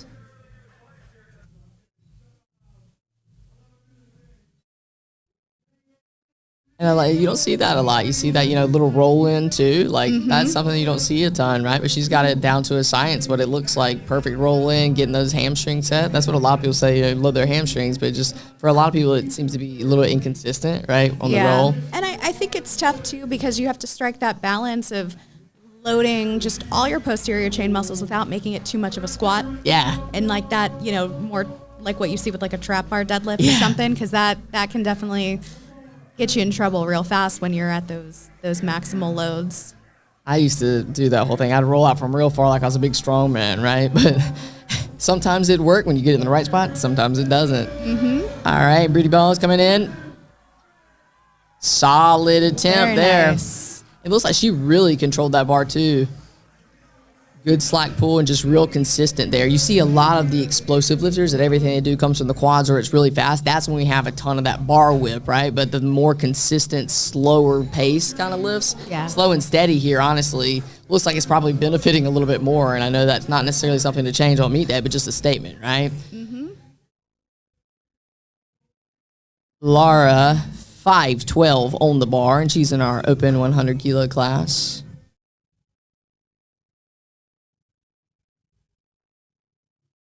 Oh, better be glad you holding my girl back. You better be glad me holding her back. And so one thing about, just we don't have a one command, it's the down command, but only thing we got to wait for, platform ready or bar is loaded, right? So you got to wait for that call before we get the checkered flag to go.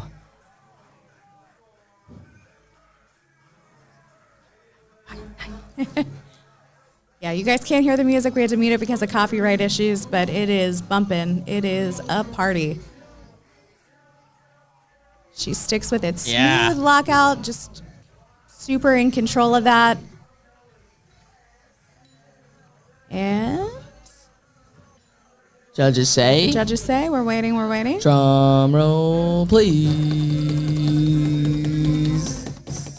Do we have technical difficulties or is it just suspense? The world may never know. 4K no low dose. Okay, we don't know. Okay, all right. I think it was good. I think it was good too. I think so. I've been wrong before. There's a little technical. We might have a little lag on delay, but we got Brittany coming up, and Brittany's coming Same out. weight on the bar, so that makes it easier for us. Yep. 512. Shimmy, shimmy, shake, and perfect hair. Gotta say, perfect. I know. hair. I love it. I love lifting with her hair down. Yeah, Britt. Very nice. That's Good what I'm talking control about. there. That looked nice smooth there. Lockout. And a couple comments I know about the back spot being kind of close. I think some people sometimes are used to that like force hand thing behind them. So this back spotter is spotting deadlifts correctly. You want to stay close and you want to be ready to grab them because when somebody passes out, they usually don't pass out backwards. They're going to go straight down or forward. And that positioning really allows the lifter or the back spot to be able to catch the lifter. So super important there, and that's definitely best practice. So Hunter's up next. Again, I think we got a little bit of lag on what's showing, so we're going to try to keep you guys up to date as we keep rolling through. There we go. I think Lifting Cast just caught up. Okay, so 250 on the bar for Hunter, 551 in freedom units. At the American Pro. 2. Dun-dun-dun, dun-dun-dun. And if you guys check out the WRPF website, use code PRO for PRO for 30% off. Tell them Bama Breezy sent you and get absolutely nothing extra. I love it.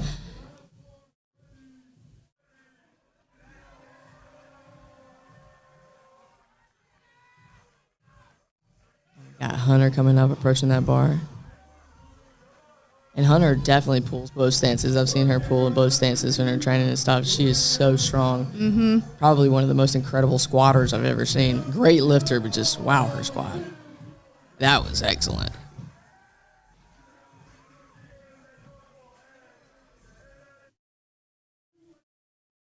All right. I heard from downstairs. 2-1. Good lift for Hunter.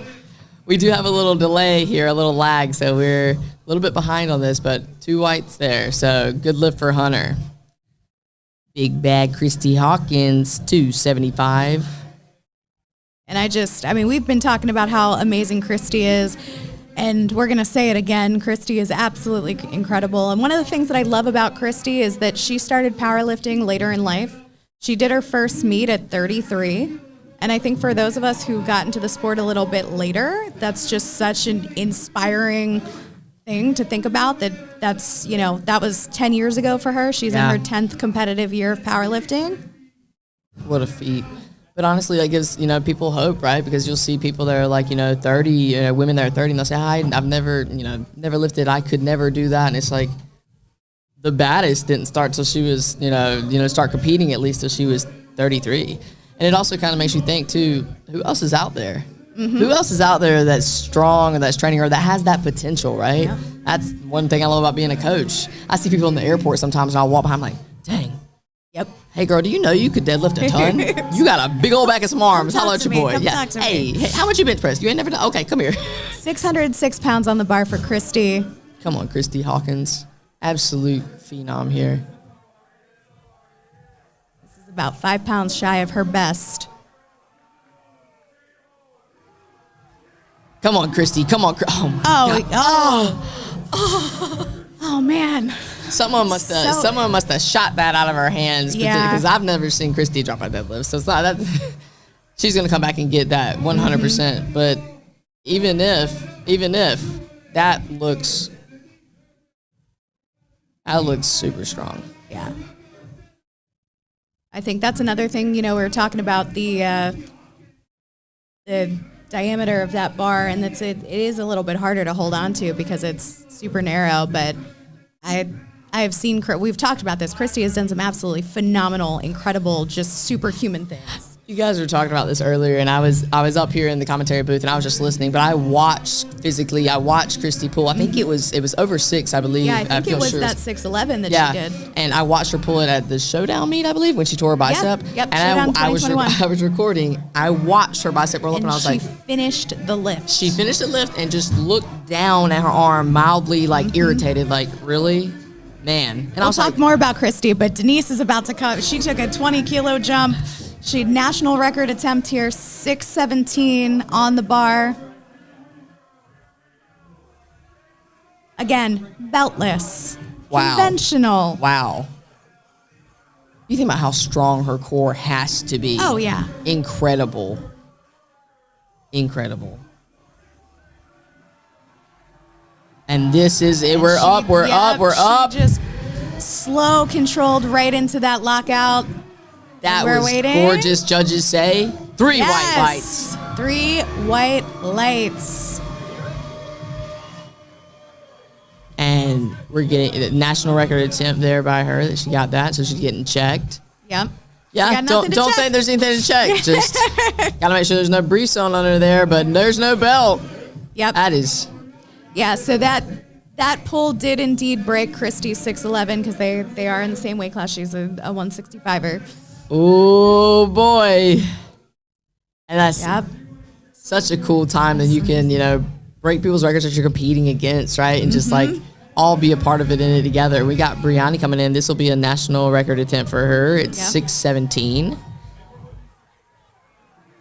Yeah, so this is something where, she's going for this, and it's Right the record behind gets Denise. taken by the first person that pulls it. So, or achieves it.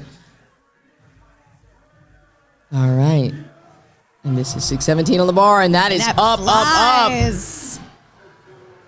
If she's talking, She talking a little smack there. yeah, I read some lips there, and I'm like, all right. I was gonna say, we can't say what she's saying, but just know that she's talking her. Just know she's got that dog in her, but if I pull 6:17, I might have something to say too.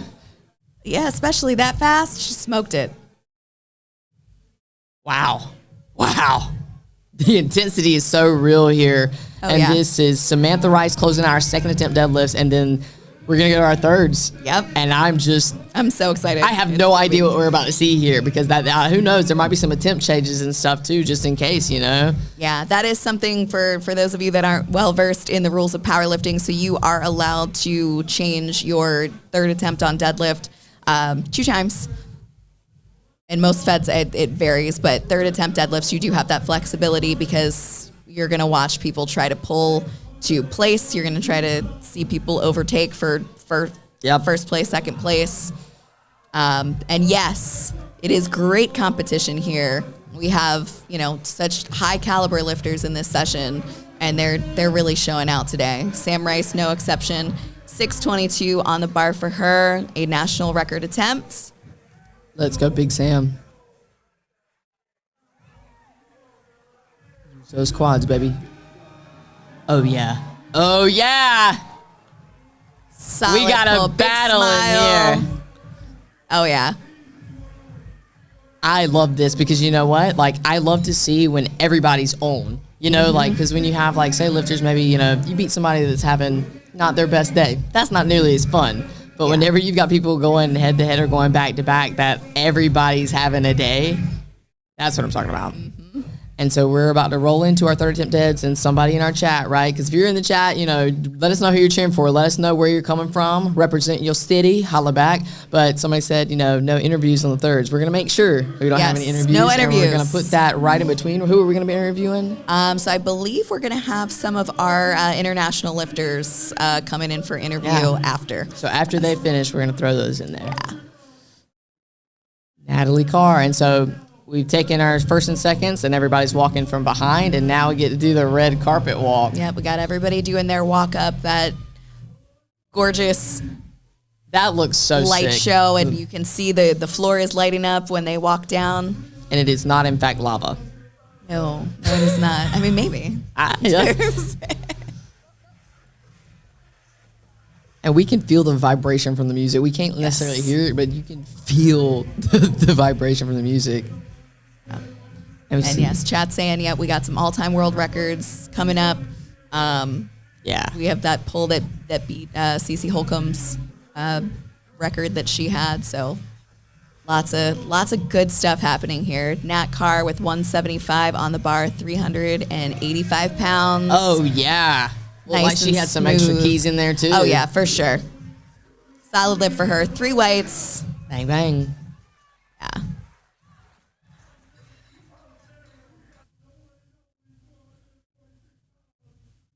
Sarah's going to be pulling 446 pounds here, and if successful, she'll move from second to first. This is what we're talking about here. Yep. So this is a pull for the win. She'll go from second to first. So, oh man, I love that I've got chill attitude. bumps. Yep. Yeah, like, man, walking down that, the lighted flooring with everybody in this venue, with all that energy. This is absolutely insane.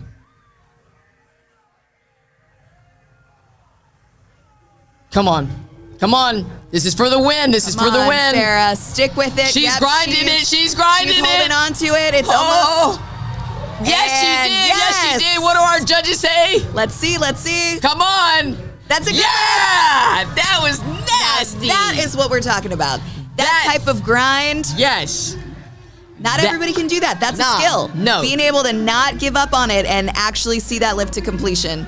That was is incredible. Highlight for me. I don't care Yes. what. I don't care what the weight is. Watching somebody do this, and especially with a weight and you like look that. at the bar right there. There is no downward upward motion, and down nothing. motion. She was shaking, and that's something too. That's also a testament to how good our judges are. Yeah. Because you do have to look for that, and a lot of times people see that shaking, and they'll be like, "Oh, that was downward motion," but that's an example. You can shake like that and still complete the lift to the rules. Yeah, I agree with our comments in the chat. Lift of the day so far. Yep, right? so far. That was it for me. That was Angelina it for me. on her walk up now, 212 and a half kilos, 468 pounds. And how fat of a PR is this for her? This is going to be roughly a 5-pound PR for her. Okay. Yeah. Maybe staying a little more conservative, So honestly. she came in with a big cut. Yeah. To stay in the weight class. Again, you see some of these lifters too. They registered, about a year ago, so some of them grew a little bit, and then we had see a fair bit of big weight class or weight cuts. Come on, Angelina. Yeah, come on, Another come one, on. just super. She knows how to grind. Dang. Now, great attempt by her, great effort. Yeah, absolutely. Just not quite there. Got right above the knee and just. Wow, man. Yeah. I'm still elevated from that last one, man. Oh, I know. And that's what I think some people forget. This is such a high level meet. I know that for sure. But I don't even recall what the specific number was. Yeah. I just recall the grind. And some people think, oh, I'm not strong enough to compete. No, It doesn't just even compete. matter There's what no is such on the thing. bar. Yeah, just go get on the platform, compete. If you're sitting out there, if you're in the comments right now and you haven't competed, get on the platform. Do it. It's super fun. And if you need a coach, I'll let Hey. your boy. Dakota and I both. Yes, we coach. do. So whatever shade and flavor you need. Suzanne Davis, 473 on the bar for her, finishing her third and Second, if she gets this, Okay. she's going from second to first place. in the 67.5 kg class. Mm-hmm. So this is a pull for the win.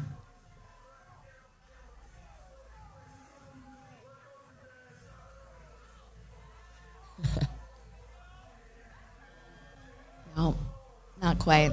She's had a great Yeah. day, though. Just Rockstar really day, solid rockstar day. Really built a solid total there.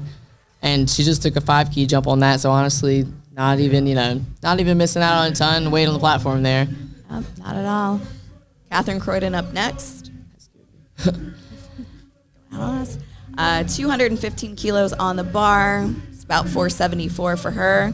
So her pull, if successful, that'll put her in second place. She's in second place right now. All right, so nothing to lose. Nothing to lose. Sometimes that's the best place to be. Get out there and go do it. Go do it and give it your best. Yeah. It will be about a 20-pound platform PR for her. That'll if she pulls do. that. So that's, That'll do. that's solid work. Oh, yeah. Oh, yeah. Nice and smooth. Big fan of that Doesn't one. try to oversell the lockout. Yep. Just go straight up. I think a lot of times you see lifters try to like lean back at the end and a lot of times that's when your knees Yep. come unlocked or your That's hips exactly. come unlocked. And it's like, you don't try to oversell it. Just stand up straight and you'll be okay. Speaking of, one of my athletes that's in the chat, I hope you heard that, I Kyle. saw that. I hope you heard that, Kyle, about that exaggerated lockout. Don't no do it, soft Kyle. knees, no soft knees. I don't even know you, but we're going to. He's going to be horrified. Let's go, Britt. Finishing up here, 485 on the bar, and if successful, she'll stay in first place. So it's hers regardless. Let's see what she's going to do with it. And Britt's had a really strong day, too, only missing 1 third attempt bench because she's sealing the deal with this one. 485 pounds. Driving those knees forward hard, and it's moving, it's moving. All right. Really great effort there by Brittany, and a ton of patience off the floor, too. Yeah. And you don't see that a ton with conventional. Usually it's moving or the it's grip not. and rip. Yeah. All right. And Britt loves the pull. Britt loves the pull. She's got a strong pull. And she's out of factory gym. Oh, give her some more nose torque. Yeah, not enough. Come on, Vinny. Yeah, it's Brittany. My sound guy killing it out here. Yes, ma'am. Let's There go, we big go. bad Brit. We love to see it. Give us a parade wave, baby. Oh, absolutely. And these lifters, they're doing their third attempt walk up to songs that they've chosen. You guys can't hear it, but just imagine. So it's really quite an experience. Yeah, I there. mean, And it's got to feel good, right? Like you're walking up to your jam, As your an PR athlete, song, your yeah. hype song. he's got her boy Vinny in the back. You know, somebody you're comfortable with. Your homies in your ear. Your music playing.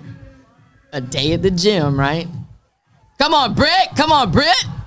Come on, buddy, baby, fight. Come on. Come on, B. She is holding on to that thing for dear life. Man, I'm gonna give her whites for just effort, but Yes. a little bit downward, right? But man, what a fight. What a fight. And that's why we've got our spotters. David does such a good job, and he stays close too, because when you're pulling like that and doesn't have any quit in her clearly at all, you know, you want to stay close, because if she's going night, this little hand ain't gonna catch it. She Yep, gonna need not to- at she gonna all. need- And they're baby, going come to here. either go straight down Yep. or over the bar, and you see that happen. And that's some people are talking about it. It's like, yeah, it's a back spot, and put your hands on the belt after they're done. Like, Yeah. make sure they're steady. Okay, we got Laura up next. 551. Yes. She is in first place, so if successful here, she'll stay in first place. So it's hers. She'll pick up a little PR with this one too. Yeah, this is a pretty Before- considerable jump there too. Yeah. That's nice.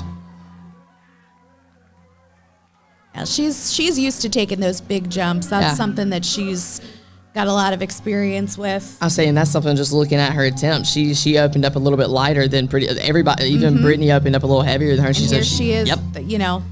So there is no formula necessary, right? Like there is no specific way to do this. What works for you? Oh, good not fight quite. there. Good yep, fight and there. good catch by the back spot. Yep. Right.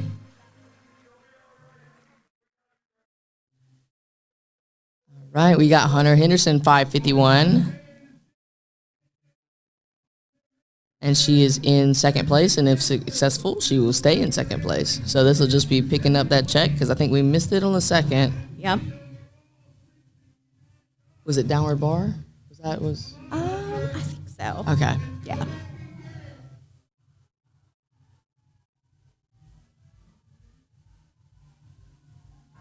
Hunter Henderson.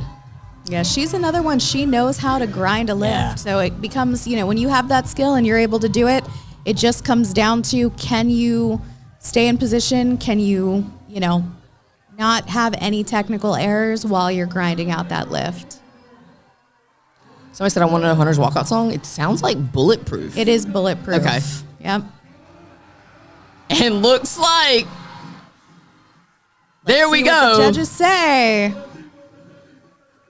Yes. That is a good lift for her. Yes. She looks relieved. That is Yeah. the end of her day. And honestly, that's a feeling right there. That's a Yep. true emotion of, giving it everything. And now you're just, okay, let's Yep. go home and get something to eat. Like, Yep. We're going to the instant replay on that. Again, just, the patience there to get it all the way to lock out. and really controlled there too. Not, not super explosive bar. Christy. The Christy Hawkins on her walk up. Let's go, Christy. Not even So playing. she's taking another swing at 275, 606 pounds. And somebody in the chat asked about an update on Chad, and unsure, we haven't heard anything, but if we do get some updates, we'll let you guys know. Yes. All right. Betting she's going to smoke it. Slightly irritated her second. Stupid hand. I know, right? It's that noodle bar. And the whole place is singing along with the song. I don't know what they're singing. I can't hear, but I can hear a chorus singing below us. Yep. Come on, Christy. No, not quite. Yeah, she tore open her head. She was bleeding. She was bleeding. Oh, man. She is such an outstanding athlete. Every time she takes the platform, it's just, she's something to watch. Yeah. I don't think I've ever seen her compete and not break an all-time world record. I mean, like, truly, like some type of, she is just that incredible of a lifter. Samantha Rice, 641 pounds. This will be for a national record attempt, and if successful, she'll stay in first place. So she is in first, and she's going to stay there. And they stay there. Oh, and she's finger guns over there, big smiles. Love it. We love to see this. She's just having fun with it. And you know what? Yeah, that's when you do the best, right? When you're having fun. Oh, absolutely. Sure, this is ultimately a competition. Always a competition. But look at her. And I wouldn't be surprised. I have no idea about this, but I wouldn't be surprised if she's waving to her daughter. I wouldn't be surprised if she's waving to, absolutely. Oh, Christy is such a savage. Hands. And you saw all she did was just look mildly irritated. Okay, whatever. Meanwhile, back in the lab. Yep. Oh, Samantha Rice. Technology.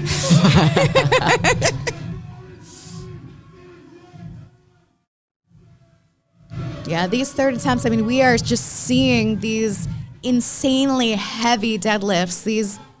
Our female athletes in this session have been absolutely incredible. I mean, our female athletes all weekend, all of our athletes this weekend have been incredible. Platform crew is hyping Sam up for this lift. And so we have Sam and then Brianni, and that is the conclusion of our women's flight. So these are the heaviest deadlifts that we have here today.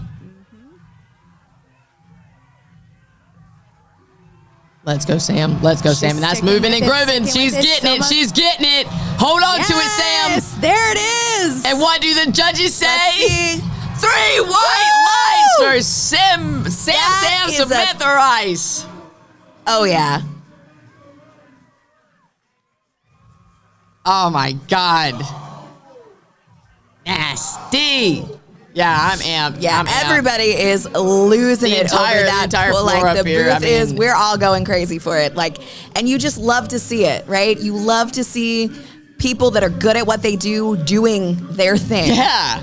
And there's nothing better than that, truly. Watching somebody in their element do their thing. I don't care what We it had is. another third attempt change. Denise is going to match it. She was at 287.5 kilos. She bumped it up to 291. And it looks like this is going to be an all-time world record. And then Brianni's going. Brianni's chipping it by half a kilo. This is about to get spicy, guys. I saw y'all in the chat. Yeah. Yep.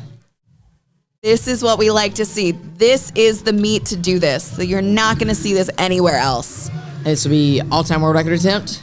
Yes. Yep. And so Bree's going to come out after her as well. So let's see what happens. And if successful, she'll stay in second place here. So this is for the all-time world record. 641 pounds, heaviest deadlift ever. Yeah, it'll tie it. Oh my God! Oh my God! There she Come goes. on! There she goes. Oh, so close, so close. I truly thought if she got to the knees, I thought it was I know, yeah. Because for a lot of lifters, you get it to the knees, then it's just she's throwing those hips forward. But I mean, 641 pounds. Gravity's real. Yep. Brianni coming up, so she's at 291, so she kept it. That's all right.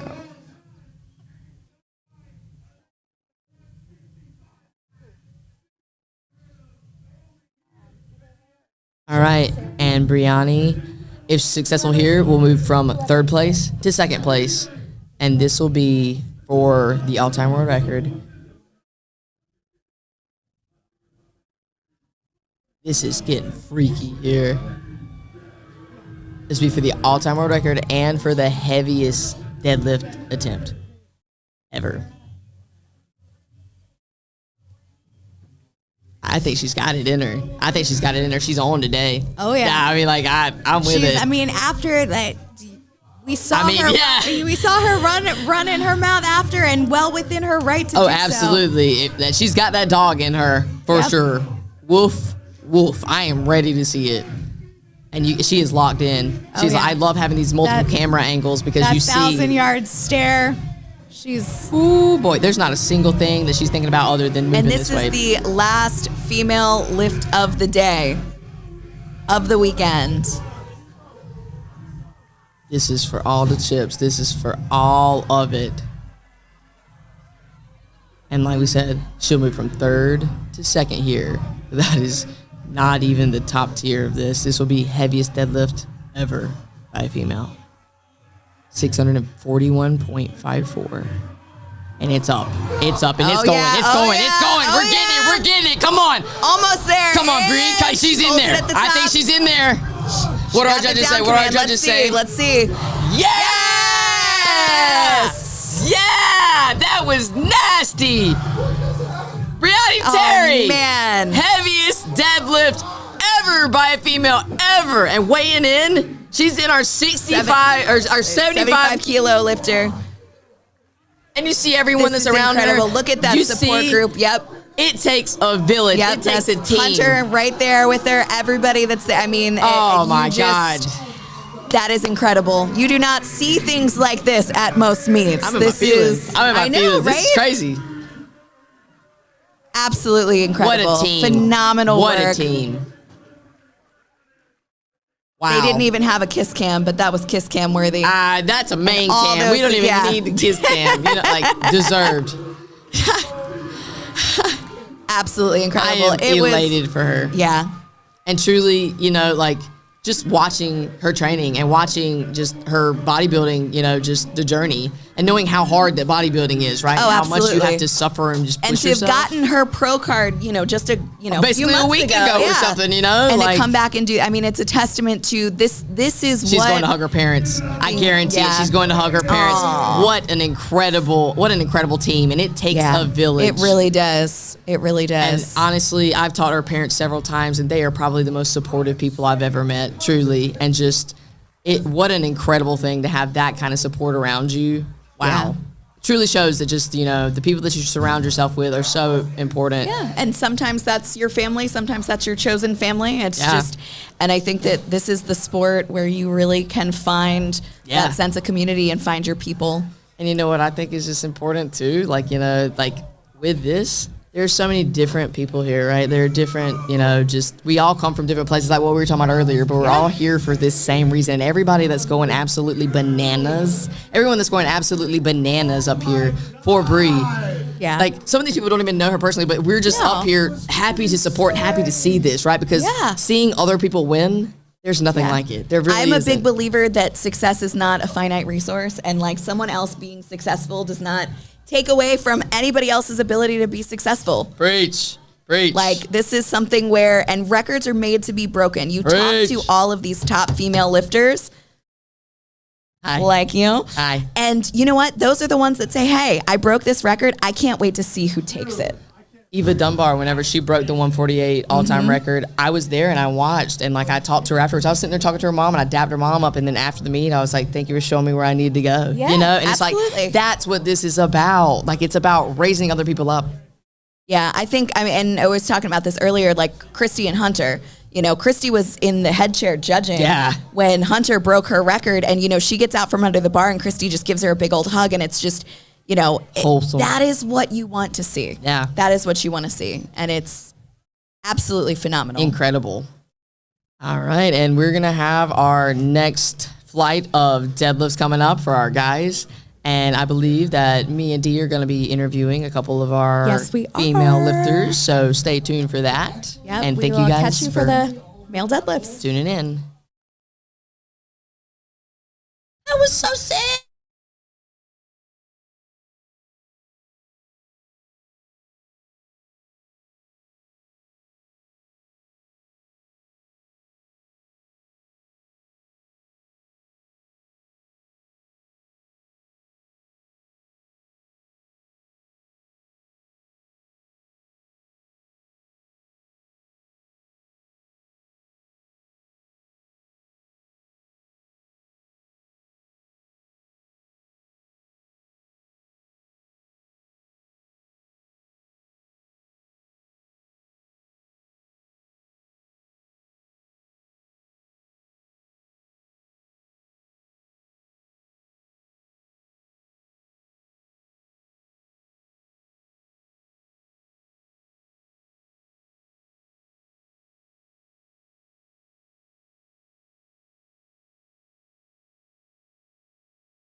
studio in the venue right now.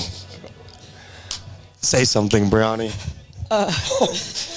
I mean, that was the most amazing feat I have seen in powerlifting to date.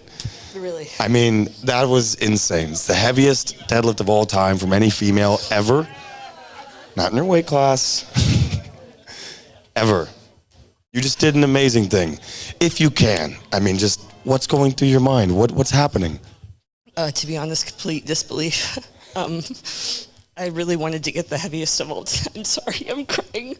I really wanted to get the all-time world record in the 165 weight class. And I thought that maybe the heaviest of all time would be something that would happen in the distant future, but I'm so thankful. I'm thankful for everybody who supports me, my coach Jake, all my friends, everybody online who supports me, that doesn't even know me. It's insane, and thank you. I'm so fucking happy. It was one of the single greatest accomplishments ever. Thank you. I mean, this is powerlifting. We're developing. We're getting there. Sporting as a whole, an amazing accomplishment. Brianni, do you have anything you want to say? Anybody you want to say anything to? Joe, Jake, my parents, Joe's parents, Maddie, Hunter, all of my other friends that I can't even think about because I don't know what I'm thinking right now. Thank you for always being there for me. I don't know what else to say. Ladies and gentlemen, the new all-time world record holder, the heaviest deadlift ever done by a female, Brianni Terry.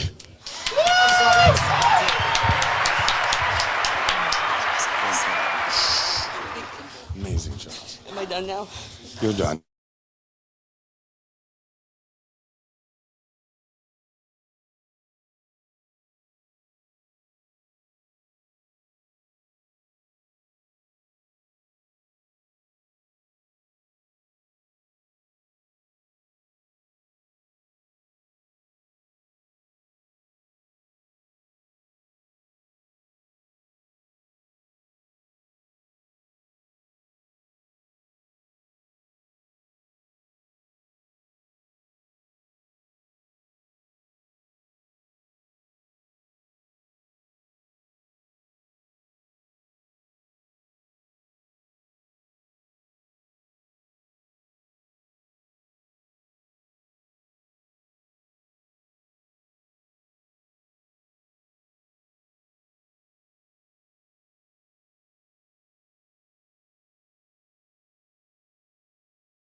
Chad Penson on the platform now, 320 kilos, 705 pounds. We are getting going in these opening attempts for the men's deadlift here in the prime time flight at the second American Pro.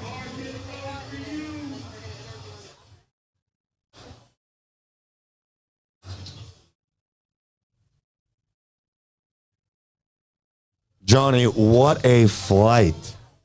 I mean, those women, they absolutely dominated. What a flight. What a historic flight. Yeah, Are you kidding me? absolutely You just had historic. 3 attempts at the all-time world record heaviest deadlift. The heaviest female deadlift And ever. absolutely none of them were just shots taken I know. in the dark. Denise coming so incredibly close with a beltless conventional deadlift. I can't explain to you the amount of raw strength that takes to even attempt. Yeah, 291 kilos, 640 pounds. Remember, Patrick it was just 2 years ago. McGuire. I'm trying. Patrick I'm sure. McGuire. Patrick McGuire, amazing opener. 325, 716 pounds, easy opener, looking good. Looking good coming into this flight.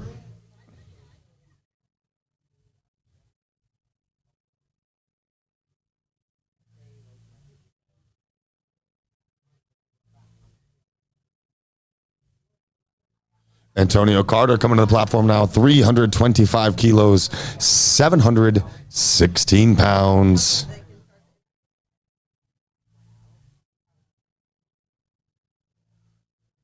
Dude, it's crazy seeing that every opener in the flight essentially is 700 pounds or higher. 700-pound openers, man. Everyone but 2 were over 700 pounds, and the only 2 that weren't, oh my goodness, man, are coming from guys who are going to pull well within the 7s come the later attempts. Antonio Carter finishes the lift, gets his down command, 3 white lights. And here we have Henry Craig opening up with 335 kilos.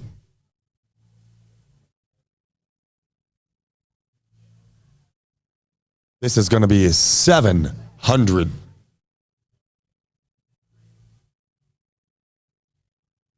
Here with Sarah Schobeck and Denise Herbert, who just had phenomenal days. Tell me about your highlights, Sarah. I'll start with you because you had a crazy day. Well, honestly, just on my way here, I had a full-on panic attack. Like today? Yeah. Well, like what am I doing here? Like Denise and all of these ladies here, there's people that I've been following since I started lifting. They're my role models. You know, just everything seemed just one day it came. I don't know, I felt so overwhelmed. I felt like I had no business being here. Like, these ladies are my role models. What the hell am I doing here? Just getting here, being in the warm-up room, everybody was so nice, so friendly. I've never experienced, like, these ladies cheering you on that I looked up to for years. And it just made the whole day better. And I have to say, like, that last deadlift, I have no idea where that came from.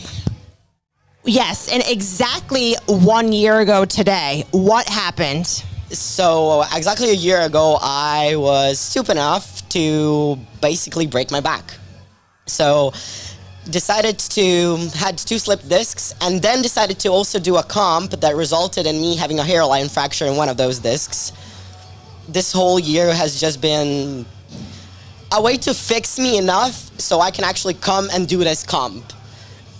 Everything that had just happened on this platform was the result of having these women next to me, and I was like, I can't fail. These are my role models. I can't fail. To be honest, I have to give my credits to the coach, because I have an amazing coach that's not even a powerlifting coach, but a weightlifting coach. If it wasn't for him, I would not be here. So, and honestly, if it wasn't for Denise, just looking at her deadlifts, like looking at her every single story, and I'm like, if she can do it, don't be a bitch, you can do it too. Denise, my Germany girl. So I remember when I first met you in person, I was just amazed at your beltless deadlift. You're incredible. You had kind of a tough cut this time though, right? You want to talk about that at all?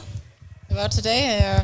But your cut first, and then today. Yeah, today was pretty amazing. My cut is always hard, and this year, or this prep, it was very hard, yeah, but I did the best I can, like always, and yeah, I played the dots game, yeah. why don't you tell everyone what you lifted today and your dots?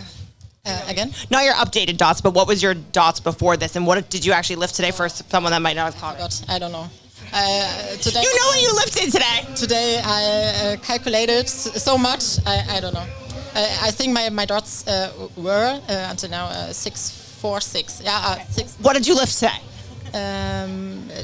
I don't know in dots. No, like more. She lifted a lot today. What was your best lift today? PR. I hit a little bench PB to an 2.5 PB, and of course, 7.5 deadlift PB. Amazing. What is next for you ladies? Do you want to share? I genuinely have no idea. When it comes to me planning my meets, planning even my lifts, I have no idea what I'm lifting after my opener. So that's all up to my coach. Okay, I love it. Ghost Clash next year. April. Yes, and then, I'll be back for the biggest deadlift. You hear that? So she's going to be back for the biggest deadlift. Awesome. We are going back to the men's deadlift now. Thank you, ladies. And we are back to the first round of attempts. Blake LaHue, 375 kilos, 826 pounds.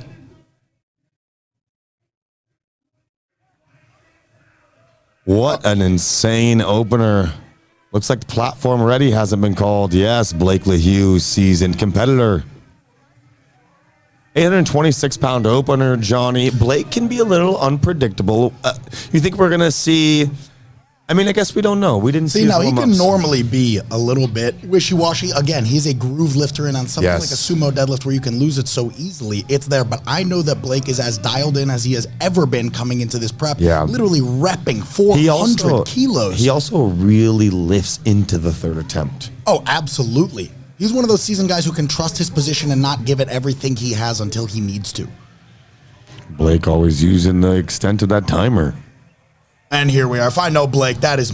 Oh! Now, not something we have to particularly be worried about. No.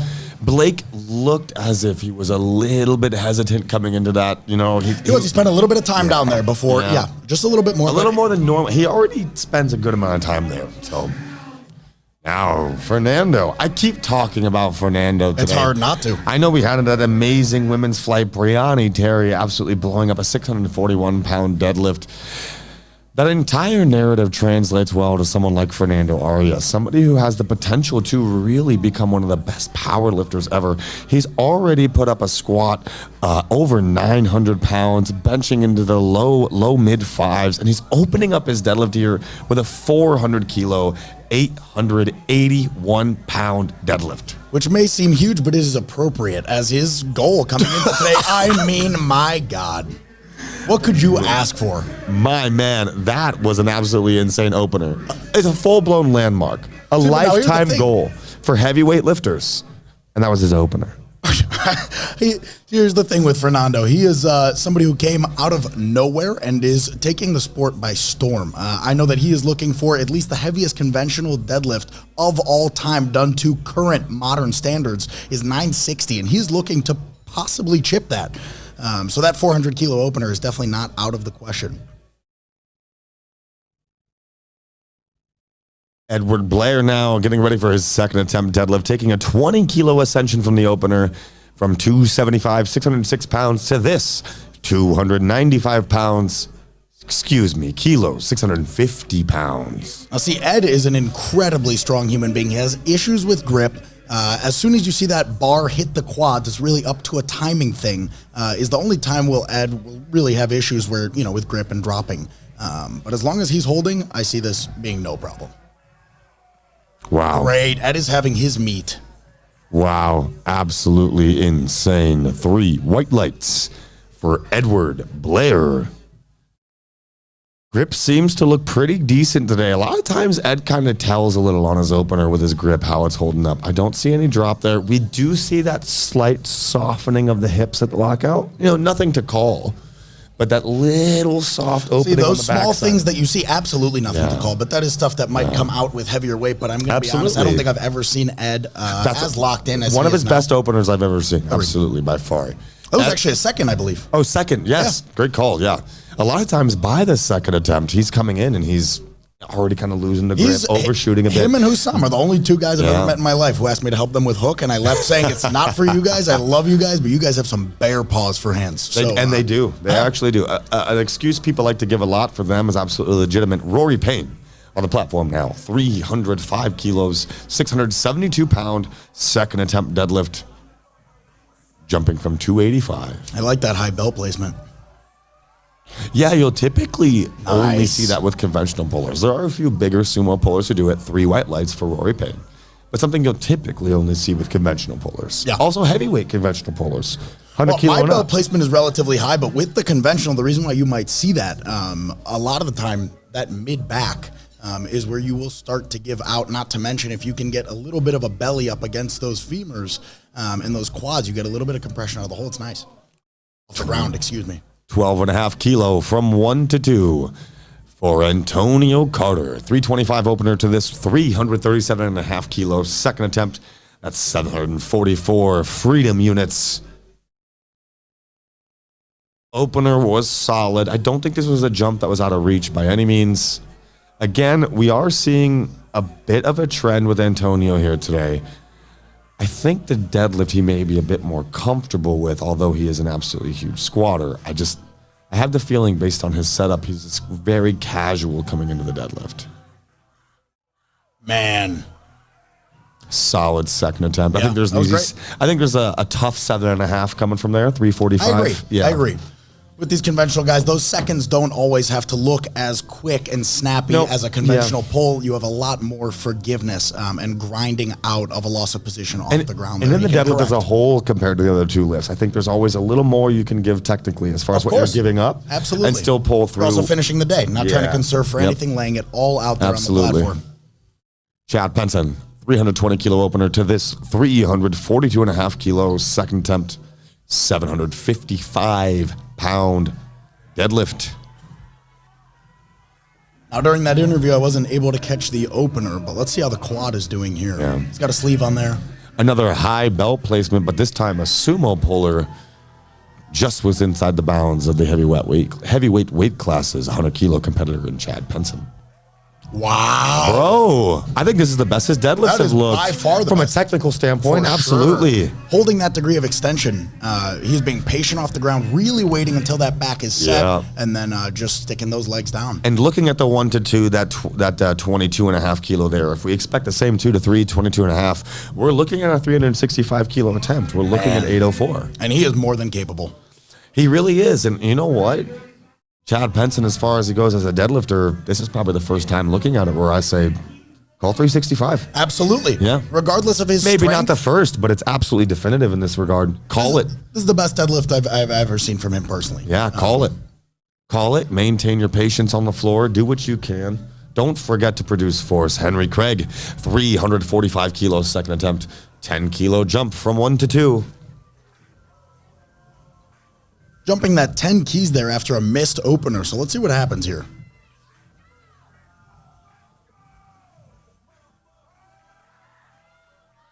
And the gamble paid off.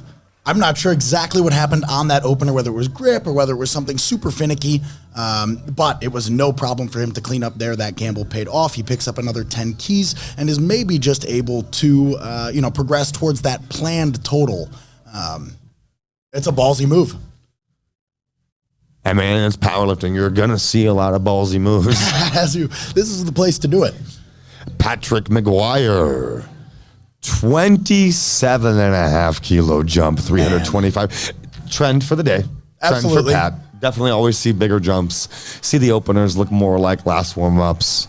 And Pat now feeling well, 352.5, 777. A doable number here on his second attempt. Check that out. Check out that close stance. That is so Dan Bell reminiscent. He really is. Right? The squat too, really. Yeah. Good call. Oh, might get a soft call here. Maybe. Might get a 2-to-1 no lift from the sides. Yes. Yeah. 2-to-1 no lift from the sides. Soft call. He knows it. Not really a reason to get emotional about that. He knows he can clean that up. And realistically, being at the American Pro, I don't see an issue per se with the speed and overall strength to maybe make a 5 kilo jump from there. Maybe 7.5 if he's feeling himself. The problem with that territory is You make a 7.5 jump from 352, you're at 360. I think repeating here is going to be the ideal option for Pat. Finish that total, get all the kilos you can. And Pat did repeat 352.5 kilos, 777 pound. Again, a great responsible call there, where a lot of the time with these heavier lifters, you'll see them run into the quads easy, and it's just tougher to get those hips through. But it is a game of inches. It is not a raw strength problem. And for someone like Pat, he's going through a growth period. You know, he's making strides as a competitor right now. Now we have Justin Zottel, 17.5 kilo jump. 350 kilo opener to this, 367.5, 810 pound second attempt deadlift. Let's see it from him. Man, is that hand going to open up? It is not, and that looks amazing. Wow, he's feeling himself. And a little bit of showmanship, but how much was left? I'm not sure. That's I know that he consider. was worried about even being able to pull this with those hands. I know he was looking ideally for those mid-8s. That's what he's confident he can pull, but let's see if he's looking able to at it, I think 7.5 is your going for broke. Your 375, that is your going for broke for an attempt like that. Joe Corsi coming to the platform, 20 kilo jump, 350 opener to this, 370 kilo, 815 pounds, second attempt deadlift. And look, when's the last time you saw that many 800-pound deadlift attempts back to back? Not to mention with the heavier lifters, a lot of the time, the best deadlifters in the world are in those 220s. Yes, now you have, a 900 barrier being crossed with John, and very soon, honestly, a natural lifter, Liam Newell, actually, who just outpulled Kaler's former world record, which is insanity. But the majority of the time, the super heavies, this is not an 800 plus casual thing. The amount of 800 pluses you are seeing out of the heavy lifters is insane here. Wow. Finishes, I think, deserved the lights. Maybe one red. Really? Nah, 3 whites. What did you that think you left saw? shoulder, his torso as a whole is kind of leaning, a bit nitpicky in that regard, but I think it's maybe foreshadowing a third attempt. It's going to be a little bit more natural for that to happen with that supinated hand and that pronated hand mixed grip. So a lot of the time they'll be a little bit more forgiving than a hook grip or double overhand grip. But absolutely, and a third, that could become a problem. Oh, the right shoulder, my apologies. I'm looking at a screen. It does, absolutely.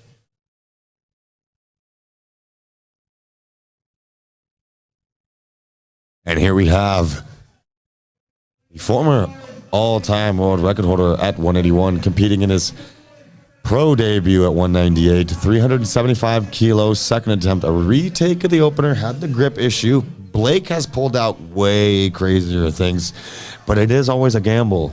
And I know he's somebody that is not afraid to take a big jump. He's just putting himself on the board. Make sure he's already looking more confident. I think he knocked some sense into himself. Let's see the hesitation we get here.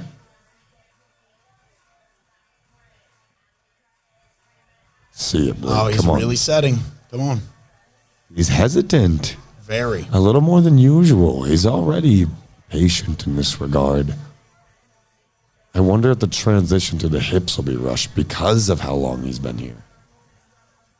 No? Oh, but that degree of extension good pace. was it was a good pace, yeah. Oh, man. All right. And now the balance. I think he feels like he deserves a down. I think he feels like he deserved a down command. It's tough when you have lifters who are looking up at the sky like that. It is tough to call a fully locked lift. I mean, even then, he really only had fully locked for half a second. Of course. Not even a quarter second. From the other angle, it almost looked like he was locked for a little bit longer. You have to show control. Yeah, absolutely. And, that wasn't quite there yet, but that's Blake. Yep. That's Blake. We can see a 7.5, 10 Hey, we have jump. seen him in this exact spot. It literally happened last year at the Pro. In wraps, missed opener, missed second, pulled a third, and went for a fourth, which isn't currently an option, but went up to mid-9s. I mean, it was insane, or a little bit over 900 pounds. We have Phil Herndon here with 382.5 kilos, 843 pounds for 3 white lights. That is big for Phil. I mean, I think it's big for anybody. Well, of course. I mean, that is big for his total. Absolutely wonderful work from Phil Herndon. Some of the best deads I've seen him do, man. By far. This is a new Phil Herndon. This is something I'm enjoying seeing. This is something I know you've Not that I've never enjoyed watching him lift. I've always loved watching him lift. He's one of the strongest athletes in the world, has one of the best squats in the game. It's nice seeing him starting to put things together. Yeah, but I know you've encouraged, at times a little bit more out of Phil, and he is showing up right here.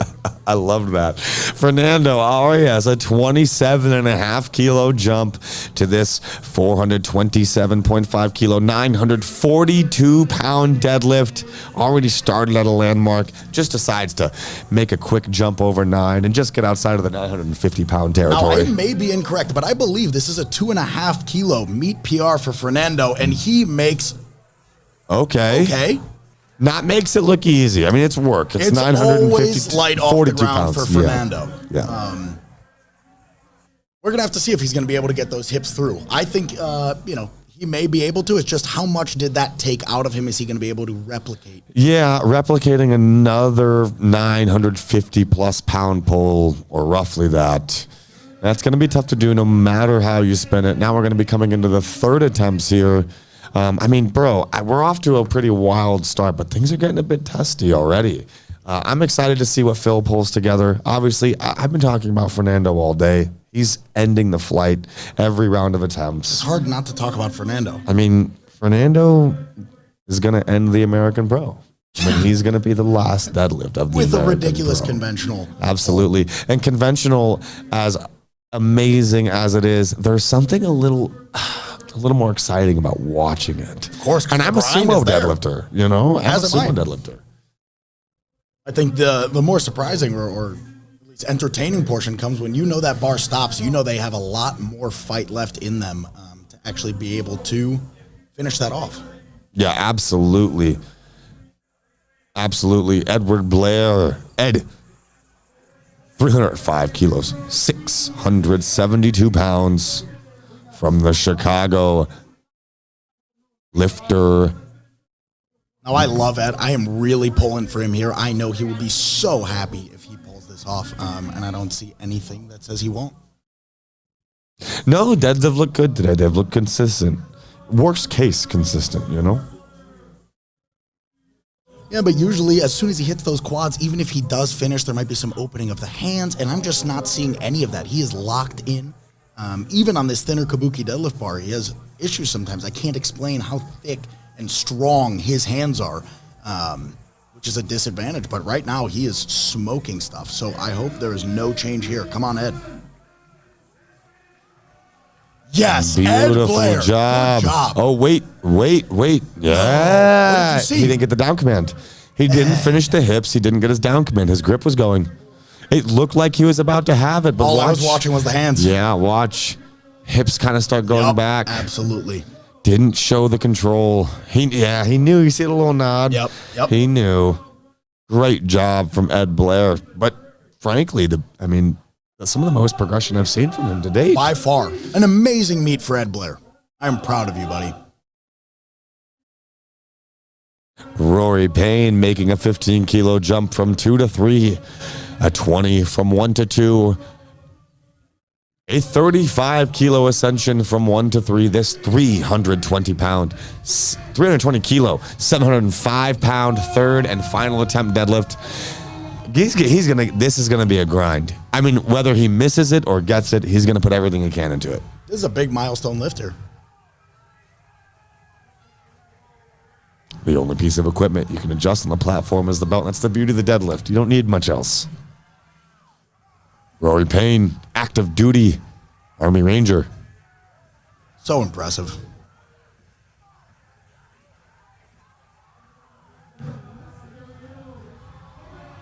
Let's go. Oh, man. Let's go. He might get that support call. He might get a soft call. I'm not sure. A lot of grit, a lot of work. Awesome. We have to see this one. This is tight. 2 to 1. 2 to 1, and he is hyped. He is as hyped as I am right now. That was Rory tight. Payne. I didn't know if the knees came forward. That was a tight one. So, guys, what Garrett was talking about there is a possible hitching, right? With the knees coming ramping, forward. yeah. The term everyone likes to use is the ramp. You have to use support of the thighs. It was a close one. You see the knees come forward, but they don't move there. The bar goes back. Yes. Beautiful job from Rory Payne. Oh, goodness. That was a good one. That was exciting. Patty McGuire. Patrick. 352.5 kilos, 777 pounds. Got there. Didn't get to the standard. Patty's, look at him, dude. No, this is a professional decision. That is a monster. This is a professional decision right here. This retake, he is just looking to wrap up a great day for Pat. Yeah, already squatted a G. Benched over 6. I mean, let's finish it up, Pat. Already sitting with a 1062 total. This will bring him to 1092. I mean, Jesus. Come on, Pat. Let's do it. 777. Time to work. Again, not a strength issue. He's just looking to get those hips in. Yeah, just it's a technique thing at the end. That timing looked a little better. I don't know. He's selling it. I don't know if it passes. Yeah, he's selling it. I didn't think it would pass, dude. I didn't think it would pass. That's tough. Beautiful work from Pat McGuire. Doesn't get all the way there, but being as young as he is, again, another guy hasn't even found his stride yet. Absolutely, it is. It's scary. You know what? It's something people don't talk about much in powerlifting. Every other sport, we talk about a peak.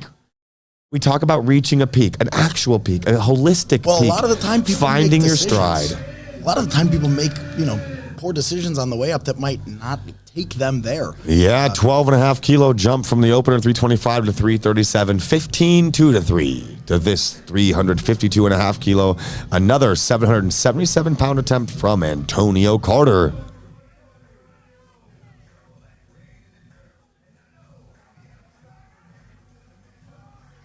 No. Ooh. Yeah, no, this is just, we haven't seen too much of Antonio. First time, one of the first times you're at a meet like this, decisions, attempt selections, they can be hard to make. That's what we were talking about earlier. They can be hard to make, man. You feel like you need to prove yourself. I can tell you from experience. You can tell us from experience. Absolutely. You feel you need to prove yourself. It's a hard thing to get over. That's something that you've personally helped me with quite a bit. Antonio Thomas, a great effort today from you. Now we get to Chad Penson.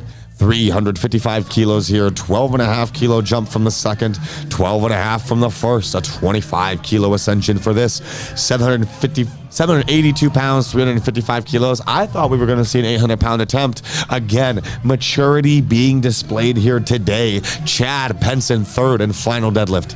Maybe that quad is giving him a little bit more issue than it looks like, but it is not manifesting in movement. He's looking better than he ever has. Let's see, Chad. Come on, Chad. Chad. This is good work. This is good work. Chad Penson, look at him. As clean as I've ever seen it. That is satisfaction on the man of a face. Look at that. Satisfaction on the face of a man who has earned it. What a great job from Chad, the King Penson. Complete animal. Henry Craig, God, oh man, Henry, I'm going to get to you. Chad Penson, what a lift. Look at that timing. That was right over the knees, still out there, pop those hips in. That was beautiful. Henry Craig, 360 kilo, third and final attempt. A little bit of issues on the opener, came through on the second, made a bigger jump 2 to 3. That 15 kilo call to this 360 kilo, 793 pounds, making his way to the platform.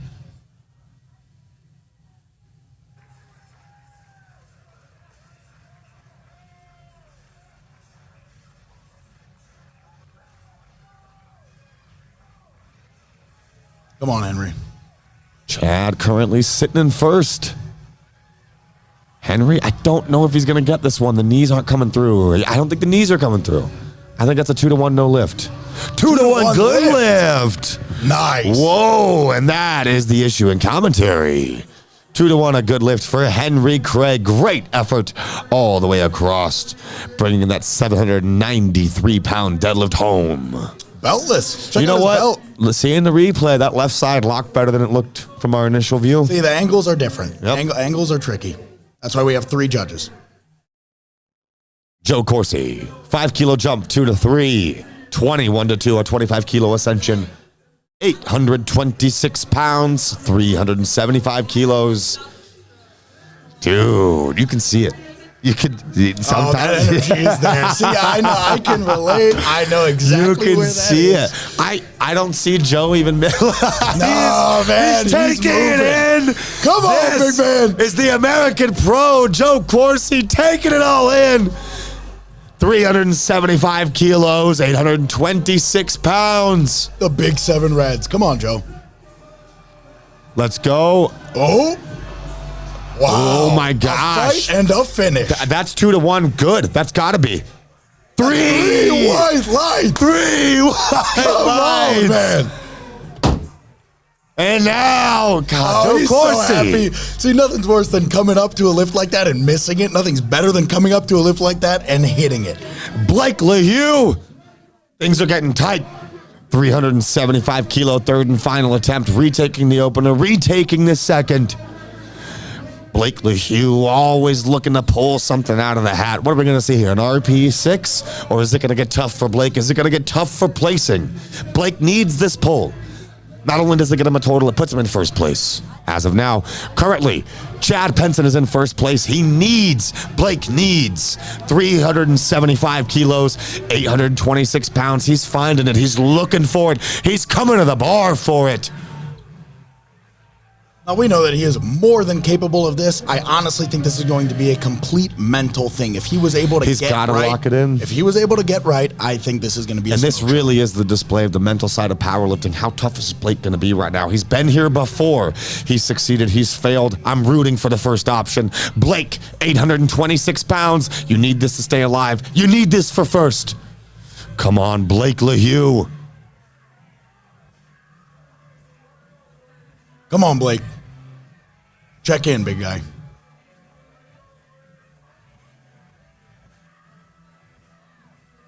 Oh, the tension is killing me. Come on, Blake.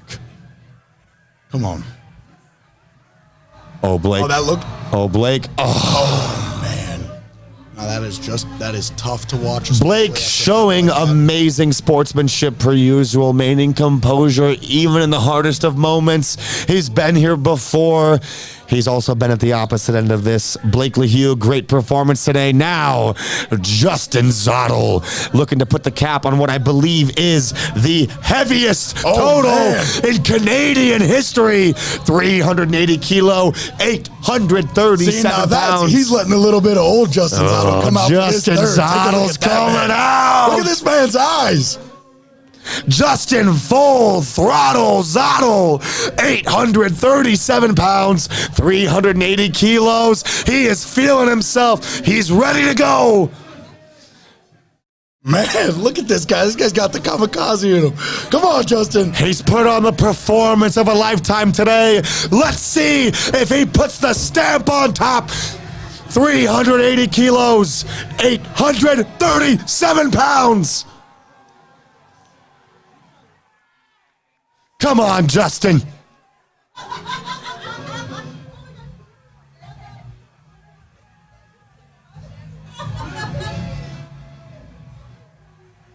Come on, 380. Yup. Oh, what an effort. You know what? An amazing day for Justin Zottel. And you know what? For that only to happen. What on the an very last effort. attempt, 380 kilo attempt, everything it got, but that's the beauty. We keep talking about strides today, not only in powerlifting, but in powerlifters. Justin Zottel is finding his, as is our next lifter, Phil Herndon. What do they call him? This is a massive attempt. Phil Dirty Hurlin, 400 kilos for Phil Herndon, 881 pounds. He's finding it. He's tuning it in. And he's looked amazing. Insane. Best he's ever looked, in my opinion. On and a landmark deadlift from the guy who squats 881 pounds.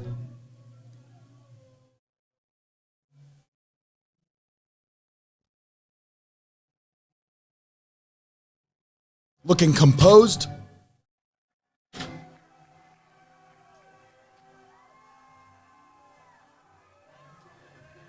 A very composed, professional approach to the barbell. Here we go, Phil.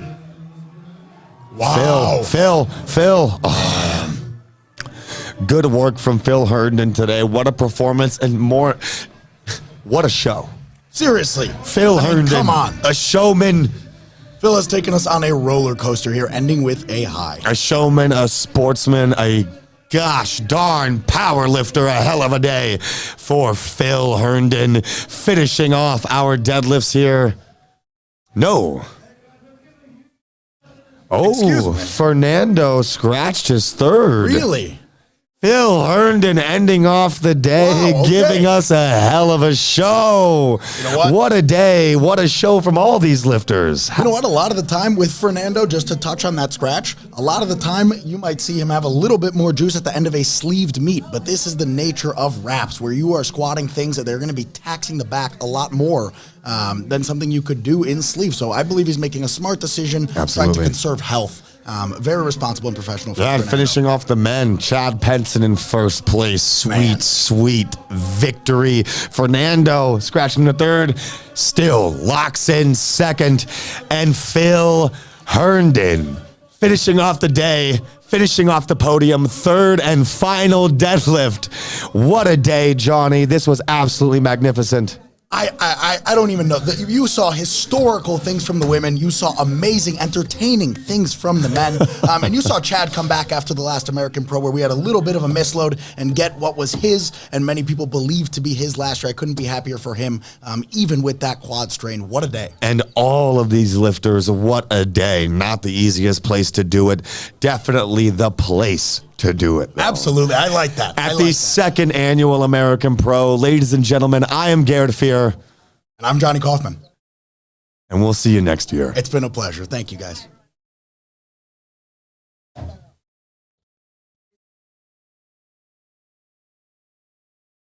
Oh, I wish I would have known that. I had no idea.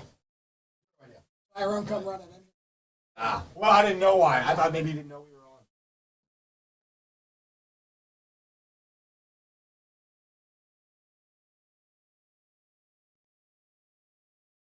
Good job.